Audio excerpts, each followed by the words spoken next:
always jump in front of my Good car morning. At some point, if I have to touch The brakes. January Yeah, it's time 22nd for a meeting sign of the Board of Directors of the Nevada Irrigation District will come to order.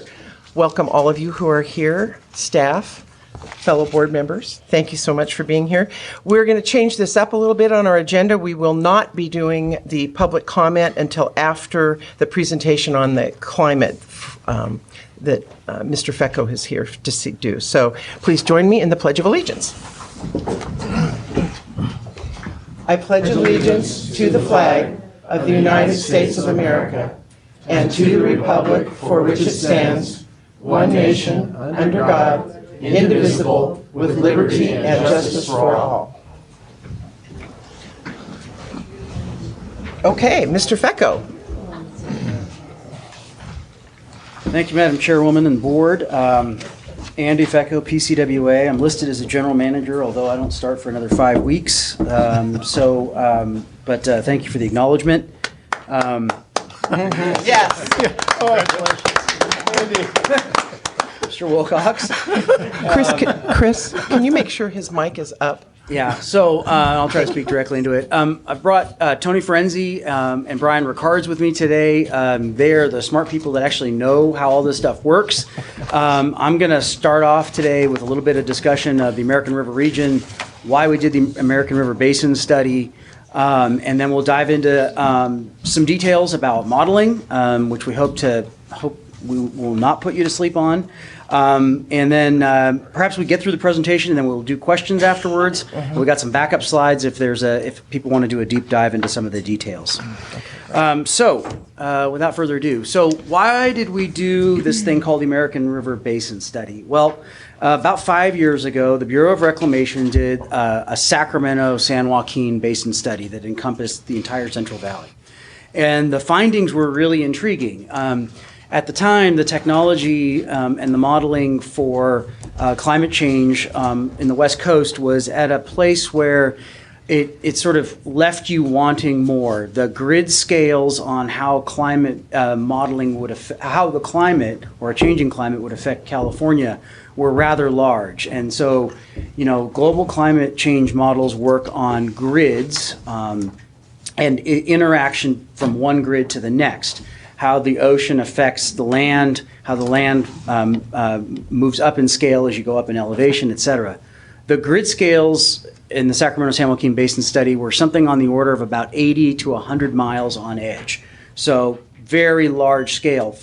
So from the Bay Area all the way to the foothills was one scale, and then the foothills all the way into Nevada was another scale. And that scale doesn't really allow you to think about the intricacies of elevation and how that might affect rain and snow. So we wanted to refine that. And so a group of us got together. It's actually this group on the front page here: PCWA, the City of Sacramento, Regional Water Authority, City of Folsom, Roseville, the Bureau of Reclamation, and El Dorado County Water Agency, and decided to put some resources, a significant amount of resources, matched by the Bureau of Reclamation to downscale climate and understand climate change in the American River watershed. So one of the key things we wanted to do was identify both current and future supply-demand imbalances under existing and future climate conditions. The coordination of local and federal water management is really key in our watershed. Folsom is owned and operated by the Bureau of Reclamation. Several of us own reservoirs upstream of that. We wanted to understand if there was better optimizations between our upstream reservoirs and Folsom and the Lower American River. And then, really figure out if this is our climate future, what do you do about it? So, climate, I'm going to talk about two things today. I'm going to talk about mitigations and adaptations, right? And they're very, very different. Mitigations are what you see things like the Paris Accords trying to address, right? How do you slow down global CO2 emissions, which have been linked in this modeling, and our modeling is based on global CO2 emissions. How do you get those down to something where you can slow down or reverse climate change? That's the mitigation side. There's nothing in my presentation about mitigations. The purpose of our study was to identify adaptations. Look at some trajectories, both low emissions trajectories, higher emissions trajectories, and sort of the trajectory we're on, and identify what could you do about it from a water management standpoint so we can continue to serve our customers and all the other beneficial uses that we use water for. So, let me talk about the American River region just a minute. We've got a real commitment to stewardship since we signed the American River, since we signed the Water Forum Agreement in the year 2000. Our commitment is to, in dry years, reduce diversions up to that number, 228,000 acre feet or so. We do that in coordination with the Bureau of Reclamation. It's, it's equivalent to those numbers there. I will say that it's been a success. We've tested this program and it works. Since the Water Forum Agreement was signed, we've had several dry periods. Of the 21 water agencies in the basin, all of them have performed to their agreement. PCWA sends extra water from our reservoirs. A lot of people reduce their diversions of surface water and they move to groundwater. PCWA and several agencies have instituted a groundwater substitution program that's banked about 250,000 acre feet of groundwater for use during those dry times. We do that by serving them surface water in wet years, and then they go back to groundwater in dry years. Phenomenally successful program, one we hope to expand in the future. So, And yes. does that include Shasta or Central Valley Project waters? Does what, sir? Well, they always draw Folsom for the Delta. You said basin, and I wasn't sure what the definition of your basin was and where you're offloading and adjusting. Do you have Sacramento River water and or other storages that you're tapping? Yeah. So our commitment was Your agility defined by your larger interactions. So the Water Forum Agreement is this basin that's in front of you here, which is which covers essentially the area around Sacramento, the 2 million people that rely on American River water downstream of Folsom Reservoir. That's where the Water Forum Agreement covers, and that's where the agreement to reduce diversions and rely on groundwater comes from. The Sacramento Basin, while it does affect how Folsom is operated, and we understand that, we're working with Reclamation on that, the commitment to reduce surface water diversion and use was by those 21 water agencies in the American River Basin. 21 Yeah. agencies. Yeah. So, Thank you. what are the vulnerabilities here? So I'm going to focus two ways, upstream and downstream. And I think a lot of these apply to the NID watershed, to the Yuba watershed as well. So reliance on snowpack to refill storage reservoirs following winter flood control releases. So flood control is going to be a theme here. Sacramento's either the #1 or #2 most flood-prone city in the U.S., depending on which year it is. New Orleans being the other. We currently have right around a little less than 200-year flood protection. So when you have a 1 million acre foot rim reservoir, Folsom, in a watershed that yields on average 2.6 million acre feet, you've got an undersized reservoir for the watershed. What you have to do with that resource is draw it down to capture winter snow and rain events. 1997 is a great example. We almost overtopped the levees in Sacramento, came very, very close actually. And so public safety and flood control are high on the minds of the federal water managers that operate Folsom. So the tension there is always going to be between keeping the reservoir high for water supply and keeping it low enough to catch enough flood flows so you don't kill people in Sacramento. So the snowpack is how we do that. A story about snowpack for PCWA from 2017 to 2019. 2017 was the wettest year we had on record. 2019 was about the 10th wettest year on record.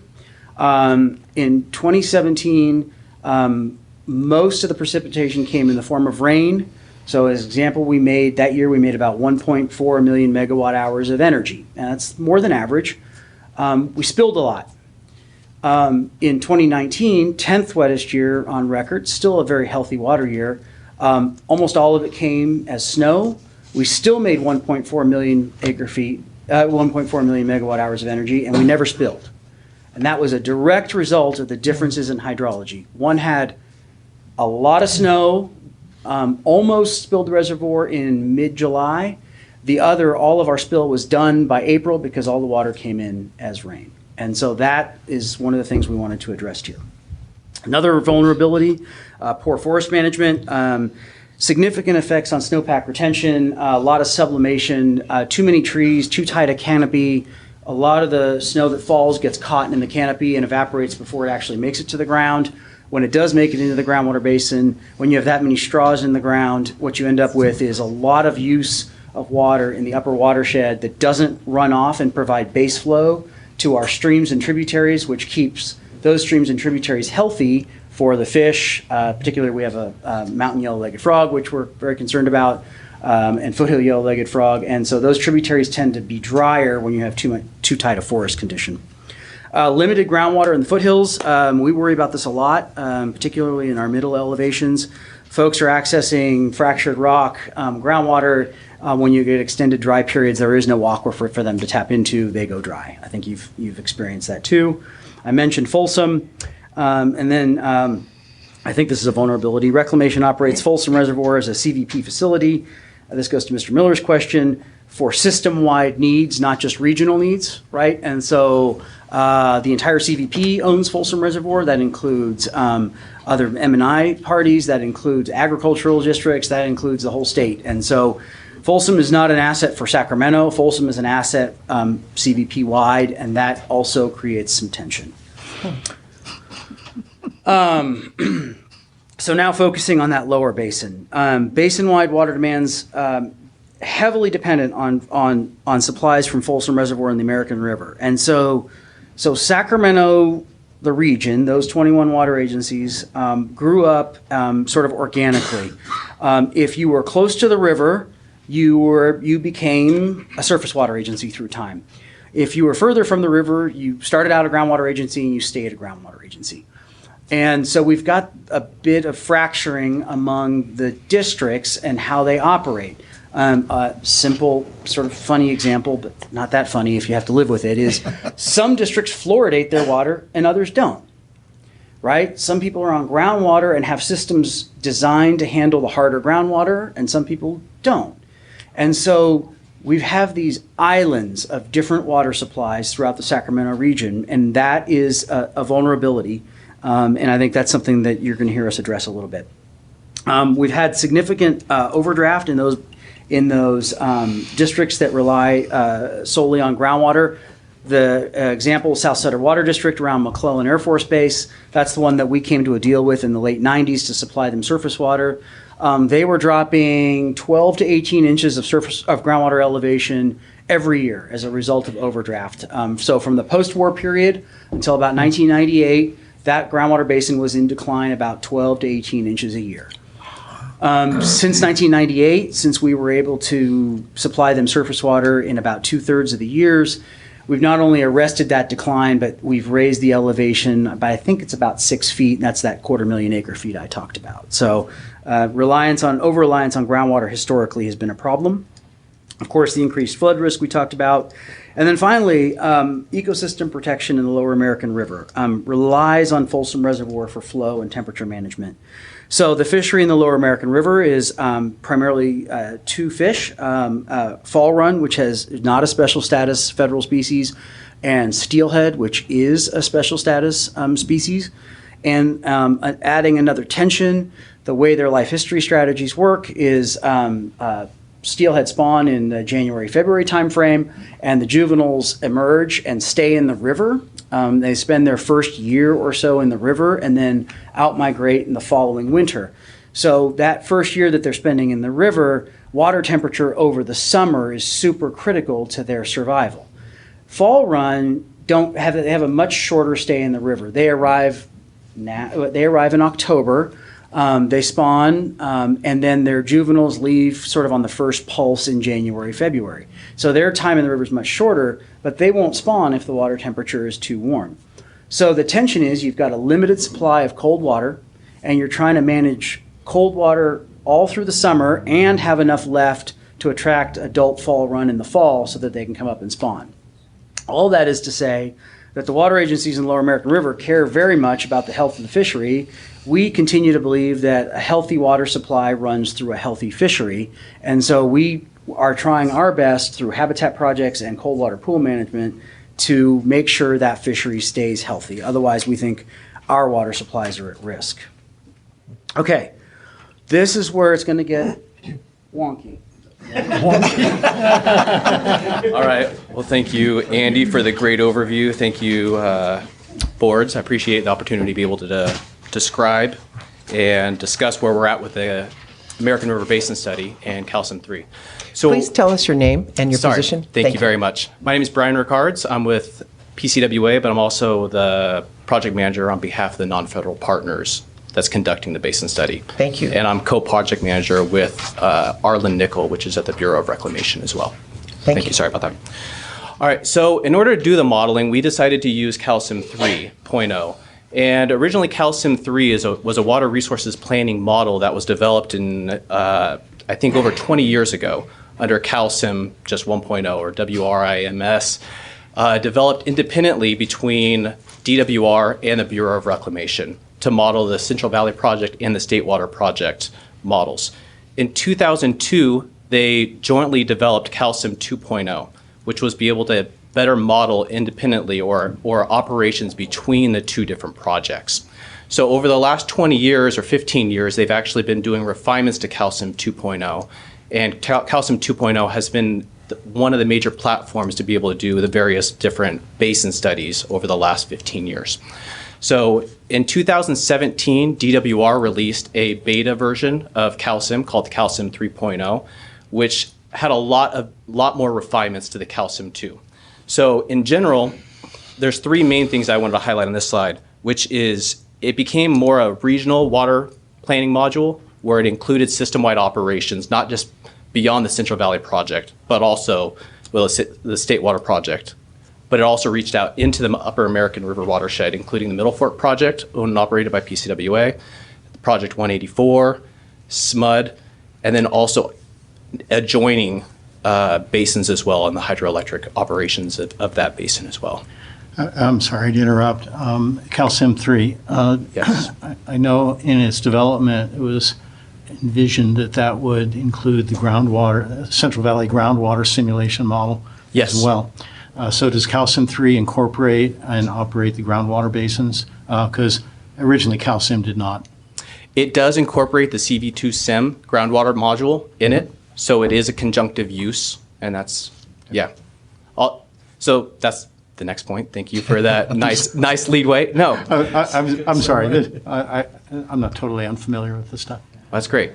Yeah, so another great advancement to Calcium 2 or Calcium 3.0 was the incorporation of a groundwater module, which allows us to be able to use conjunctive use in the basin, which is a large benefit for us and one of the reasons why we chose Calcium 3.0 for our planning module.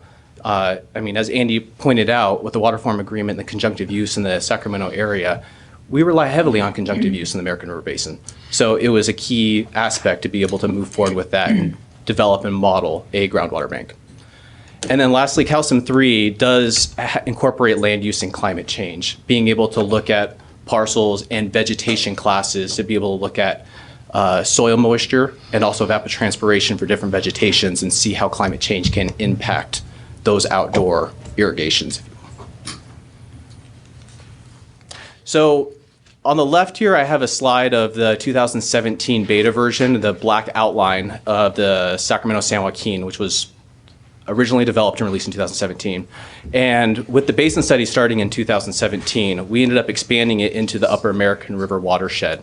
And on the right-hand side is just a schematic of actually what the model shows. And each node has different logics, operations, and I guess different hydrologic conditions.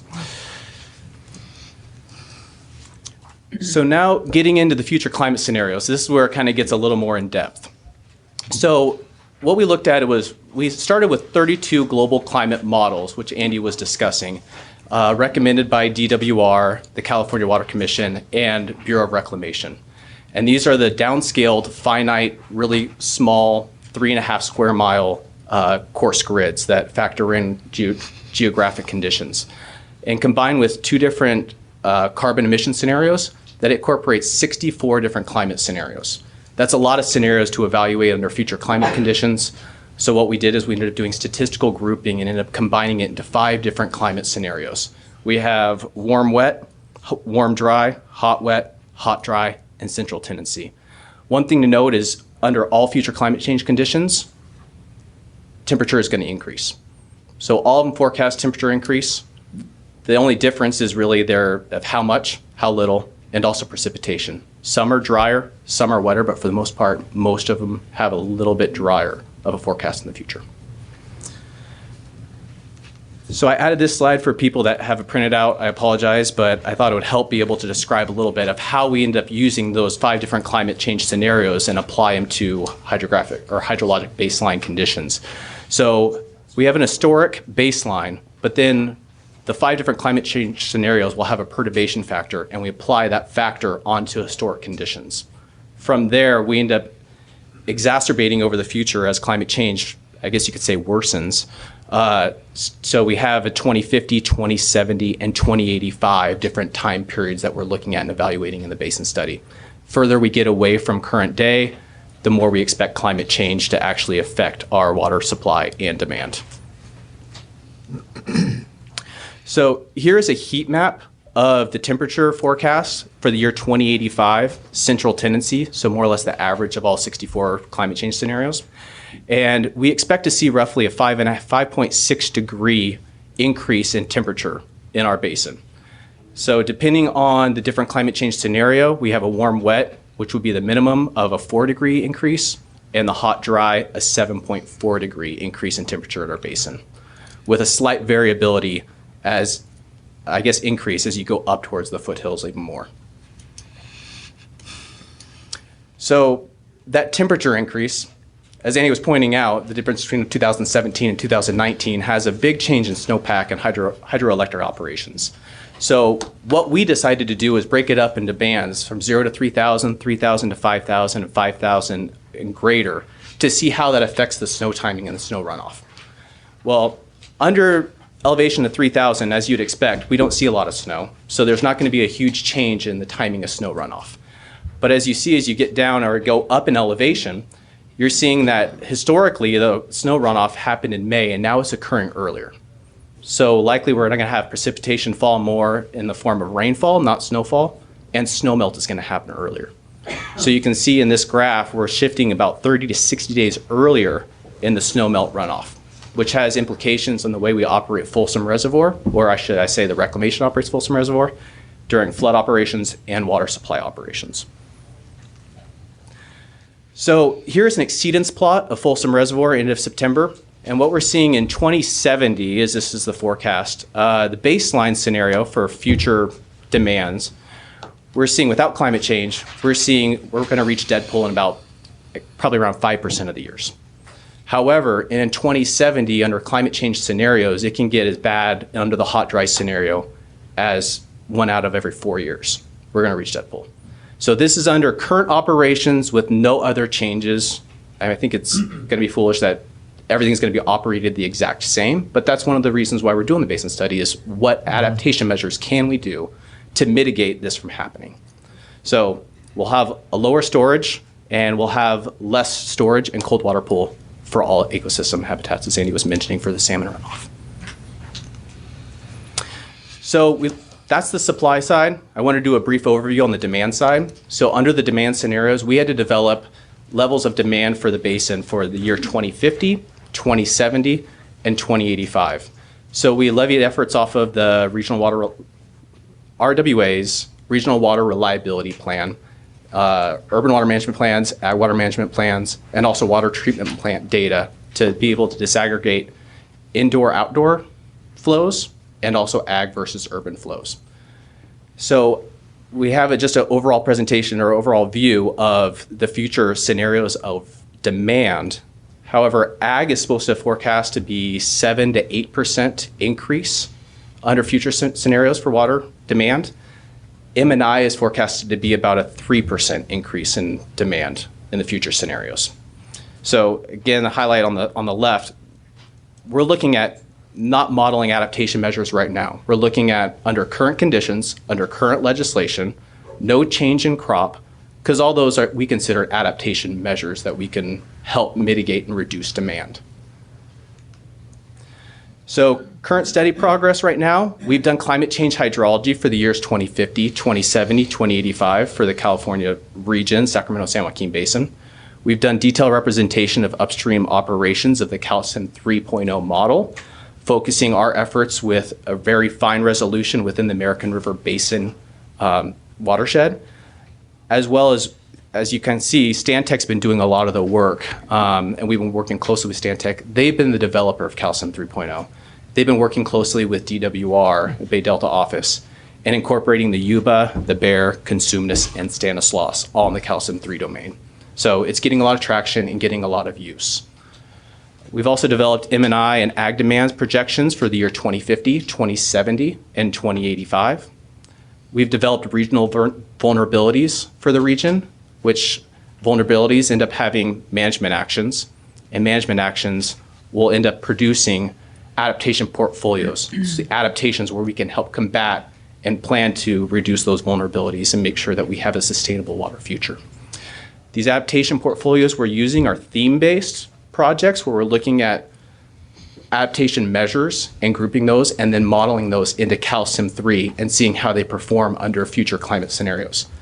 This basin study is not supporting a project and not going forward and saying, like, how can we make sure to reduce the supply, and reduce the demand, meet the supply that we have available.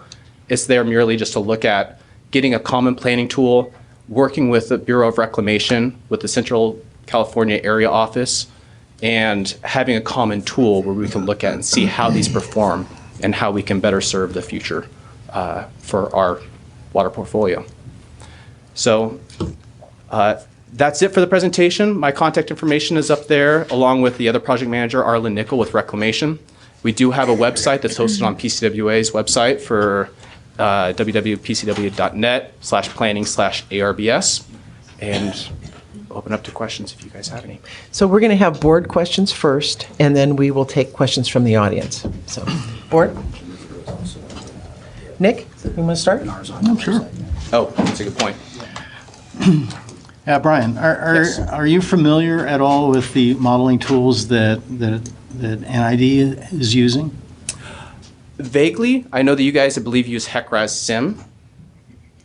Right. And so, if I may, HEC-RAS Sim, and I guess developed by HDR for the support of the FERC relicensing, was ended up using to be able to integrate into calcium 3. So Stantec worked with HDR and got all the operations of the FERC agreement and brought into the calcium 3 domain. Okay, so the gist of my question is, are the results of HEC-RAS Sim similar to those that you are getting in calcium 3? I personally cannot answer that. We've been focusing really on the American River Basin, and I know that's kind of an adjoining basin, and so we haven't been looking. I haven't personally been looking at it, but I can give staff some contact information with HDR and Stantec to be able to look at that validation. My impression is that the results are very similar. I believe you're correct. Thanks. Are you done, Nick? Yes. Director Beerway? Brian, you mentioned when you were talking about the levels, the elevation levels, I think you briefly said that we will be looking at less rainfall, less precipitation. Is that true? And is it historically, I've read that we have been enjoying a wetter than normal scenario for the past 150 years. Are those coinciding, or can you address that a little bit? Are we going to be looking at less precipitation overall? So I can address that. For the most part, all future climate scenarios are a tad bit lower. And that's based off the global climate circulation models that have been developed and downscaled by Scripps University and operated by the California Water Commission and various other climate change scenarios.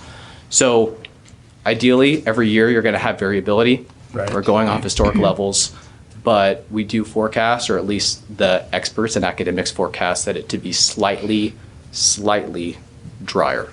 But for the most part, overall, the same amount of precipitation. Okay, but the gist of what you're saying, okay, tad bit lower, I don't know what a tad bit, translates into in terms of water supply. I guess that's really the key. Tad bit lower precipitation, but clearly a change from snow to rain, and therefore we will lose the benefit of snowpack storage. Absolutely, you're correct. It's not the amount, it's the timing that's critical. Well, it's, you know, having a frozen reservoir is really an economical thing. Okay. Director Peters? I want to thank you very much for presenting this information. It's fascinating, and I don't have any comments at this point, except that I'm very super impressed and look forward to maybe being able to launch, off of this information to help our basin. So thank you very much. And when I think of any other questions, I will contact you. Okay. Director Miller? Ditto. Ditto. Okay. I do have a question, and maybe this is for Andy, but when I first saw this presentation, Andy, I brought it with me. You had an adaptation slide, and so I'm wondering, because I Is know this a that quiz? Is there going to be a quiz? No, it's not going to be a Okay, quiz. all right. But what I wonder Absolutely. about is have these suggested adaptations change? Because I know the modeling is more advanced and you've done more work on the modeling. And I'm wondering, for the purposes of the other board members who have not seen this and the public, if we can talk a little bit about the adaptations that you came up with through this process. Yeah, and so that's right. And to be clear, back to my original question, is this adaptations for the 21 agencies that constitute your basin management? Yeah. Not directly applicable to us. Yeah, so let's focus on the 21 agencies, but also let's focus on the Army Corps of Engineers and the Bureau of Reclamation, who jointly own and operate Folsom Reservoir, because that's a key part of this, right? So yeah, they changed a little, but not very much. Our strategies are around dramatically increasing our conjunctive use in the basin. So all of that foresight of our forefathers to overdraft the groundwater basin has left about a 2 million acre foot hole in the groundwater basin underneath Sacramento. So 2 million acre feet sounds like a lot, and it is a lot, twice the size of Folsom Reservoir. The geology of the basin is really quite fortunate, because unlike in many parts of the San Joaquin Valley, where if you overpump the groundwater basin, you get subsidence, because of the coarse alluvial materials that form the base of the Cosumnes and the American River Basin, those materials don't collapse as readily. And so even though it's been overdrafted for 50 years, the amount of pore space in those materials remains largely the same. And so we think that an expansion of the kind of program that we have with Sacramento Suburban Water District applied to the basins north and south of the American River, all the way into Sutter County, has the ability to replace some of that snowpack storage, right? Especially for extended dry periods, where essentially the idea is to get off of surface water and use your savings account when times are bad, right? That's the savings account. So refilling that basin, our goal, my particular goal, is to put 1 million acre feet of water in groundwater storage through conjunctive use programs over the next couple of decades. So how do you do that? It's expensive. That's the question. And it's tremendously expensive, right? And the way you do that is not with active recharge. You actually don't have to do that in the basin. Because of the coarse materials, what you can do is just take those groundwater agencies off of groundwater when there's enough surface water in the system. So example, let's go back to 2017. 2017, this time of year, December, January, February, March, April, Folsom Reservoir spilling. There's 50,000 cubic feet a second moving down the lower American River. We had groundwater agencies collectively pumping almost 10,000 acre feet of groundwater a month. Why would you do that? That makes no sense. You've got so much surplus surface water in the system. All you have to do is turn those people off and put them on surface water, and you begin to recharge the basin. So that is my number one. Mr. Wilcox has a question to get in, but that is my number one adaptation strategy. Let me just finish the other two. Pretty clearly, the Sacramento River on any given day in the summertime has about 10 times the amount of flow moving by Sacramento than the American does. The American's a storage constrained system. We're trying to manage that cold water pool for fish.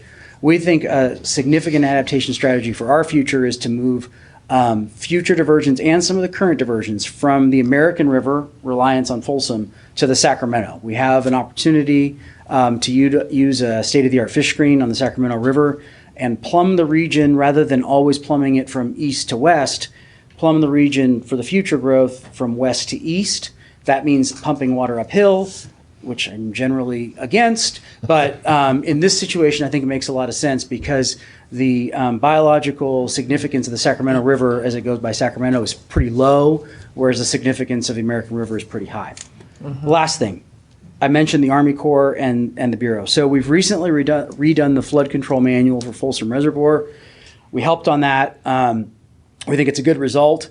That flood control manual is going to have to be, in my view, completely revised, and it's going to have to be a bit of a living document.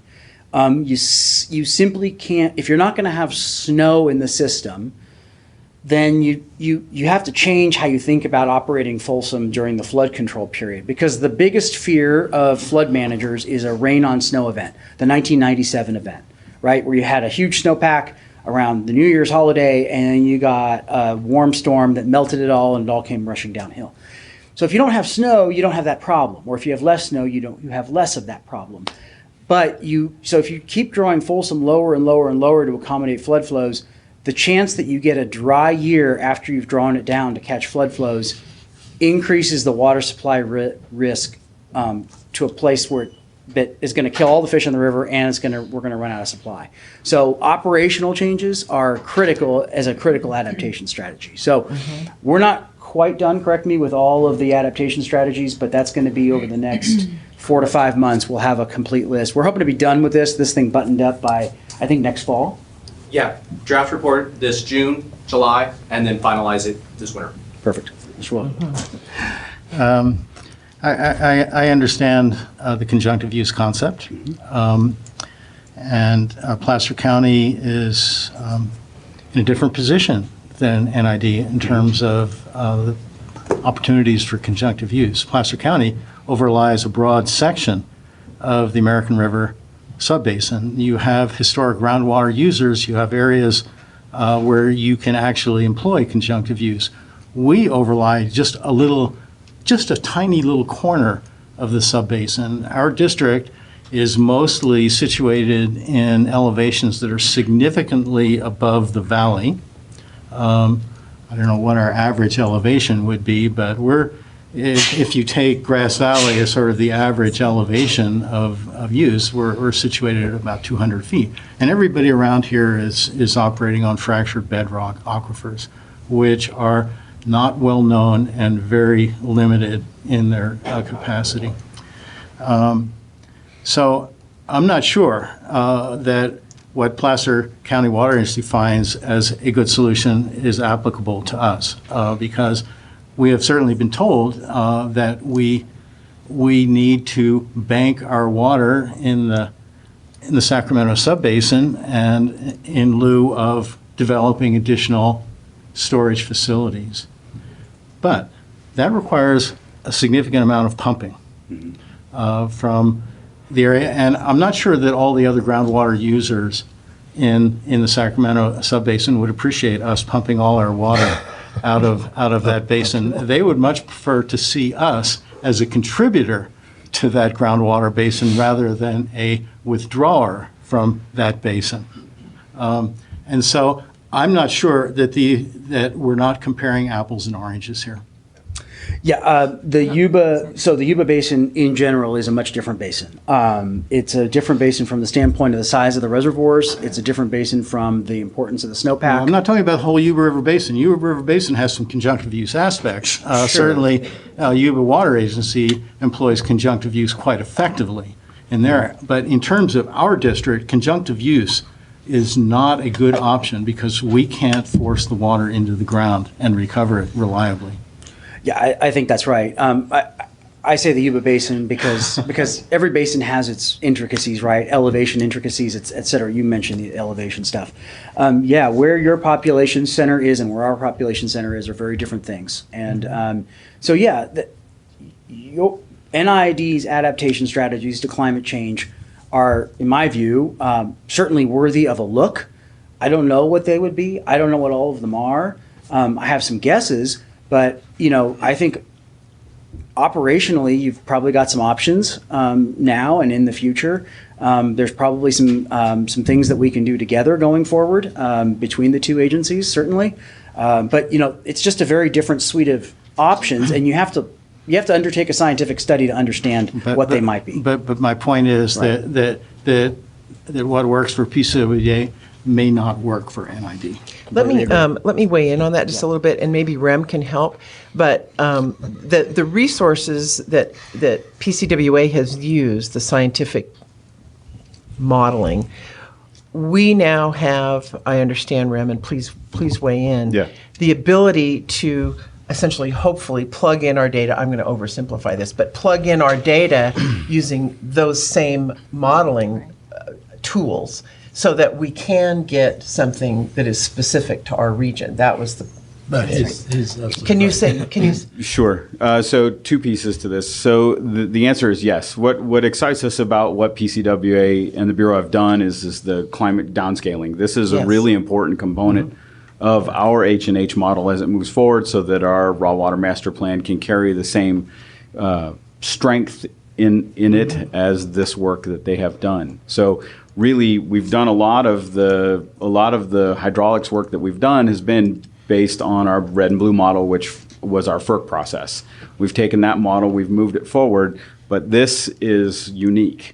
And so being able to come down in grid size onto the bear, the deer, and the Yuba, which are our watersheds, and be able to apply that is key.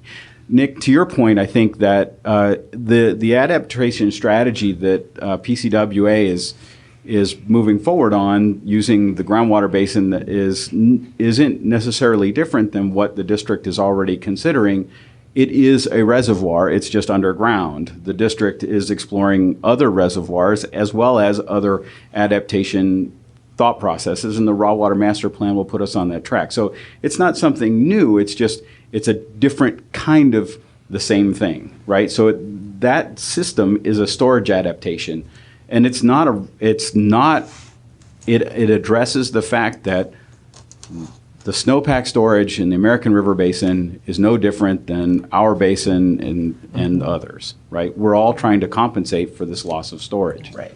They have the opportunity because they have an underfilled groundwater basin. If we had a reservoir that was empty sitting somewhere, we would use it too.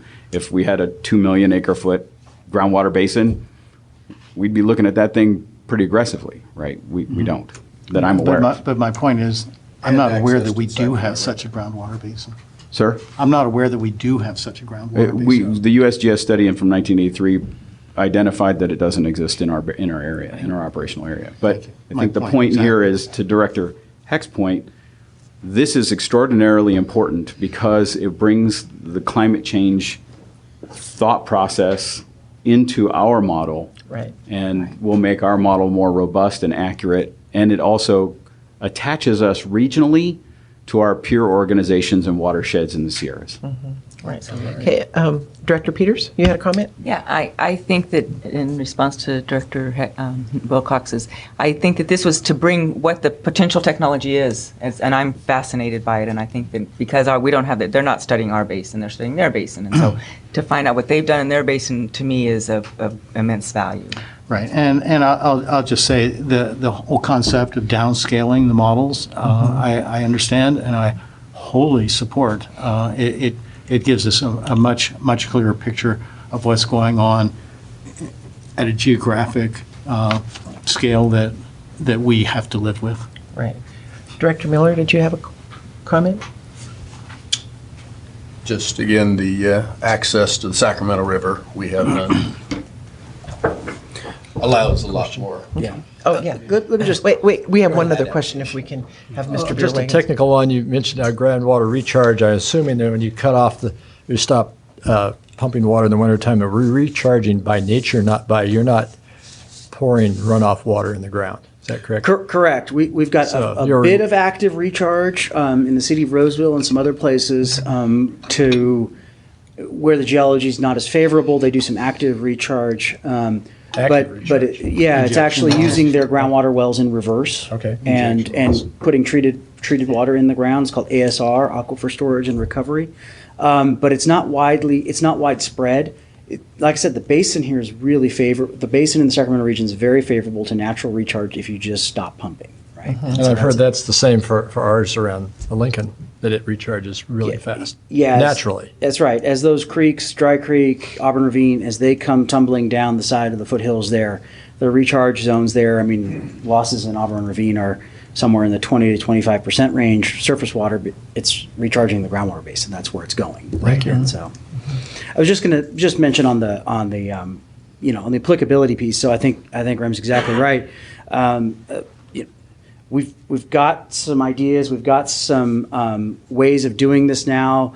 We sort of broke the ground on this. I think people like Stantec, the Bureau of Reclamation, are really well positioned to just take what we've done and apply it to your watershed. I think it's actually going to be hopefully a lot cheaper for you than it was for us. Me too. Hopefully a lot more straightforward. But I think those resources are out there. I mean, Stantec is available to you could call up Stantec and say, here's what we want to do. And I think they would happily do the work for you with your staff's help. So yeah, it's Youngshin and that's Andy what's Draper. exciting. Andy Draper. Yeah, that's what's exciting about this for me is that that you've done all this downscaling work, and now we can take that and apply it specifically to our watershed, and that is really exciting. That's the good part. Yep, absolutely. Let's see, if there's not any more board comment, we're going to take some questions from the public. I know Andy has a limited time, so we'll just take a few questions. Yes? And please come to the podium. Thank you for the presentation. That was really interesting. So I had two questions. And your name, please? Oh, sorry. Jake Pasner. I live here in Penn Valley, Indian Springs Organic Farm. So I was very interested to hear two things. One was, do we have any estimates of the amount of water that is stored in the snowpack? So do we have an estimate of that? Does anybody know the number of that? And I was just curious about that. And then the second one was, there seems like there's some disagreement on groundwater because we're talking about not having an aquifer in the same way that these fellows have in the region that they're working with. But I know that a lot of people do have groundwater that they're pumping out.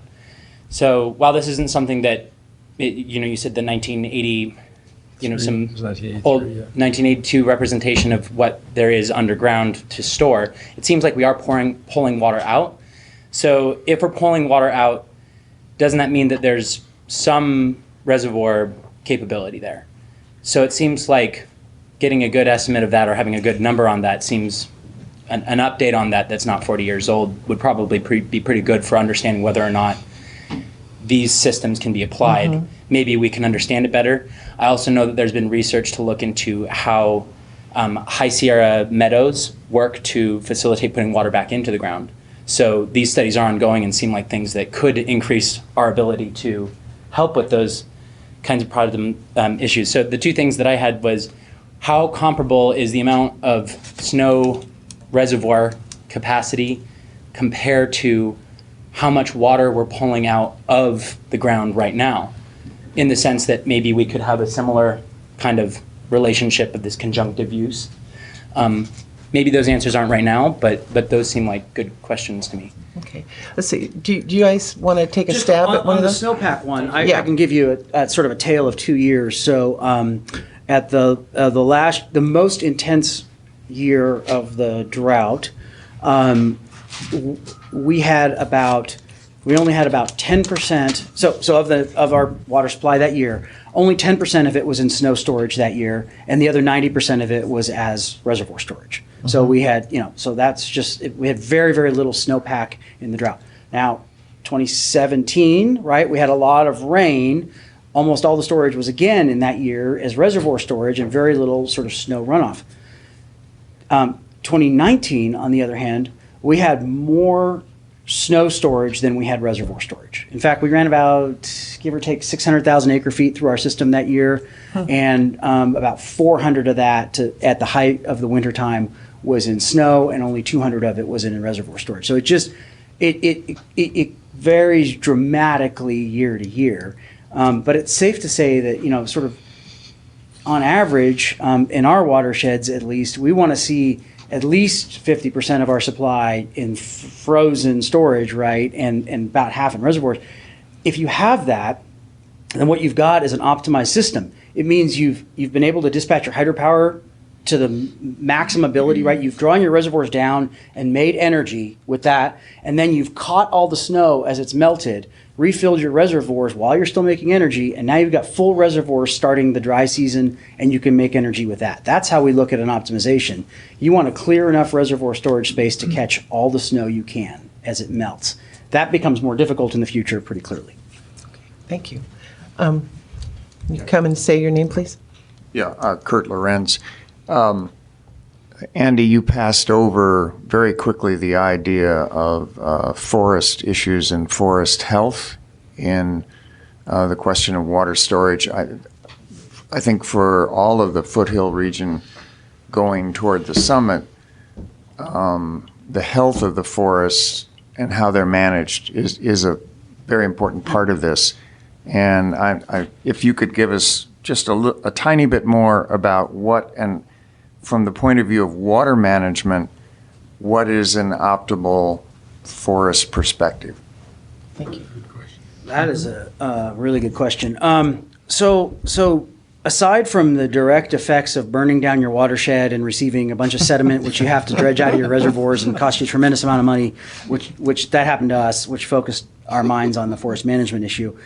So in our view, we're overstocked. So in our forests, in our watershed, we probably have twice as many trees as we should have. Right. In my view, it's actually probably more like 3 times as many trees as we should have. If you look at the historical record of what forested watersheds looked like, what meadows looked like, I'm glad somebody brought up meadows. It's just the amount of trees you have in a watershed is direct correlation to their evapotranspiration. It's just like growing corn. Mm-hmm. If you got too much corn and not enough water, you're going to lose the whole crop.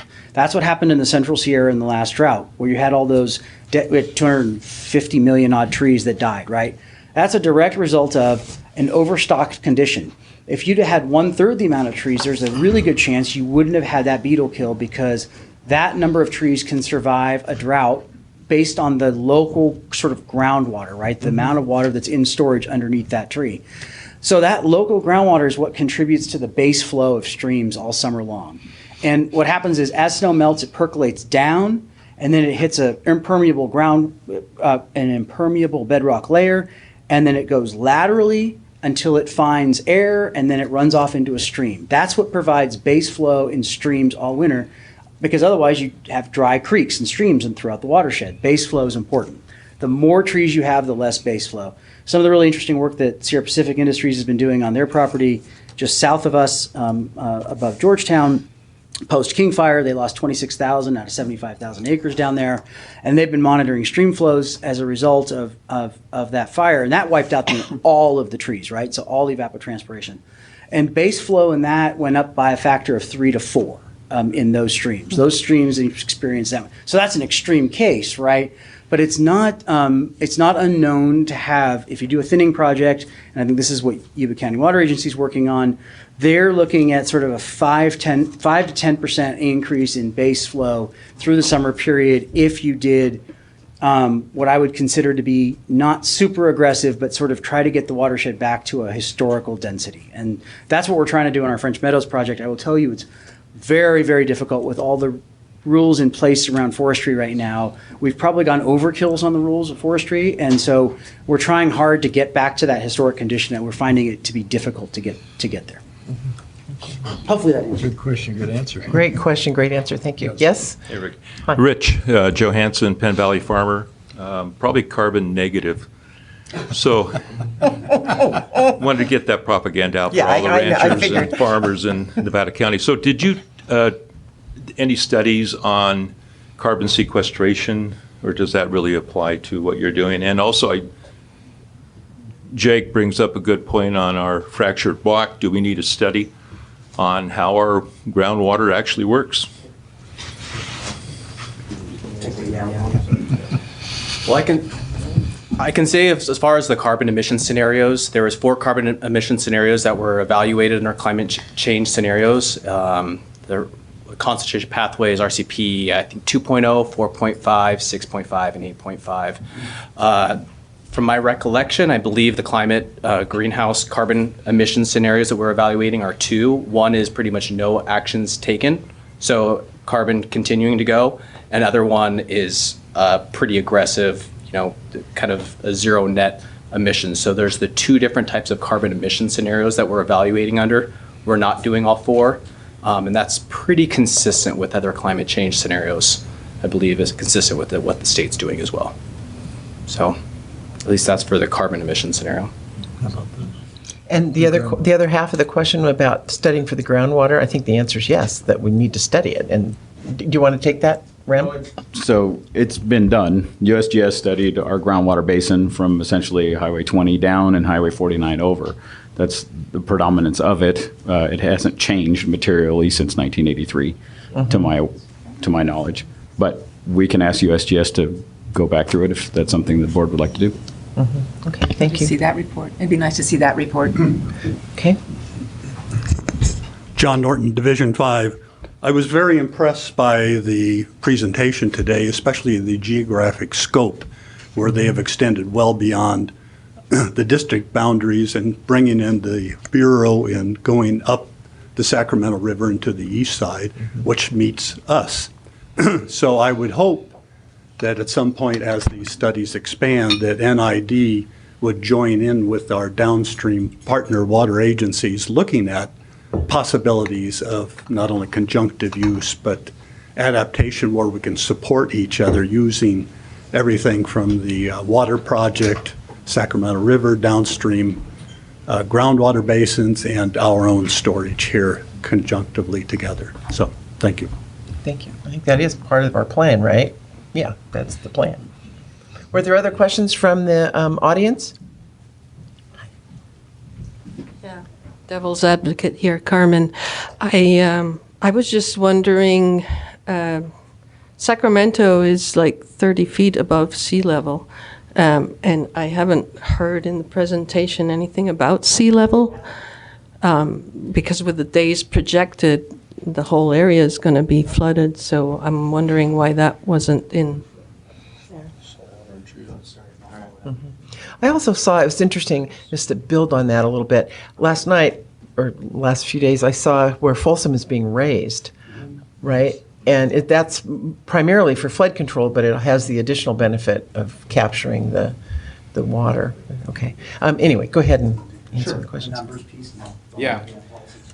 Sure. So I'll at least do a little bit of the numbers. So I do know that the basin study is reviewing and actually doing sea level rise. So I think its acronym is ANN. I think it's Annular Network of something. I can't remember. So I apologize for that. But we do forecast in the years 2050, 2070, and 2085 a sea level rise of 45 centimeters, which equates to, I believe, 17 inches. So under all future climate scenarios, we're forecasting the elevations to be raised for sea level rise. And we are monitoring to see exactly how the Bay Delta and water quality is impacted with future climate scenarios and adaptation strategies that are defined within the American River Basin study area. So these guys are running a really fancy model, automatic neural network model, to try to figure that out. I will tell you the answer right now, just having done the math in my head. So here's what's going to happen. This is, Mr. Miller, this is to your point earlier.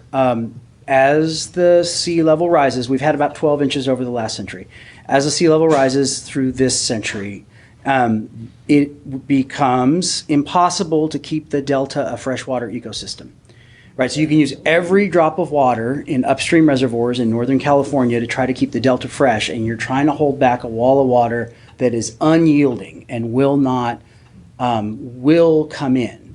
And so things you see in the Bay Delta about trying to move diversions from the South Delta to the North Delta, building tunnels underneath the Delta, all of that are climate change adaptations.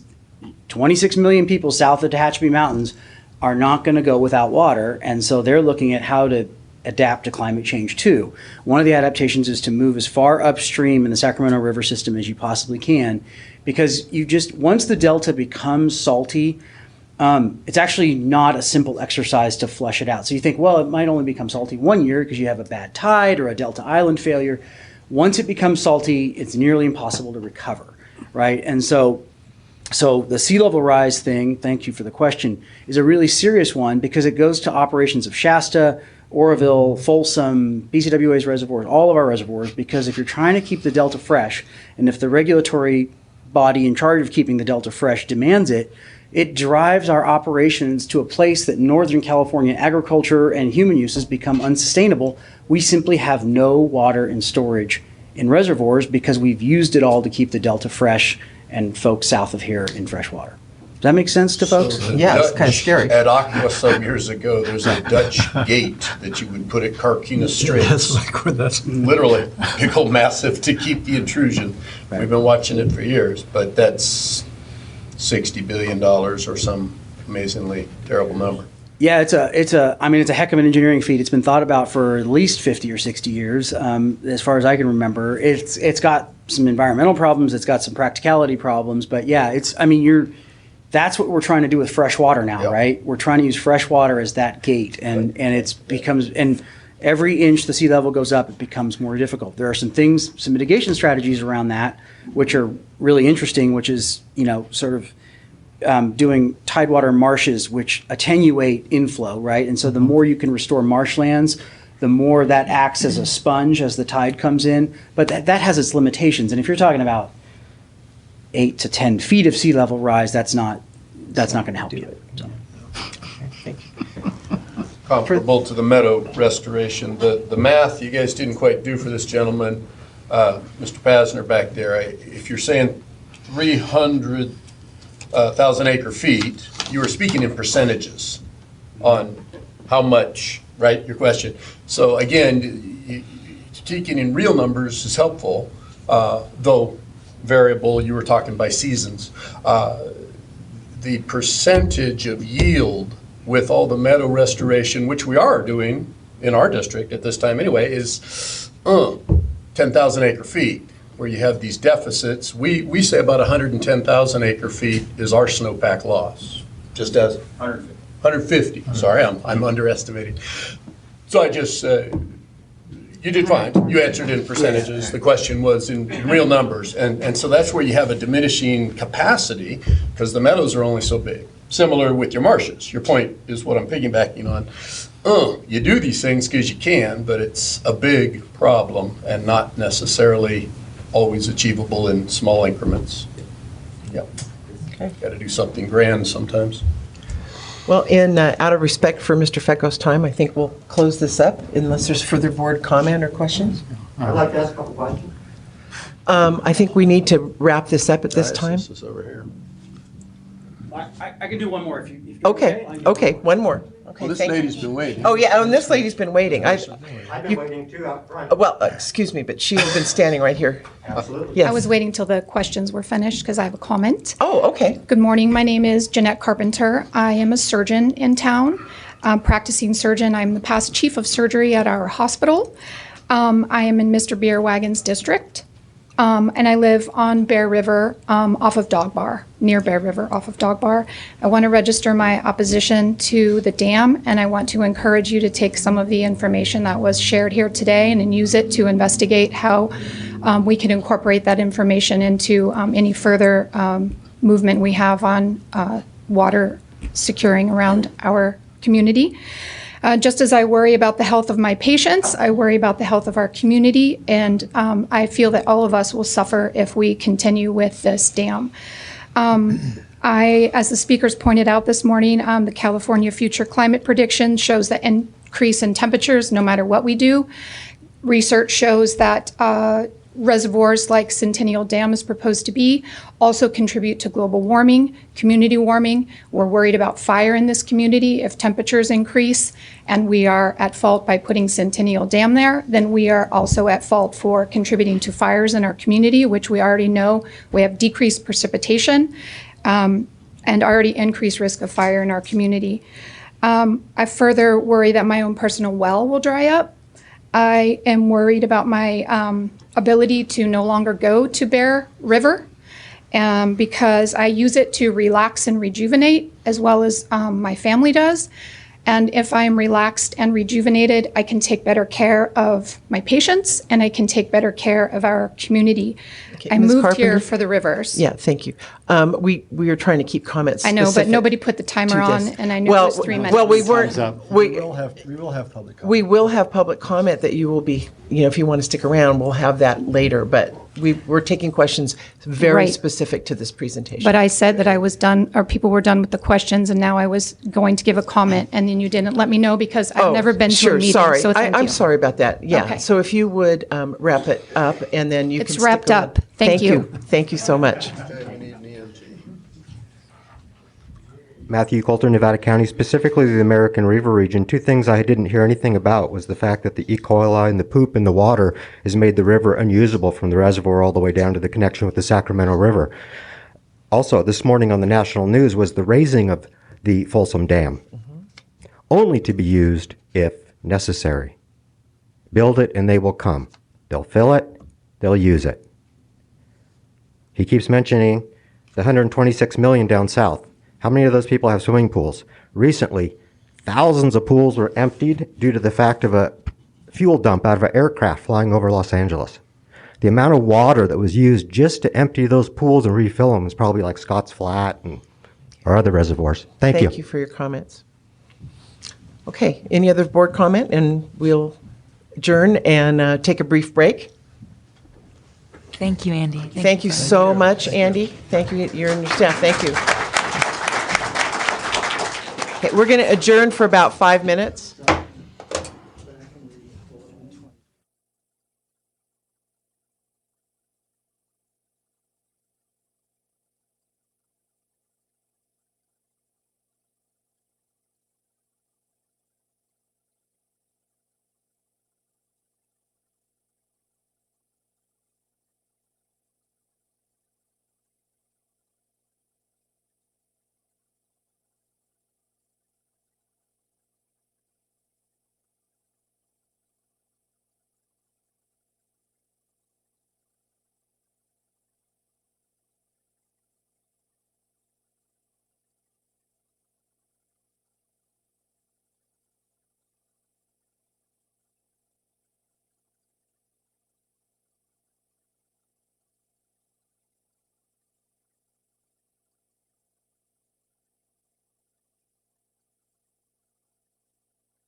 Is my microphone on? It doesn't even sound like it's.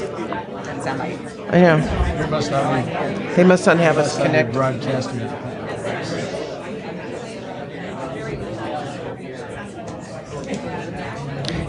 Chris? Oh, there we are. Hi. Thank you. Okay. I've been told there's a red Toyota out in the parking lot with its light on. It's out on the street? Out on the street with its lights on. I don't know if that belongs to anybody, but you should know if it's yours. You might want to take care of it. Thank you.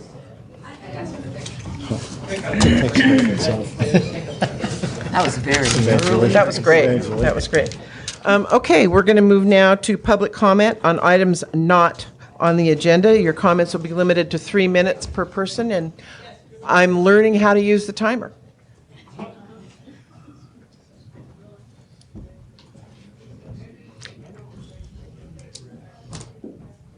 If there's public comment, please come to the dais. Thank you.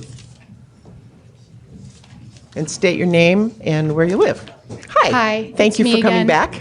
Hi, I'm Jeanette Carpenter, surgeon in Grass Valley, live down on off of Bear River. I just want to finish where I was going before and just encourage the board to look at the information that was presented today. I know you're trying to do your best, but I would just want to register my concern about the increasing cost of what we've done so far to look at Centennial, and we're just, the tab is getting bigger and bigger. So please, let's be scientists and researchers and not make rash decision and spend $1 billion. Thank you. Thank you. Next. Carmen again. It's more of a complaint because of, well, personally, I don't really come inside. I stay outside for health reasons. My anxiety level goes very high. But it's just been appalling to me how some of the people have been treated here, and pointing fingers at Diana Suarez, for example, who has been, since I met her, she's done nothing but read, learn, study about all water, which is much more above and beyond that any of the male members of this board have been doing all along. I got very fired up this past weekend at the Wild and Scenic Film Festival. I don't expect you to go because it's environmental. And I watched, one of the films that I watched was called Damned to Extinction, and it talks about the Snake and Columbia rivers and their plan on taking down 4 of the closest dams that are to the ocean because they've just become completely ineffective and they're cost maintenance. And basically, the dams don't just kill the river life, they kill the ocean life as well, because the ocean life depends on the river life. It's all one ecosystem, and we all have to work together. And I really wish that you would make an effort in informing yourselves better about these things.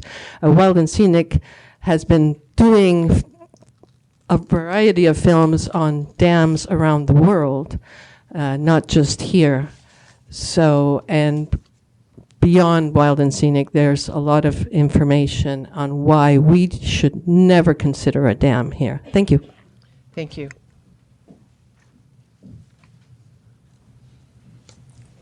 I'm Don Conan from the south end of the county, and I've been a NID water user for 40 years. And I'd just like to say that I'm in a sub-watershed district that's Nevada, Placer, North Sacramento, South Sutter, and I'm leaving out somebody. But since 2005, because of the 2004 Clean Water Act, we've had this watershed district, and we've been turning out pristine water for the last 15 years and doing a great job. And even though we're doing that, the California Water Resources Board is driven 164 farms out of business in the last 4 years. So they keep raising the price on us. The other thing I'd like to know, which is I am really interested in, is when is the discussion about taking over PG&E's electric grid going to be back on the agenda. So, thanks for all your good work. Thank you.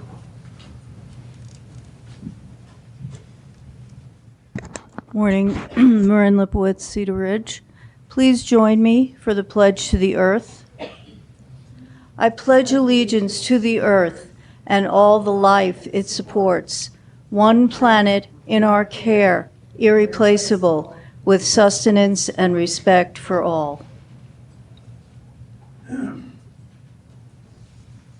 Today, as a member of the vocal minority, I'd like to speak for the silent majority.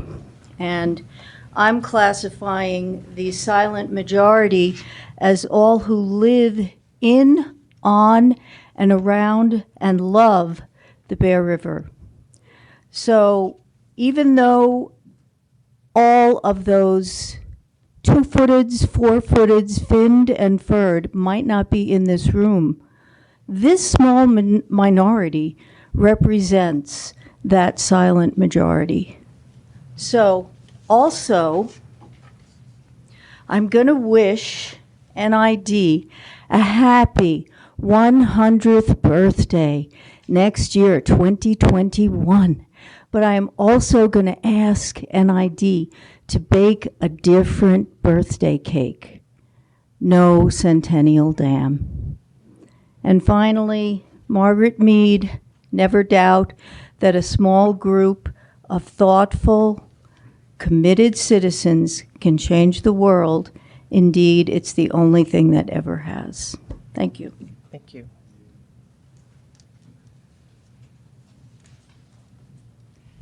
Shirley Osgood from Grass Valley. And I do want to thank NID for providing clean water coming out of my faucet every day, which I drink right out of the faucet. And also, I just want to remind again that there are a lot of people in this community that are struggling to pay their bills. And I'm watching the gentrification of Grass Valley, Nevada County. The new housing project that's probably going to be signed off on up on the Dorsey area there. So it has not affordable housing, a little bit maybe, but market rate housing. There are a lot of people who can't afford the market rate. And the increase in water bills is a big deal when you put that along with the other increases that are going on. And I just wanted to put that reminder out there again. Thank you. Thank you.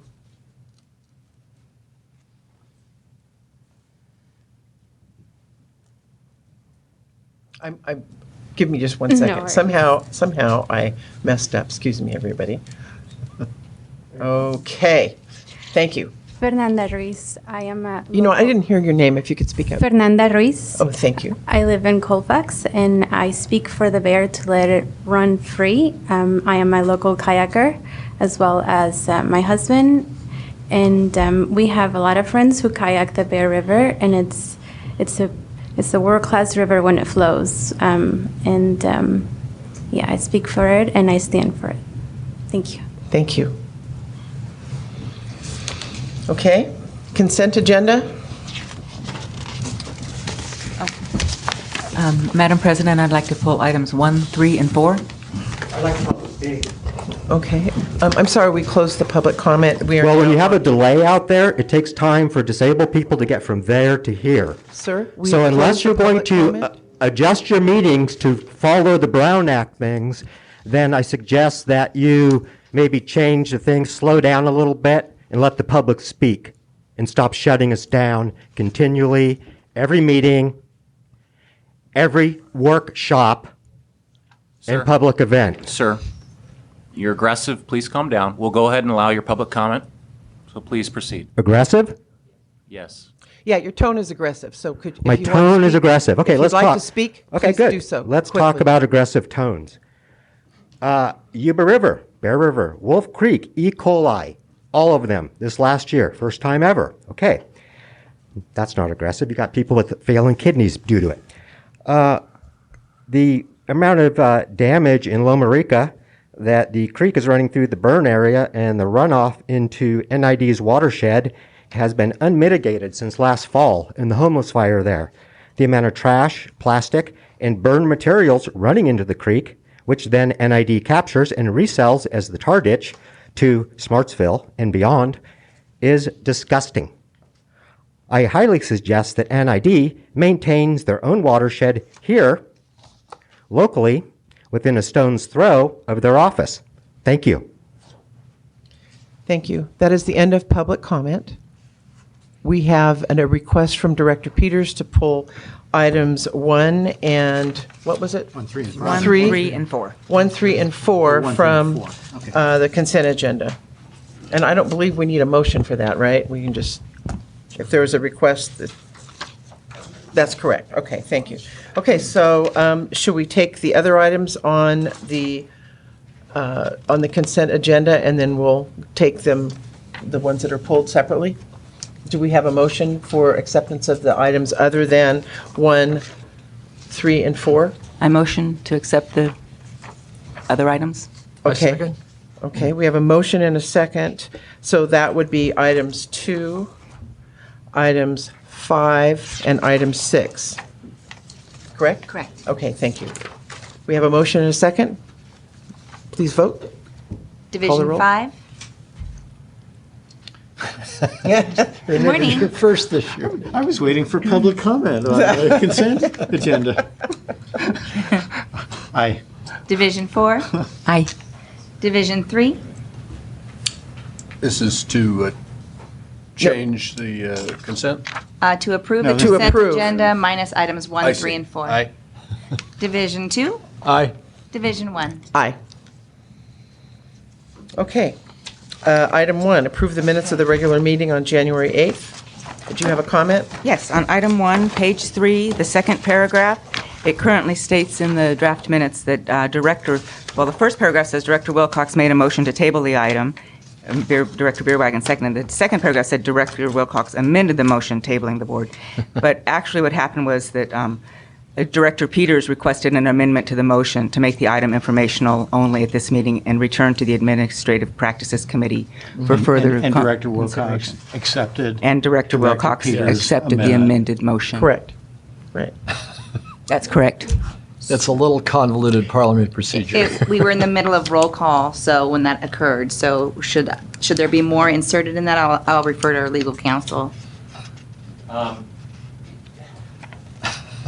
I don't want to do this on the fly. You recited something that sounded accurate based on my memory. Okay. If you wouldn't mind, can we maybe just table this item to break and we'll confer? Absolutely. And maybe return with some Yes. language changes to the minutes? Yeah, Is that I'd just okay? like to clarify that, yes. Okay, thank you. Okay, so that was Thank you. item That's 1. a good point. That is a good point. Item 3, then. And item 3 was the annual employee. I don't recall seeing this last year, but that was a long time ago. But then what I noticed was, looking at the policy for education, policy number 2174, it notes that that all education requests must consist of the cost, the location, the dates, and the course description, and most of them do. And then also that the annual contribution for education will not exceed $2,000 for employees. And I also noticed that this policy was suspended until reserves. And I'd like clarification on when it was suspended. I thought it was July 1st. And so all of these expenditures occurred prior to July 1st? Do you want to answer that? Hi there. Hi. Jana Kolakowski, HR manager. For expenditures, yes, General once. manager. You've gotten a promotion. Oh, did I say general manager? Oh my God! No, I said HR manager. I said HR. Sorry, HR. Congratulations. Sorry. I was looking at the general manager. Yes, I mean those that had been approved prior to the suspension have been paid. So all of these were, because Yes. some of them were in August and some of them were in July. So Director Yes. Peters, this is not just the educational reimbursement block. This is also professional development monies that is out of MOUs. Right. So it isn't just 2174 that's governing these disbursements. Okay. Okay, because, and that, well, that's helpful because that led to my next question was that the professional development funds for managers, at one point in my career, I had a same allocation. I had a $500 allocation professional development, and I had to submit the conference receipts that I went to, or the books that I bought, or the, what it was that I did for my professional development to earn that money. And I see that these were it's just noted $500 a piece for professional development funds, where everyone else it said Sierra College, control board treatment grade licensing, or, it identified what was done for that. And I think it would be helpful moving forward for all of these to identify what professional development we're actually paying with this stipend. Otherwise, it's just a bonus.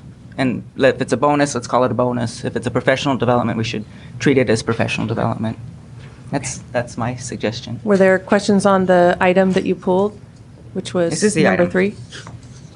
That was my comment. That was her comment. Oh, that was the, okay. Yeah, that was it. I just Thank wanted, you. going forward, I think that we should be more comprehensive. Okay. Well, actually, so now that you bring it up, I have a question. So when folks are given that $500 for professional development, is there a requirement that they submit a receipt for what they did, or is Yes. it just everybody? There's no bonus per se. To utilize it, you have to get general manager's approval. Yeah. And submit So receipts. Or we followed the resolution as directed by the board. There's a series of Yeah. of wickets they have Cost, to get through. That's location, submitted to dates. me.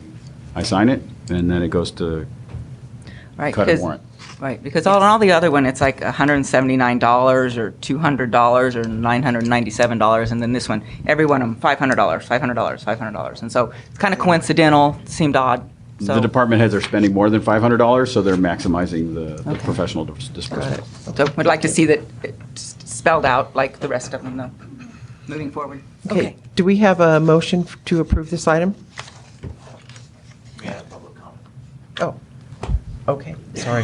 Thank you. Matthew Coulter, Nevada County. How do I get on that list? I'm sorry, I didn't hear you. What How was- do I get on that list? You'd have to be part of the MOU.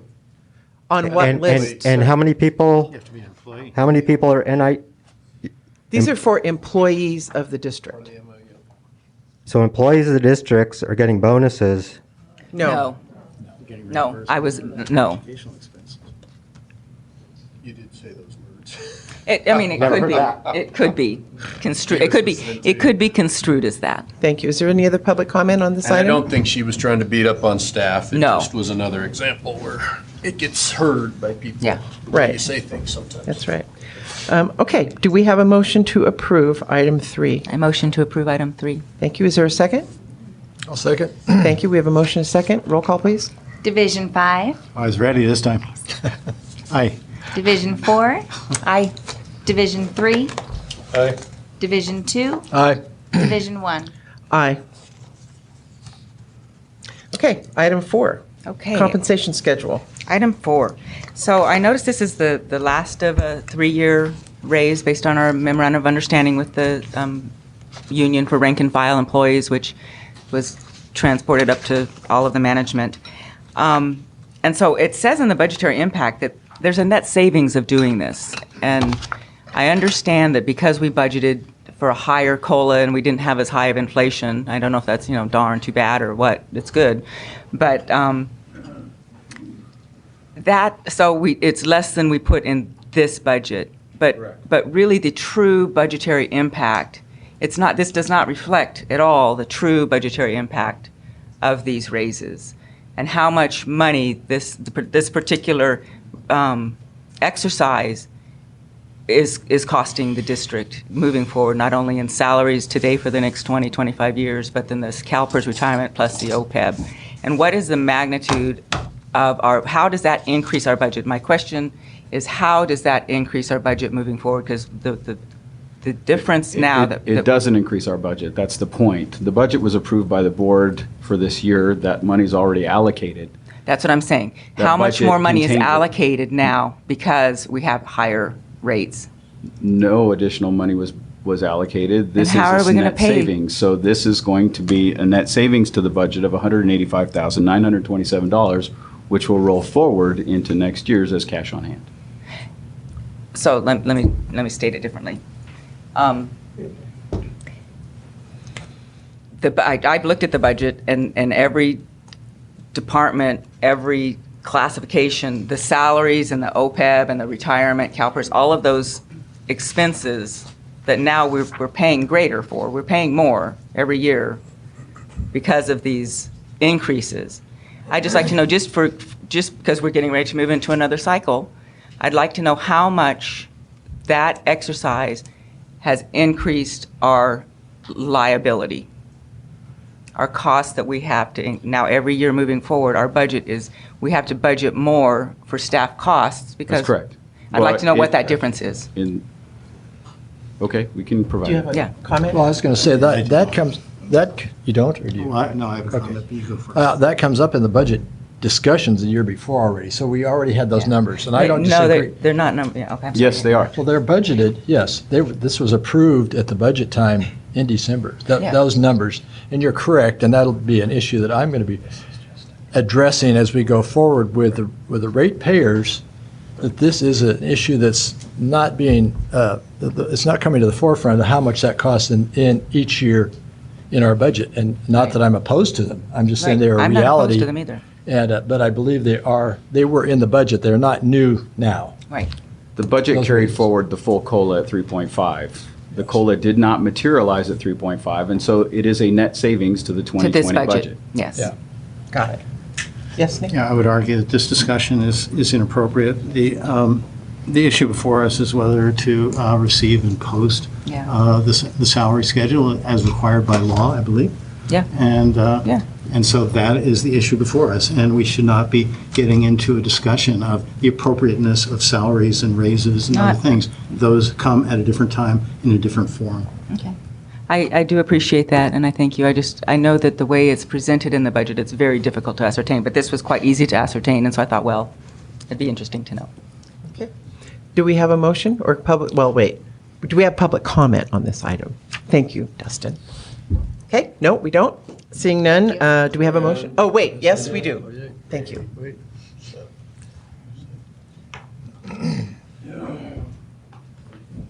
Shirley Osgood, Grass Valley, yeah. I think I understand what you were trying to say, Ms. Peters. And I heard the word come out of your mouth, Mr. Beerwagon, ratepayers. Absolutely. Because really, isn't that where it all comes from? I mean, not all of it, but isn't that where anything that happens, the ratepayers are taking a hit? And that is a concern, as I said a few minutes ago. Thank you. Thank you. Any other public comment? No? Okay, close public comment. Do we have a motion for? I motion that we approve it. I'll move that we adopt the, or that we post the pay schedules. Okay, we have a motion to approve, post, and file the pay schedules. I move that we post and file Okay. I second. the rate And we have a schedule. second? Roll call, please. Division 5, Aye. Division 4, Aye. Division 3, Aye. Division 2, Aye. Division 1. Aye. Thank you. Okay, general orders. Standing committee policy, establishing a standing committee policy 5300. We will hear from our general manager.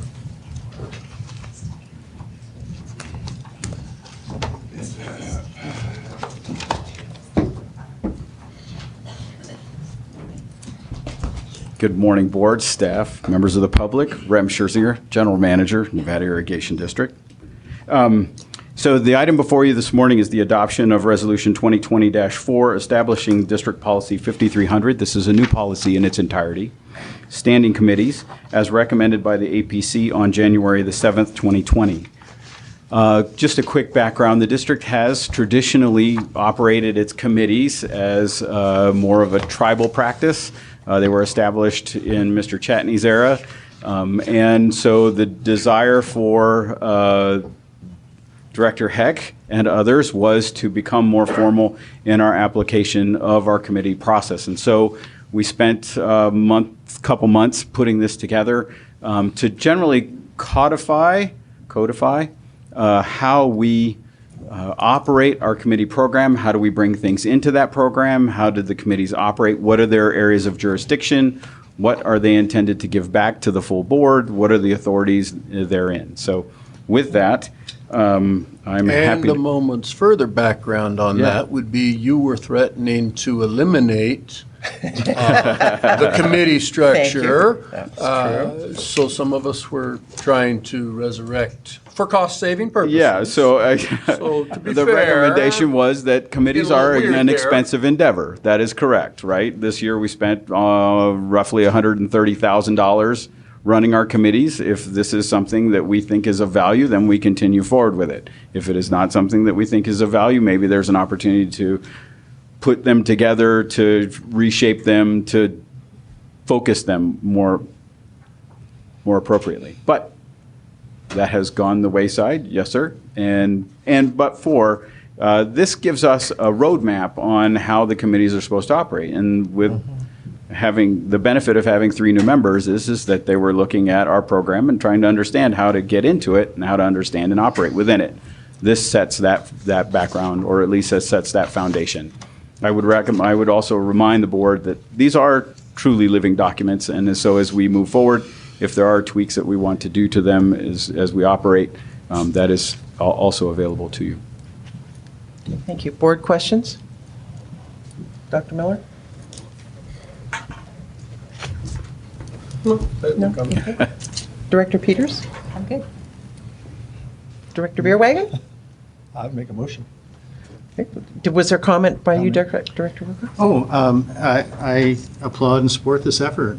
Thank you. Thank you very much. And we have a motion, and I'll be happy to second it.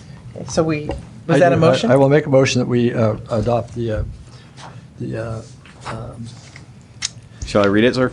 wrong, looking at the wrong line. Okay. District Policy 5300, Resolution Number 2020-04.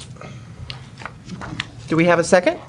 I did second it. Oh, you did second. Okay. We have a motion by Director Beerwagen, second by Director Wilcox. Is there public comment on this?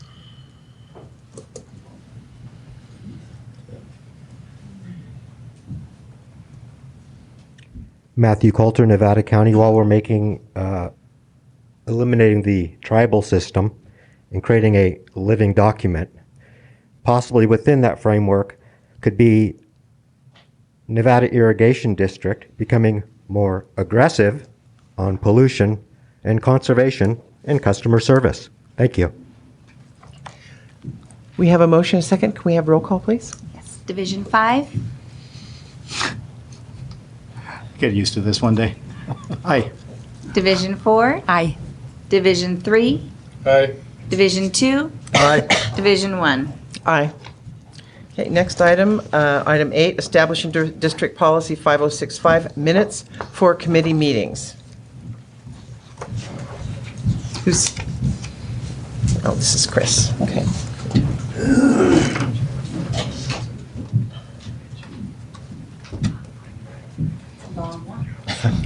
You could have come I'm this going to do way. this because that's been driving me crazy. Okay. There we go. Thanks, Norrie. Good morning, board, staff, and members of the public. I'm Chris Stepanian, board secretary. This item before you is to establish District Policy 5065 for minutes of committee meetings. This item has been to the APC a couple of times, starting back in 2019. As we know, we have 4 standing committees, the Administrative Practices Committee, the Water and Hydroelectric Operations Committee, Engineering Committee, and Maintenance and Resources Management Committee. We've somewhat streamlined over the past year, I think, more of having summary minutes, and we currently audio tape for tools, really, for staff members to create the minutes for each of those meetings. But there's been a request to come up with some different options to take it a step further for creating the minutes for the committees. As you see in your staff report, there are 2 options that the Administrative Practices Committee wanted to forward on to the board to choose from. We didn't have a meeting of the minds for one of these methods, so we were bringing two of them to the board to look at. Option one is very similar to the board meetings, to video record the meetings and have action minutes. And so they would mirror our board meetings in that method. The video recording would become a permanent record of the district and be supported by action minutes. And the cost breakdown is in there for you. It costs more to do it that method because of the storage space. So I have that broken down here for you in the staff report. We came up with an annual cost of $14,420 to store. And as time goes on, because of permanent records, we keep adding to them, that storage increases every year. Okay. And then option two, we have the audio recording with summary minutes, where it's very similar to our current process that we follow by committees. So the audio recordings in this scenario would be retained for 90 days, and summary minutes would be retained as a permanent record. And that cost per year is $5,760. These estimates were based on an average 3-hour meeting, so that's about the average of a committee meeting minute or committee meeting length.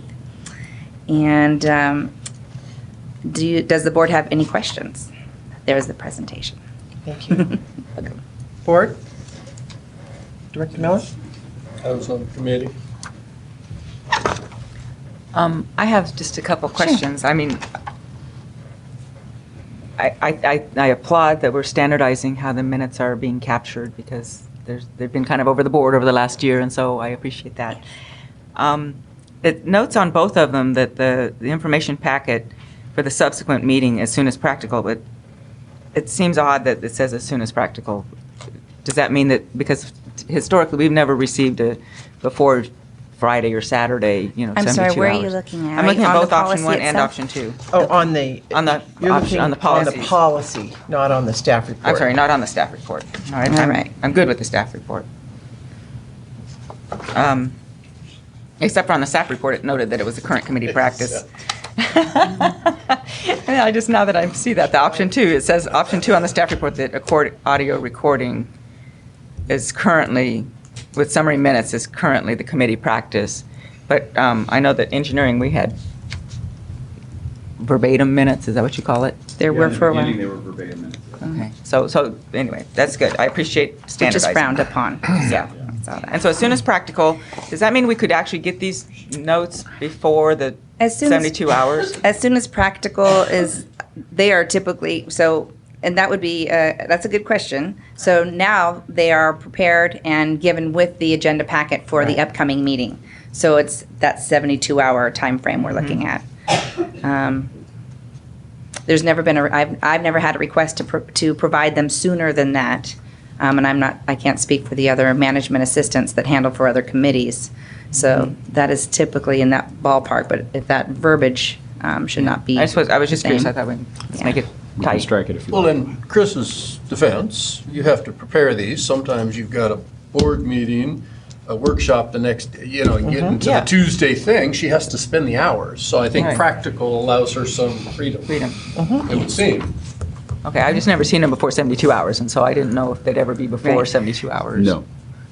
Chances are no. I think what we're preparing the board for in this policy is that we don't always have the minutes, as you have been in committees where the minutes didn't come forward because we weren't done preparing them, right? There were a couple engineering meetings last year where we had 13 pages, 15-page minutes.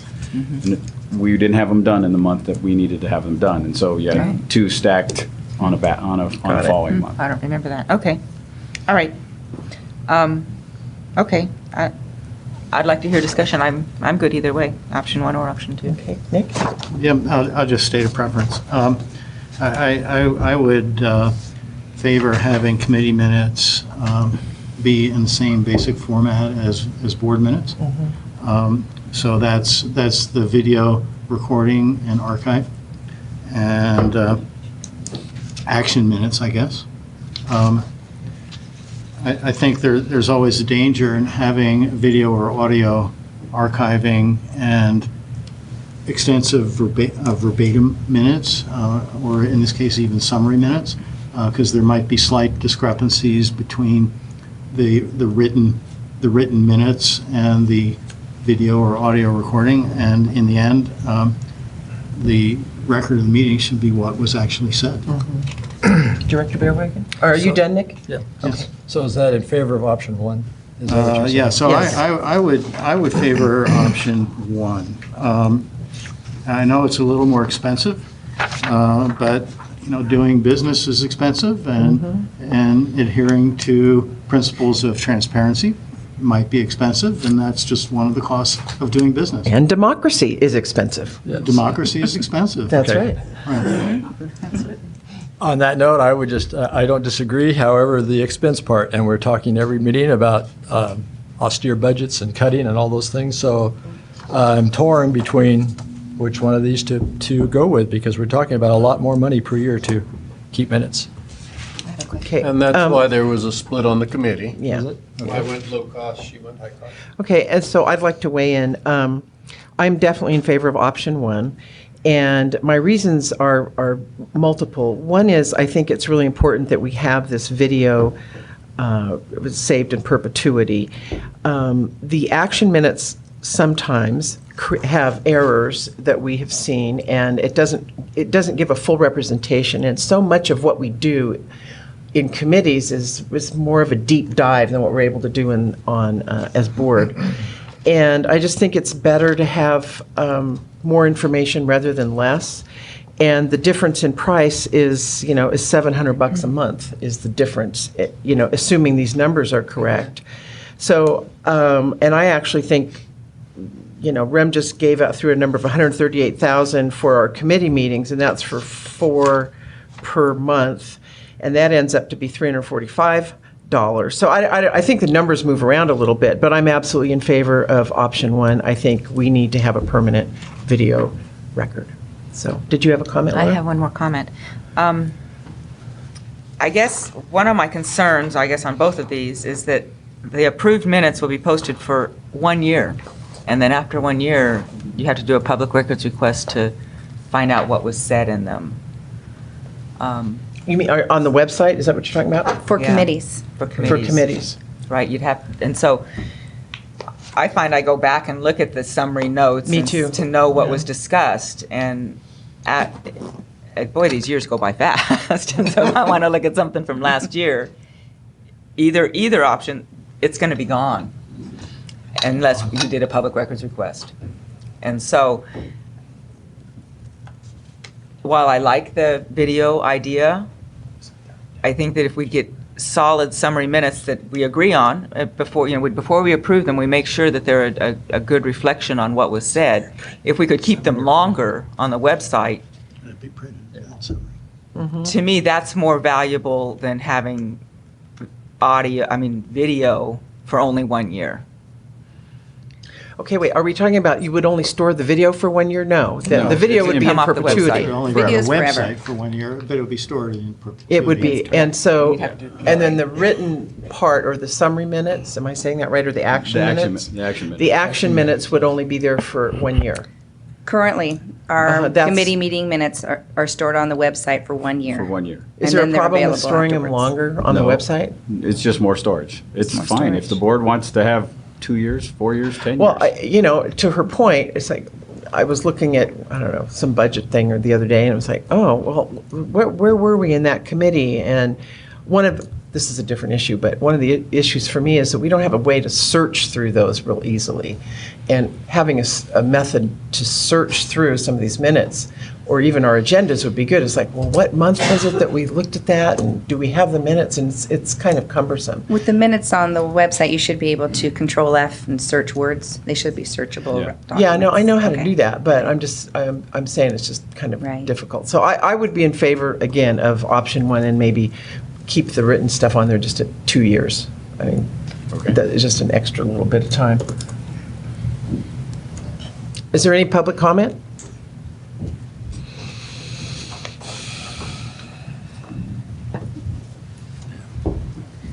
Matthew Coulter, with projects like the Centennial Dam going on, these massive multi-year projects, it definitely is the public's interest to have more information available for longer versus 1 year. It's ridiculous. Thank you.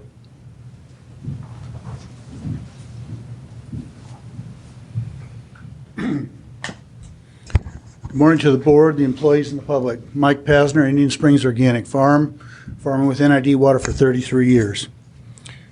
I'm looking at the two options you've got here. These are options that were drawn up by the staff, not necessarily the ones that came up from the committee meetings, because they sort of disagreed on how to go with those. One member was in favor of the more expensive, the other was in favor of the less expensive. We already have audio and visual equipment in place. We have to at least retain audio of all of the committee meetings. The committee meetings are where the rubber meets the road, where the public gets to have input on what the board does. And that's our opportunity to address everything that NID does. And it must be kept in perpetuity so we can analyze what responses were taken by the directors and by the representatives. An accurate memory of all discussions. The visual and the audio is, of course, optimal. Maybe we can get creative and do it cheaper. I'm not much of a computer guy, but it seems like print up a couple discs, throw them to 25 different places, and you've got a permanent record. That's got to be oversimplification, but it must be a way to do this cheaper in this day and age. We must quit claiming that we support transparency and not have a permanent record of these committee meetings. They just don't jive. You can't have it both ways. And keeping it on the website for a couple years, whatever the board decides, is of course a better option than having it disappear after 30 days, which is what currently happens. That after it's formed, been taken and used to form the written minutes, it can disappear after 30 days and is gone.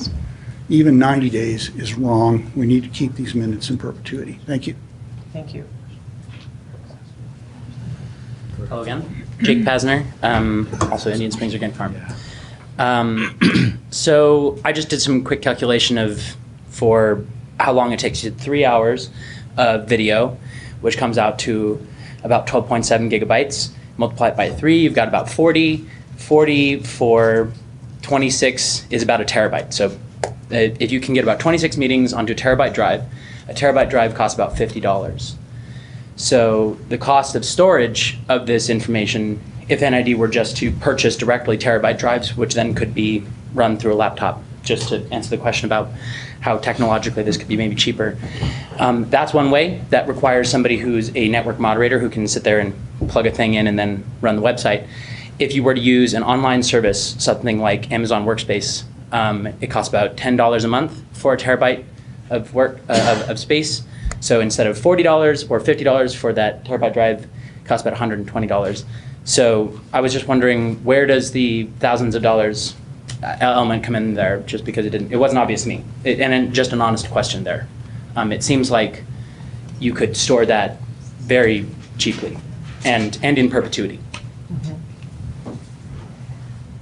So our IT department came up with our figures, and they're actually in the current process of updating those, because these were a few months ago.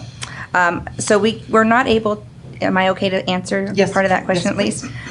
So the district has a responsibility to protect its data, so we can't store it on Amazon or on the cloud somewhere. We need to be able. Sorry to interrupt, but they have privacy standards and protocols that are some Western world. Go ahead, Chris. So we need to be in control of our records, all of them, including our permanent records. Make sure that they are kept as a permanent record and don't disappear somewhere in the cloud. Right. So that was my understanding on that piece. And there were some numbers worked up by our IT department who assisted with getting the gigabytes, terabytes. That is not my area. So yeah, shoo. I know the server costs are not going down, but the storage costs are going down a little bit since this last check. So I confirmed just this week that there's not a whole lot of give from our estimates that we have on our staff report. Mm-hmm. So I'm trusting IT for those figures. Right. Okay. Thank you. Thank you. Do we have a motion here? Sounds like there's been several iterations of what could be done, and maybe I ought to go back to committee and bring it back with an option 3 that would incorporate some of these ideas. Oh, that could be. And save a bunch of money. For the ratepayers. One of the options I would consider is audio on the website and summary notes.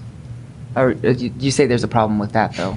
No, so that's option 2, right? Audio recording is held and there's For- summary minutes, no. Audio recording's only Summary- held for 30 Audio days. recordings, but we'd have to have a 90 days. destruction date for Yeah. those audio Yeah. recordings. They're not a permanent record. Right. Yeah. So you have to decide which one you want, because we're creating the permanent record. The permanent record lives on in perpetuity. Yeah. All the ancillary information that was around it is destroyed. Gosh, I really think in this day and age that we ought to have them match what the board does. You know, I looked around on some other folks' websites, and it's pretty, best practices and the correct kind of business model to have those audio and video with the minutes held in perpetuity. And, it's not that much money. And I'm always in favor of cutting money. This is an area where I feel like it's worth it. Yeah. So, Nick? Yeah, I'm in agreement with you, Ricky. And therefore, I would move that we adopt option 1. Director Wilcox as amended or as it stands? The amendment being that we would edit the period of 1 year to 2 years. I'm fine with that. Yeah. Storage space is definitely coming down in cost. So this is merely about our website, right? We're going to store this document. Well, it's stored in Forever. perpetuity in our files. Yes. And, if the public feels that they need to have, one-click access to 2 years versus 1 year, Or directors? or directors, I'm fine with that. Yeah. Okay. Okay, thank you. And So I would as like to amended. second that as amended with the 2 years. So we have a motion and a second. May we have the vote, please? Never done roll call from here. Thanks for Start making it that in. easy this year. No. No. Division 5, Is this permanent? Aye. Division 4, I'll say aye. This is a living document. Division 3, No, I think we should send it back and make it less expensive. Division 2, No. Division 1. Yes. Motion passes. Motion carries. Thank you. Thank you. Thank you, everybody. Okay, next, seasonal irrigation water information, service information. Chip Close.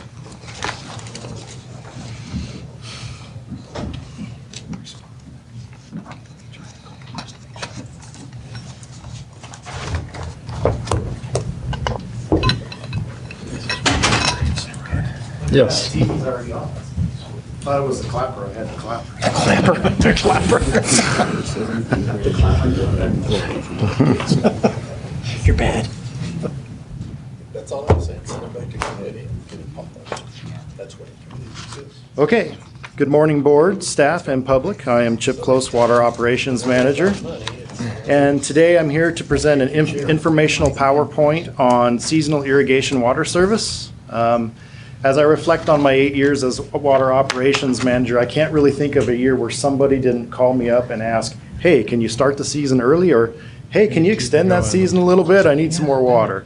And I get it. There are some challenges with that from a customer perspective, but there are also some challenges with that from NID's perspective. And today I'd like to go over some of the history on why we do what we do, as well as cover some of our customers' concerns and then wrap it up with what it would mean to the district if we were to change some of those dates. All right? And beyond those customer calls, I have sat on the rate committees and tried to institute a shoulder season in the past, where the agricultural people in particular wouldn't have to take it when they don't really need it. So there's a long history of trying to come up with a shoulder season is what I used to call it, or try to get in there. Very good, thank you. So, as most of you all know, the district has a lot of irrigation water services, from fall water to winter water to stock water to demand water. However, what we're focusing on today is seasonal water, and that is April 15th through October 14th. Historically, that has been in place due to crop demands more than anything else. That's how it started. And basically in this area, we're all familiar with, there's not a lot of sunlight. in the winter months and it's very cold and things don't grow. But April through October is that prime growing season, so that's when we send water through the system. Additionally, there are some water right licensing conditions and collection periods that I'll get to in detail that mirror some of these timeframes. That becomes very important in the future, and I'll highlight those shortly. And last but not least, we're not unusual. This is the same irrigation season practiced by many other agencies in California, and especially up here in the foothills. We have South Sutter Water District, PCWA, North Yuba Water District, South Feather Water and Power, and Georgetown Divide PUD. They all practice the same exact dates for their irrigation season for their customers. Now, some of the things that we've heard from our customers is that there are many reasons in which they would like the season adjusted, as Director Miller has pointed out, during those shoulder periods. And they span from preseason to postseason. Preseason, we have Mother Nature greens up those pastures for us really nicely in the winter months, right? And then March comes around and the beginning of April, and it dries up and it gets hot, and those pastures become jeopardized with no water on them. They start to turn brown. And so those folks are very worried that they're going to lose their pastures. They need that water early. They want us to start early so they can green it back up. I get it. It's a legitimate challenge. And the discussion was that they are best capable of understanding how much water they need in a given year. And that was part of the problem with not getting the shoulder season. So, well, we got people out there flipping boards, and there's a practicality that encumbered it. Yes. But again, who better than the user to know when they could take a partial? And that's what we were trying to keep rates down for the agricultural people, is the drive for that. But it always gets shot down in committee. So. Appreciate that. And we'll get to some of the reasons why that's a challenge here shortly. Okay, gotcha. And I already mentioned crop demands. Obviously, that spans preseason and postseason. There are certain crops that sprout early. A lot of folks plant seeds early while Mother Nature is watering them and germinating them. And then if it doesn't continue to rain in March and April, they're going to need water on it so they don't lose a crop. And any given year, correct. Also in the fall months, we shut down the canal systems, and many of our customers utilize this water for stock watering. They're in very remote locations and they have no other access to water. So when we dry up the canal and we run into October and November and it's dry, there's no water for the animals out there. So that becomes a challenge for them as well. Next, fire protection. So this has become the hot topic, and quite honestly, last season was the most requests I've ever received to extend the water season, and potentially, rightfully so, because of the extreme fire hazard we were under. As we all recall, we had multiple PSPS events. I don't know if this is the new norm. It definitely seems to be changing, but it is increasing the requests and the demand for water in the off dry fall seasons. Additionally, there are some customers that have no other supply available until rains come. That kind of relates to stock water as well. So they call us and they say, hey, can you keep the water flowing until the rains come? That's the request we get. And then lastly, climate variability. That's the shoulder season discussion. If the climate is changing, why can't we change to match the climate year to year? Sounds great, and I get all of those requests. I wish they were easy to accommodate, but we'll get into some of the challenges in the coming slides. So let's start with crop water needs. The district irrigates 30,000 acres of land with our waters. Our number one crop is irrigated pasture at, 19,700 acres. Let me put on some eyeballs. And we utilize our customers purchase 112,000 acre feet to irrigate those pastures. Okay, and typically the peak growing season for irrigated pasture is April through September. If you'll notice on that chart, and I apologize for the audience, it's very small and hard to see, but basically the Cal Ag has put together this growing season chart, and basically irrigated pasture is peaking from April through October, which happens to precisely match when we deliver water to our customers. That is our biggest and number one crop, and therefore it makes sense that that matches when we send water out. Our number two crop, family gardens at 6,244 acres. Our customers purchase 27,000 acre feet of water annually to irrigate their gardens. And again, this is the same thing. You don't see many people out there gardening and picking cucumbers in the snow. It just doesn't happen unless you like frozen vegetables. At any rate, so the peak season there seems to match up with the April through October as well. That's our number 2. Our number 3 actually is hay at 852 acres.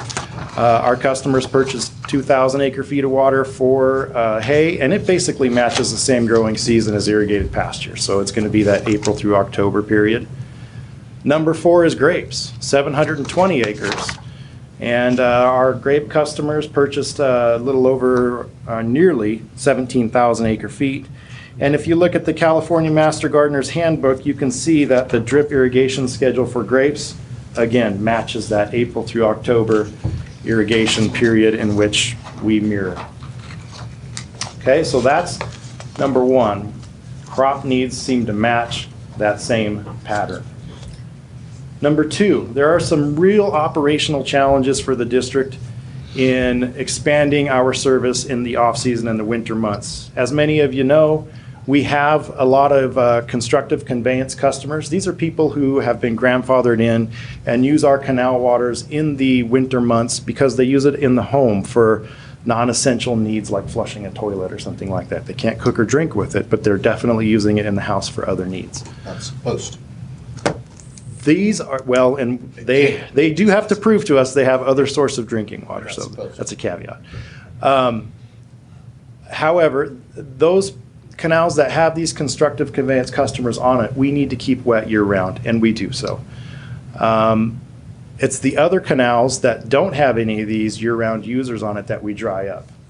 And that Chip, can you, just to quantify, because you did on these others, how many constructive conveyance customers do we have? And what is the amount of water?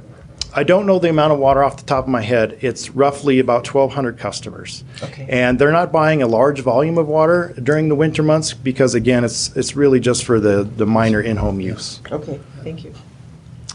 So again, those are the canals that remain wet. The canals that are dry in the off-season don't have any of these constructive conveyance customers, and past practice, the district has not wetted up these canals for a number of reasons. One of the biggest is we have over 500 miles of canal. We only have a limited number of staff to go through and patrol and man these canals. When we have a storm coming in, we have to go through every canal and open up and gut every spill channel along the way and allow those waters to spill. That's hard to do on 500 miles of canal with 10 staff members. So as soon as that storm passes, we then have to go back, rebuild all of those structures. And I know many of you may not have seen them, but this is not a simple turn a slide gate wheel. This is cut boards, put them in, wedge them in, and it's a lot of labor hours. You said we only have 10 staff members that do that? We have more than that. However, scheduling-wise, because we operate 24 hours a day, 7 days a week, that's the amount of distribution operators that are regularly patrolling. A lot of times, maintenance is gracious and helps us out, and we spread our labor and cross over as much as we can to get as much done efficiently as we can, so that helps, but that's a lot of area to cover. Director Wilcox. There are canals that don't serve winter water. I'll just speak for my own case. The tar ditch does not have winter water, nor to my knowledge do we have constructed conveyance customers, at least at my end of the ditch. My question is, under this policy, since the canal is normally dried up, you would not be open to wetting up that canal to provide shoulder season water? Yeah, that's correct. So past practice, we have not wetted up any of these dry canals. The reason being is that we generally only have 1, maybe 2 customers along those canals that have called us and requested.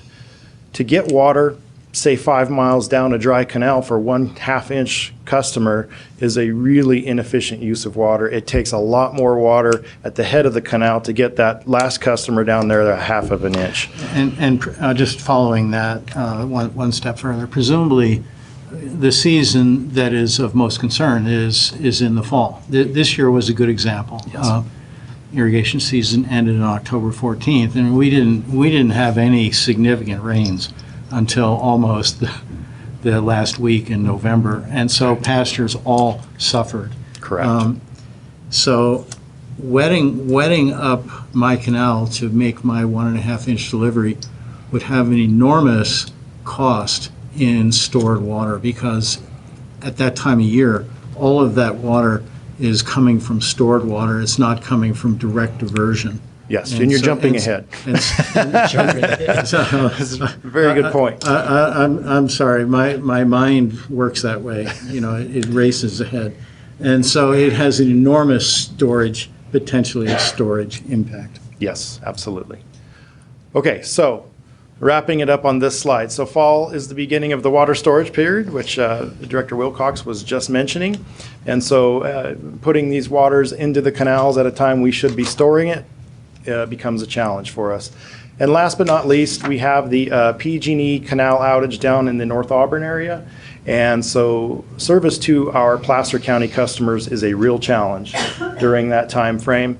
And in fact, we are the main supplier during that time period, and we are really on the edge of what the facility can provide to those customers during that time frame. So opening up more canals during that time frame would be a real challenge to us.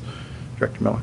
Not to be argumentative, but haven't we finalized our Rock Creek connection that would aid in serving during the outage? Because we kind of went for it big when the canal fell off the side of the hill. Yes. And affected, and we were good neighbors. And so hasn't that, in the last couple of years, enhanced our ability to deliver to North Auburn and Placer County? Yes, and work is undergoing now to further enhance it with the Combi Phase 1 system. The upsizing of that pipeline will allow us to get more water into Placer County. And our intertie agreement with Rock Creek is in place, so we can put more water into Rock Creek and feed the Fiddler Green system. It also benefits PCWA.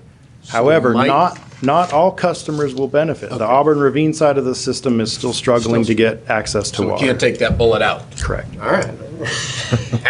Arm wrestling contest. All right, so water rights. This is kind of the big reason that this is a challenge for us. So the district has 13 post-1914 consumptive water rights. All 13 have collection restriction times on them. So if you're familiar with water rights, they usually have a collection period in which you can exercise your water rights and a period where you cannot. We have two different types of water rights. We have direct diversion. That's where we pull out of the creek and serve it directly to our customers. We also have storage rights where we pull it out of the creek and put it in a reservoir. Our direct diversion rights don't begin, the majority of them don't begin until April. So if we are to start the irrigation season early, say in March, we are not allowed to pull water out of the creeks to feed to those customers in that early time period. We would actually be pulling that water out of our storage reservoirs to supply them. That's a major challenge. Number two, in the fall, oh, that'll make the newsreel. Sorry about that. In the fall months, the opposite is true. So our storage to diversion to storage doesn't generally take place until November. So if we were to extend the season from October 14th past the November time period, we'll be using water that we had previously stored to serve our customers then too, and not adding to storage because we're not able to yet. That's a big challenge. Additionally, all of our water rights have a purpose of use. So if you look at our post-1914 rights, some of this is relics from the past, but basically our rights are okayed for, authorized for mining, domestic, irrigation, municipal, power, and recreation. You'll notice in there's nothing mentioned about fire protection, stock water, all those other things that people want us to serve water for. So that is a bit of a challenge for us.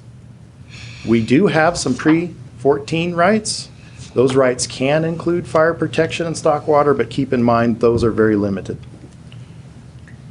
Are all of these post-14 water rights perfected? Upper division ones are, lower division ones are not. Where's Sue? Yeah. I mean, of these 14, how many did you say there were? There were 13 for consumptive.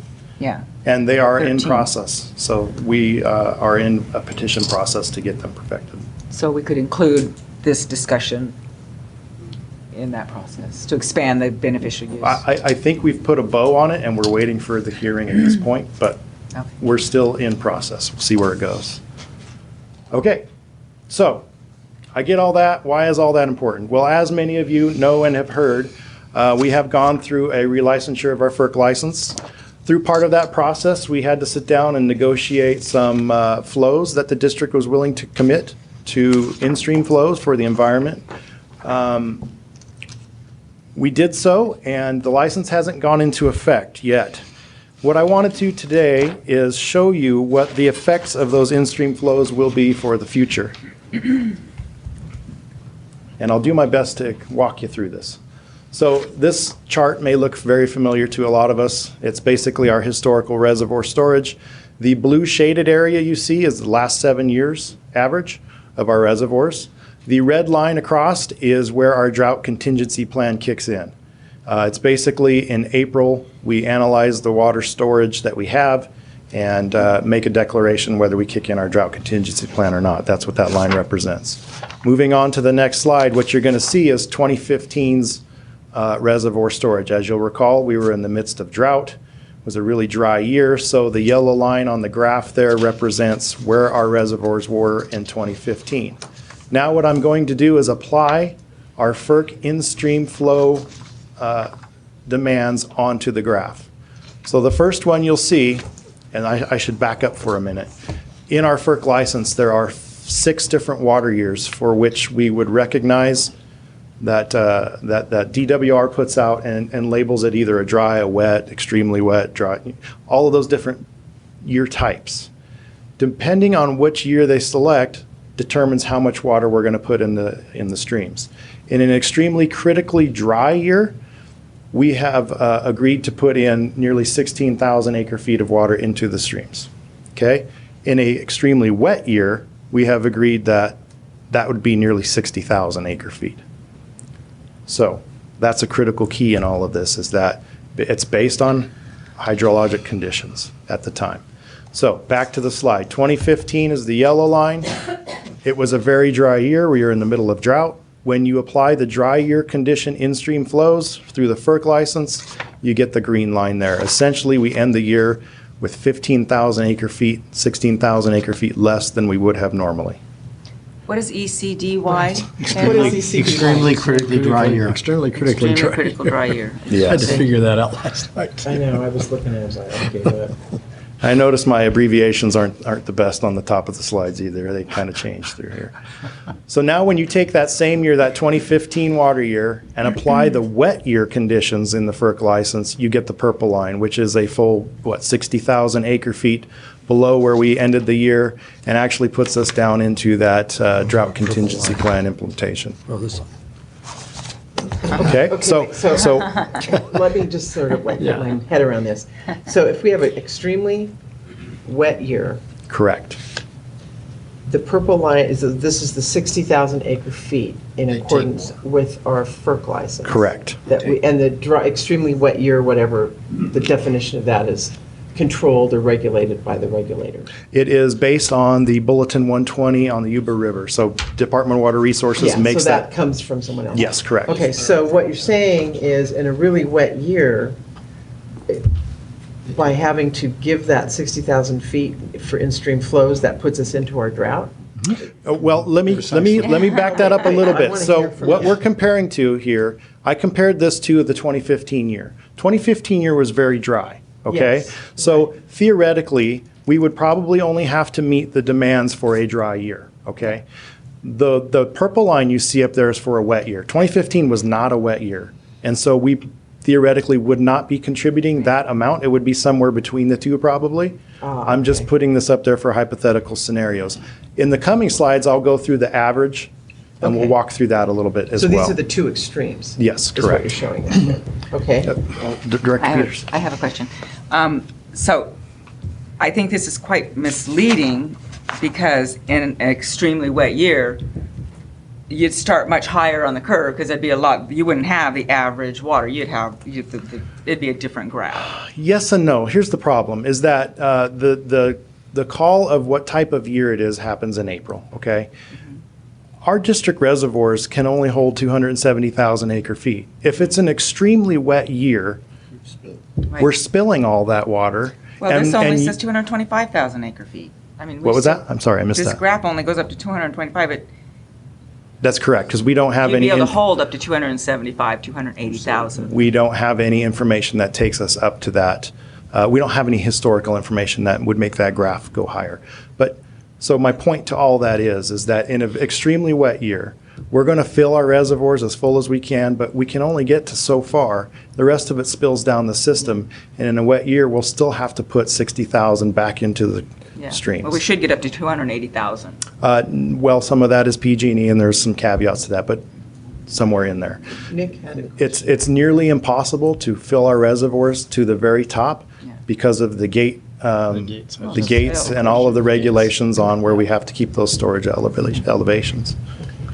Director Wilcox. Yeah, I just want to make sure I understand this. So are you saying that in a wet year, the average wet year, that you will end up the wet year at less than 78,000 acre feet? No, No. that isn't what he said. So what you're seeing on this graph Yeah, is. so I need to understand how this works, because what that would say to me is that in a wet year, because of our FERC flows, we are being forced to live in a regulatory drought. Well, it will. And then my follow-up question, and you can note this, is, okay, what happens in the event of a critical dry year or a dry year following a wet year? Yes, so that's where this becomes a bit of a challenge, right? So if you end a very wet year and you had to contribute 60,000 acre feet extra, and the very next year you're in a dry year, you're going to start behind the eight ball. It has the potential to accumulate. Much like Andy Fecco said this morning, we're ratcheting this down. And with climate change, with the diminishing snowpack, these flows could become a challenge to us in the future. Now, I want to walk you through the rest of these slides because it is a bit deceiving because I used a dry year for the comparison, but here in the next slide, I am actually using our 7-year average. So if you take an average water year and you apply the extremely dry condition FERC licensure, that's the purple line, you end up the season 16,000 acre feet shorter than you normally would have. Now, when you apply a wet year to that, that's what it looks like. So this is a 7-year average of the extreme critical dry year. This is just a 7-year average period. This is what our average is. It's not a comparison to No, the any purple dry or line. wet year. The purple line, The purple line is the extremely critically dry year, correct? 7-year average. No, this is the license conditions. Declaration of the mandate. Correct. Because it says average. The legend, average, Laura's ECDY. right. So we're using the average curve Yes. and applying the critically dry year on it. So that's why you're seeing it shift down. And then we're using that same curve and then applying the wet year delivery, and that's giving you the green line. Now, theoretically, if I walk you through Thank you, this, Graham. if you look at the purple line, the extremely critically dry year, I think it would be safe to assume that the shaded blue part would be much less than it is in that graph because it's a dry year. The converse of that is that if it's an extremely wet year, it might be safe to say that that blue shaded area would be higher than what you see in this graph. But the purple and green line would still apply because they're the FERC license conditions. Director Wilcox. Yeah, I'm still concerned about the advent of a dry or critically dry year following a wet year.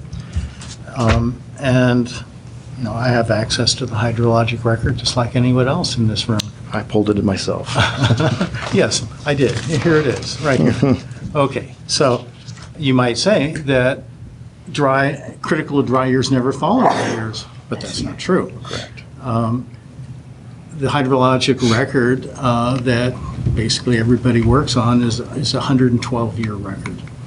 Basically, in the Sacramento Basin, it goes 1906 to 2018. They haven't posted the 2019 data yet. So if you look down through that record, you see that there are 6 occasions when a dry year or a critical dry year follow a wet year. And so, 6 occurrences out of 112 years basically gives you a frequency of occurrence of around 5%. So if this creates a real problem, a critical dry year or a dry year following a wet year, then you have about a 1 in 20 chance of encountering this kind of devastating condition. And I would posit to you that if you had a 1 in 20 chance of dying every time you stepped on an airplane, you would find an alternate means of travel. Or if we had a 1 in 20 chance of dying every time you drove on the streets in your car, we would all be dead by now. So to your Proving point, that statistics can support whatever you want to say. Whatever you want. So just Yeah, I'm just telling you, those are the statistics. Thank you. I appreciate that. So out of the last, 25 years, I did pull it, or maybe it's 24, we've had 9 wet years, 5 dry years, 6 below normal, 1 above normal, and 3 critically dry. That's three critically dry out of 24. Okay. The last 24. And out of the 112-year record, I'll give you the statistics. I mean, we have experienced, where is it? It's this one here. Out of 112 years, we've experienced 37 wet years. The occurrence of wet years over the entire record is about 33%. So about a third of years, we would be experiencing these wet year problems. And I would say that's unacceptable. So bouncing off of that, the other concern that I have operationally, and the things that keep me up at night, is that with coming regulations, the State Water Resources Control Board and even DWR, through their agricultural water management plans, is asking water purveyors to project out 3 to 5 years of water supply. If you can't meet that projected goal, they're going to require you to implement your drought contingency plan. So that gives me pause. It really does mean that I think we will be experiencing more water shortage periods in the future based on those new regulatory requirements that may be coming. Chip, will you please expand on that so they can understand the volume that you're talking about? Well, and to highlight, everybody keeps saying, where's the hydrology? This is the goalpost that got changed by the state. Suddenly it's 5, not 3. That's correct. So In the past, we models used to have have to to be- project out 3. Now it is 5. If you take into account that we put 150,000 acres of water out into the system every year, and we have to prove out we have 5 years worth of that in our coffers, and additionally meet our new FERC condition requirements, that's a very daunting task. We really only have 270,000 acre feet of water in reservoir storage to start with, and that's at 100%. Add to that a snowpack of maybe 150,000 acre feet, but that is diminishing through climate change and modeling. We are really forecasting shortcomings in the future. Nick? So to state it a little different way, if you look at that chart up there, it's got the red line, the 78,000 acre feet. That's your minimum carryover storage to meet the 3-year. So to meet the 5-year, you basically have to move that line up. Would that be a correct statement? That is, but I would also like to add to it that red line is basically the most critical stage of our drought contingency And so plan. the amount of water you have to work with is kind of the difference between the red line and the top of the blue curve. Correct. And so you have a much smaller amount of water in your working area there. Correct. On average, right. Director Miller. We've adjusted our drought contingency plan several times in the last decade. And I thought one of the things we did was based on the stage 2 or the stage we're in, that we changed the red line. Didn't we move it up? That's correct. Independent of what the state's doing to us, just to Yes. be wise about droughts and how we try to get through them? Yes, correct. The line that you see in This red is like up the there minimum. is the bare minimum. Yeah, That that's is the minimum. public health and safety water supply. That's what I'm saying. And to be proactive in droughts, we have tried to look at how, well, if we carry over a little bit, it might hurt one year, but it'll make the next year a little less intense and so, right. So I mean, correct. We're not just being flapped on. We are attacked by the state with their legislative mandates and through the FERC, but we also proactively have been trying to do things to adapt, if you will. There's Correct. the operative term for the day. How much water did you say we deliver? You said we deliver. It's roughly 150,000 acre feet a year. That's very rough. Obviously, there's some years that are higher, some years that are lower.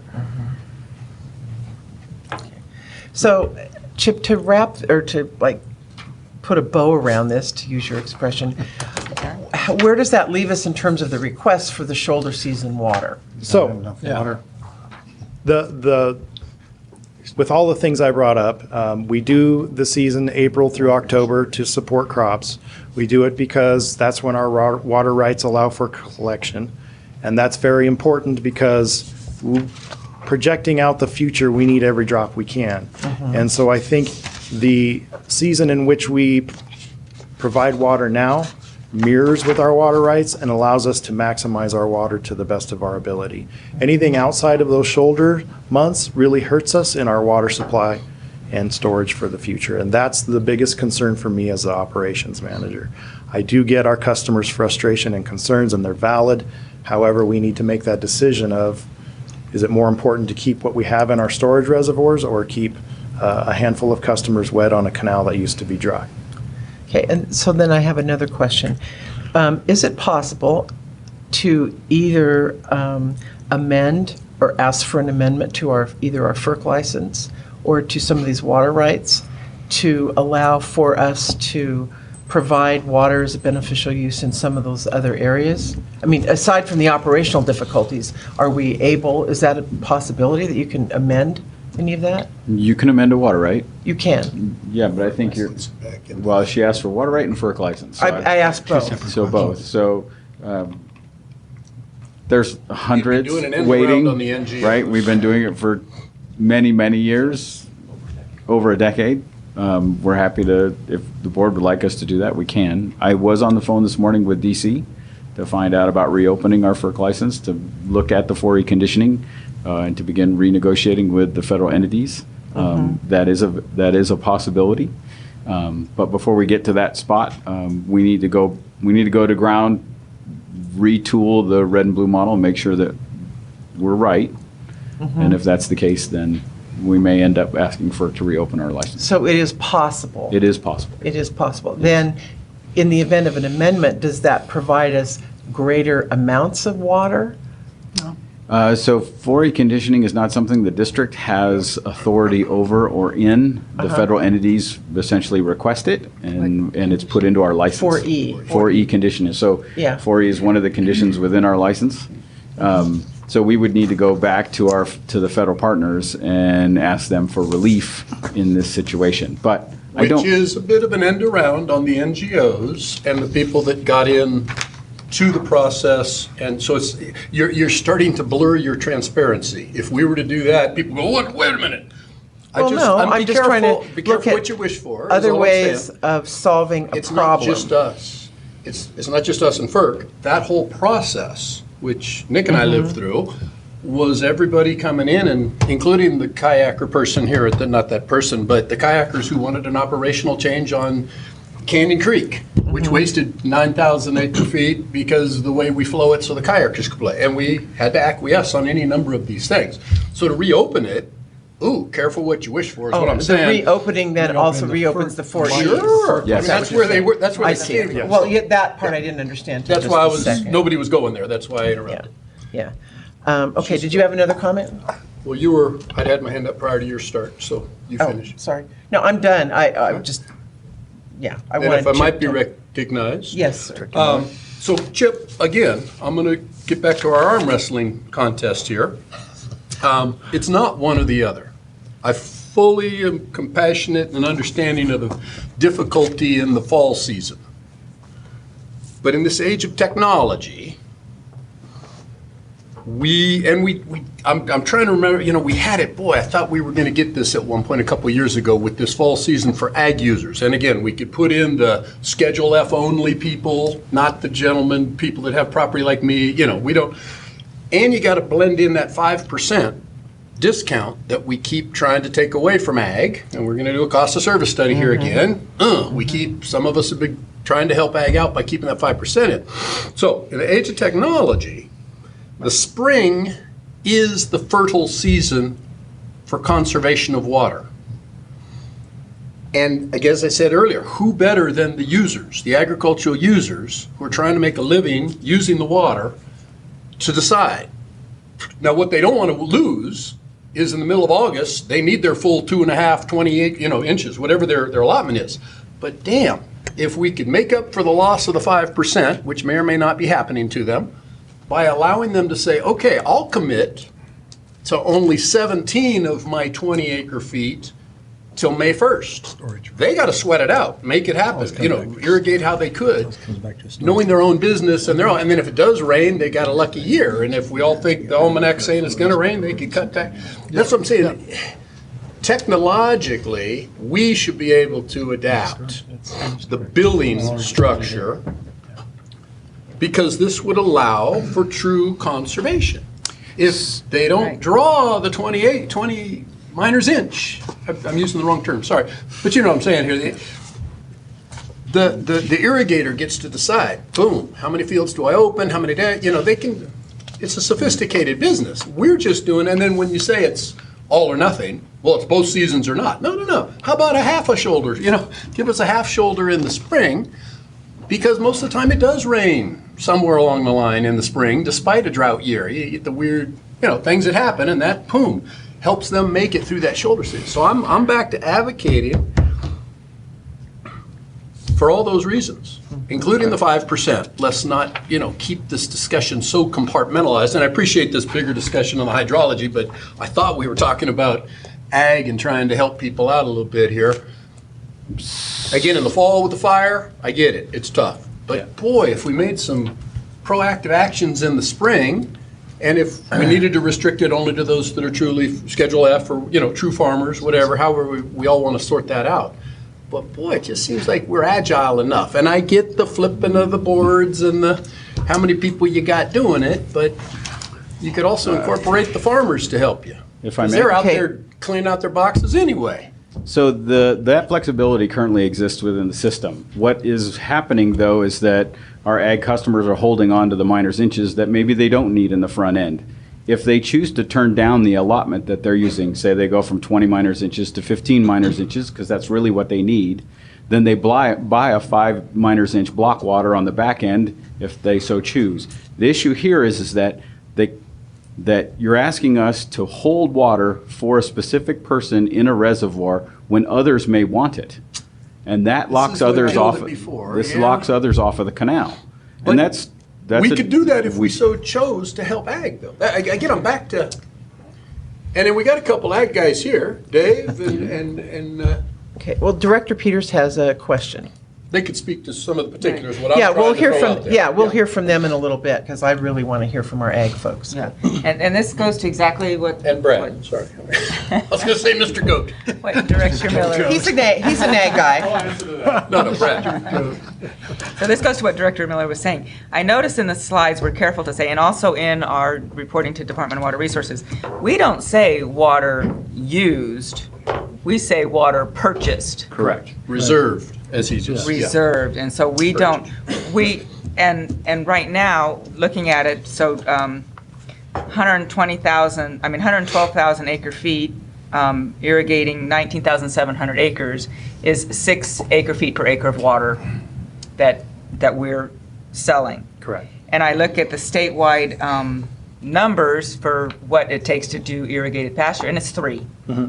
So we're essentially holding back 50% of our irrigated water Holding back? I mean, or we're either, or there's lots of Twice room for what the need conservation. is. Twice what the need is. Yeah. The so- conservation's on the part of the owner, not on the part of the district. I would caveat that a little bit differently. So yes, there's 112,000 acre feet being purchased. It doesn't mean there's 112,000 acre feet being used. Correct. And if I could, Director Beerwang has if I could jump on that one, we discussed just recently the why some of the farmers are doing that, and that's with the restrictions on the canals, being afraid that they're going to lose that.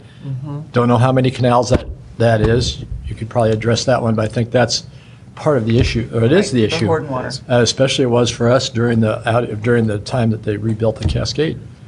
We couldn't buy additional water. Yes. So that's another pretty big factor for that issue. Correct. And just to finish that thought, although 112,000 acre feet is being purchased, we are managing and monitoring the canals in real time and cutting back on canals when the full purchase allotment is not being utilized. Right.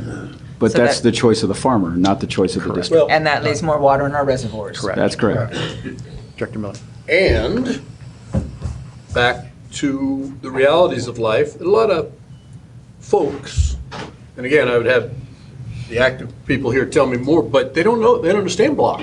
We tried to get some water into South Wolf Creek a couple of years ago, and it turns out, there's this mechanism that an agricultural user could do. Not everybody realizes that. We know it. It's one of those things where we're going, well, they can buy block water. Right on, but no, they don't always know that. So I'm just advocating. The customers all have the ability to buy a block of water from the district over a number of days, and they're charged for the volume in the days that they're running. So buy 15, and if you need that extra 5 in the August, you can turn around and buy it, if it's there. If it's available. But that's not a good way to run a business. Again, the guys running businesses should have Right, some so, input into this. so they're making an insurance decision, right? They're saying, I know that I need 12 inches, I may need 15, so I'm gonna always have 15. That means that NID's holding 15 inches. We may not be delivering it, but we're holding 15 inches for them. That's what they paid for, it's their water. We need to deliver it if they ask for it.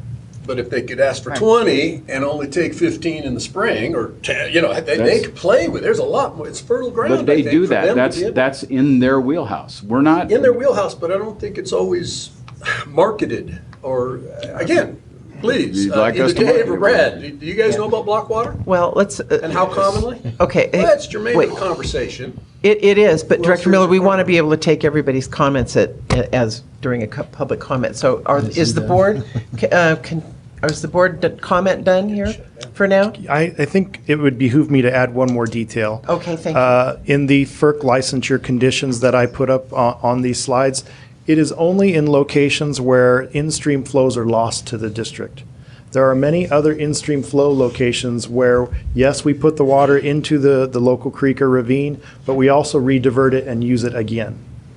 So that's fairly important for us, and I apologize I didn't mention that Say that earlier. again. The Canyon Creek example Yeah. could maybe be modified by that. Yeah, so for instance, we have an in-stream flow below Jackson Meadows that we have to meet. We put that flow into the creek, and then we re-divert it again down at Milton to use it for our customers. I didn't put that into these calculations because we are using that water for our customers. There's also a diversion at Milton Dam where we have to put in-stream flows in that go on down the creek and never come back to NID. Those are the ones that are in these graphs. Basically, if the in-stream flow is lost to the district and cannot be reused, I put them in this graph. Got it. Okay. So this is extremely conservative.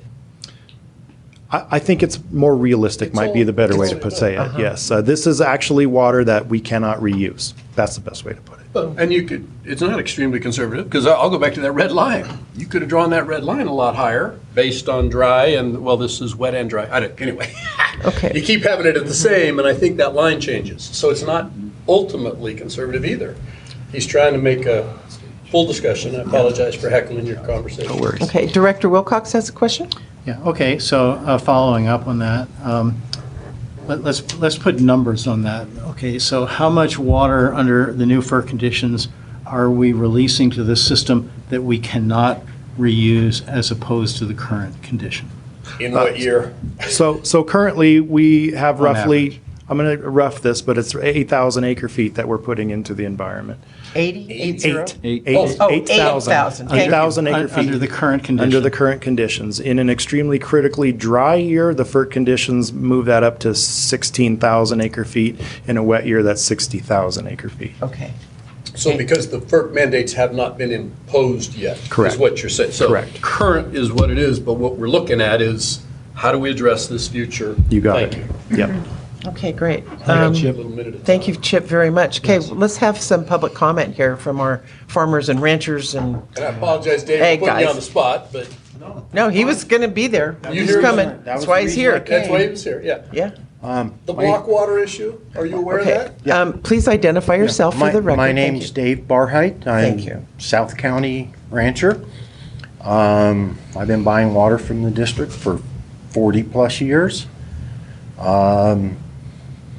Probably, I was trying to remember, for the last 10 years, I have not started irrigation on the 15th of April. It's always been into May. Most years in the last 10 years, I could have personally used irrigation water at least till the 1st of November. And as far as my water purchases, I only buy what I need. Maybe I'm in the minority. Water is really expensive to me. I think I buy water at 5 different places. So there's no excess. And One district, 5 different boxes. 5 Yeah. different locations, Yeah. in that district. So I would like to see you look at that shoulder water thing, maybe change. For me, I've told Rim time and time again, I don't want to buy my water in April. Turn it on in May. That works better for me, but that is not an option. Did you already know about the block water? I did. You did? And I have bought on-demand water before too. Back when there was a moratorium, I couldn't get water and I needed some, so I purchased that. Director Beerwagen has a comment.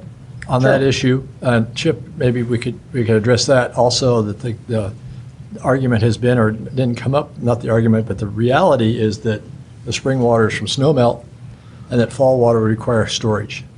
Right. Now, is that a generalization? Is that a broad brush? Or is that in order to change the policy to add shoulder water in the fall, we're talking about storing water? Correct? Correct. Yes.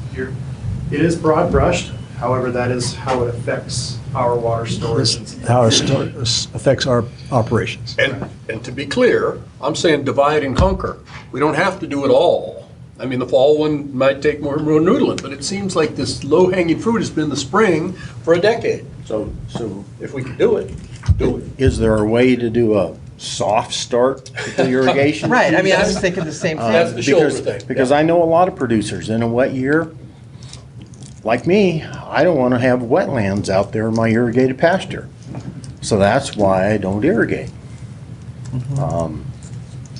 And so I don't know if that would be an option or not, but looking at least 2 more weeks in the fall would be a benefit. Thank you. So Mr. Barheit doesn't have to turn his water on if he doesn't want it. I don't. The ditch is ready to go. The issue here is, when do you pay? Right, let's cut it down to the brass tacks. You want those 2 weeks available, you pay for them. If you don't pay for them. And that's what I do now, is I pay for the whole season regardless, because I want my water every day, 24 hours a day. Absolutely.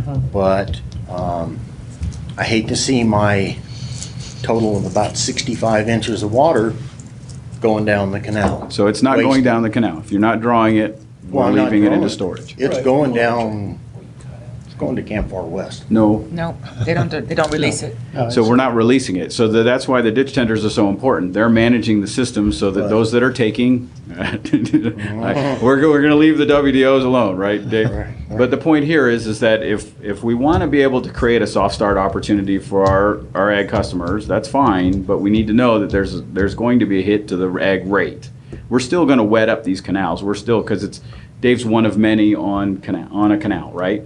So at the end, we've got two, on one of your connections, there's two beyond you. Let's say those two guys come on, I'm still gonna bring the canal online, we still have the same expense, everything's there.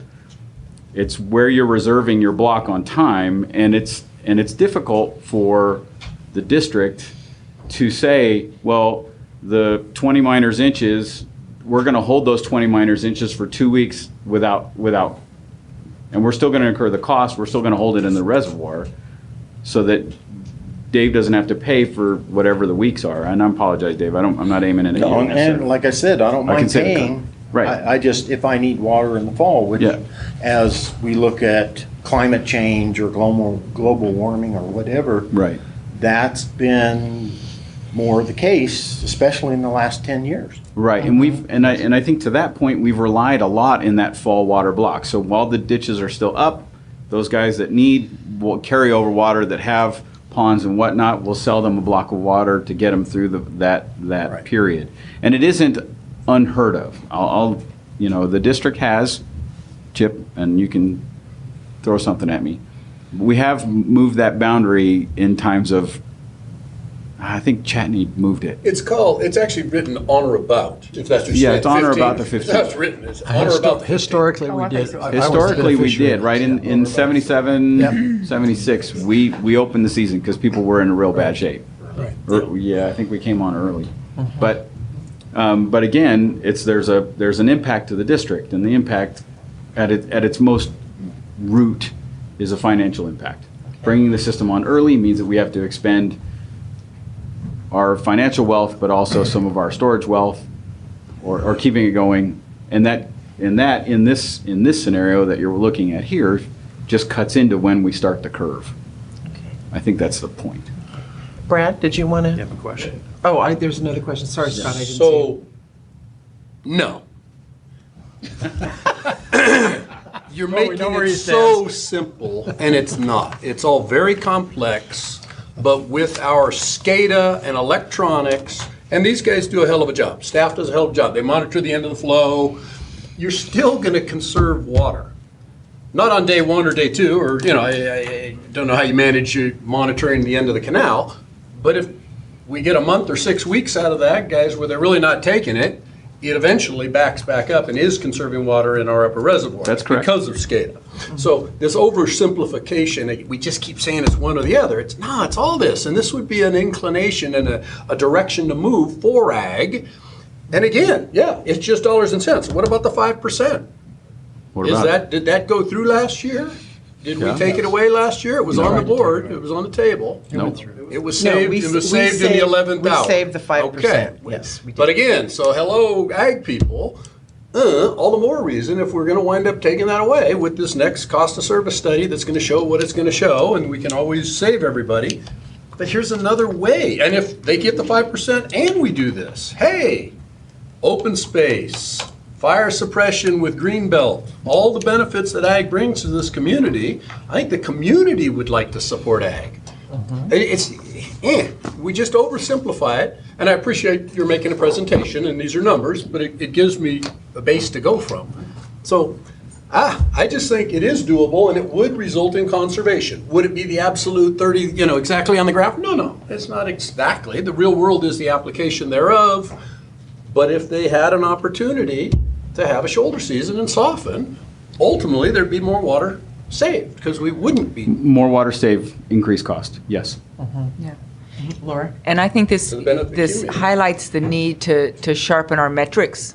We only have 5,000 ag customers, and technology has come leaps and bounds to be able to have from your phone. If we would retrofit these boxes, people could know exactly how much water they're using, and they're saying, "Wow, I'm buying 3 inches more than I need." And if we prove it over time, they won't. And they'll realize there is water. We won't have to take it away from them and say, if you reduce it, you never get it back. So just as a point of clarity, ag conservation generally goes to increase ag production. It doesn't come back to the system. A farmer that knows he has extra water, and this is the studies show. So you're they go into saying additional our ag production. customers use 100% of their water. We I just didn't had this say that long at all. conversation. I didn't say that at all. that I said that they buy a lot of water, but your comment is that if they know that they're only using X, they won't buy Y because there's a conservation component. What I'm letting you know is that conservation in agriculture yields more agriculture, not more water in the system. Well, I'm not- If they yeah. need to buy They plant less more- they water, plant more that is crops. They plant correct. more You will put more It'll water affect their behind the reservoir. pocketbook if they feel like they need it, if they don't want to have to Or buy they could it. plant more, or put more land Yeah. under production. Yeah. Mhm. That's an option. That's what they do. Yeah. Okay, Which isn't a bad thing. Yeah. let's let Brad come up here to the mic. I just want to say thank you, board staff and Mr. Close. That was a great presentation. However, I felt that the tone of the presentation was, this is why we can't do it. Right. And what I'd like to see is, I understand all those reasons, and you outlined them really well. I do not have the ability to park water on a hill or to park water in a stock pond that I can utilize later in the season. I want to echo Mr. Barheit's sentiments that this year, certainly, I didn't need to be running water until May 1st, probably, at least, or perhaps the middle of May. I don't have the ability to park that water somewhere, so it was coming to me, and if I don't take it, I don't know where it goes. It spills to Camp Far West, I imagine. So it's lost to the district when it passes me. So I don't have the ability to park it on a hill, to park it anywhere. If all I'm asking of you is some flexibility, and I think Director Miller actually, I think you understand I want to find a reason why we could do this rather than here's all the reasons why we can't. Let's look at it a different way. Let's get creative. In agriculture, we are already gambling. Every year, we're gambling on rainfall. We're gambling on all these other elements. If the water was one thing that we could have a little bit locked up, it'd be great. So that is all I have. Thank you very much. Thank you. I agree with you. I always like to how can we make it happen versus accept that we cannot. Yeah. Change the rate structure. Change the rate structure. That's it. Mr. Pasner? Change the rate structure. Make it a per day cost. Well, maybe that is what we do. We have an ag policy committee here that they're going to be looking at everything. This might be something for them to look at. Yeah. Yes. Mike Pasner, Indian Springs Organic Farm.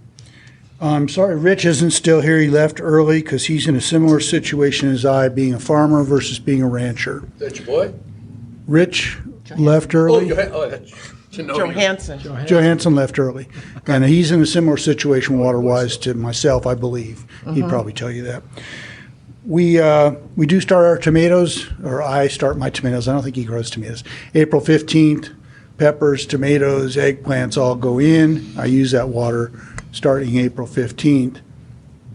And I also use it all the way through the entire season. About 8 or 9 years ago, I think it was an extreme fire danger year.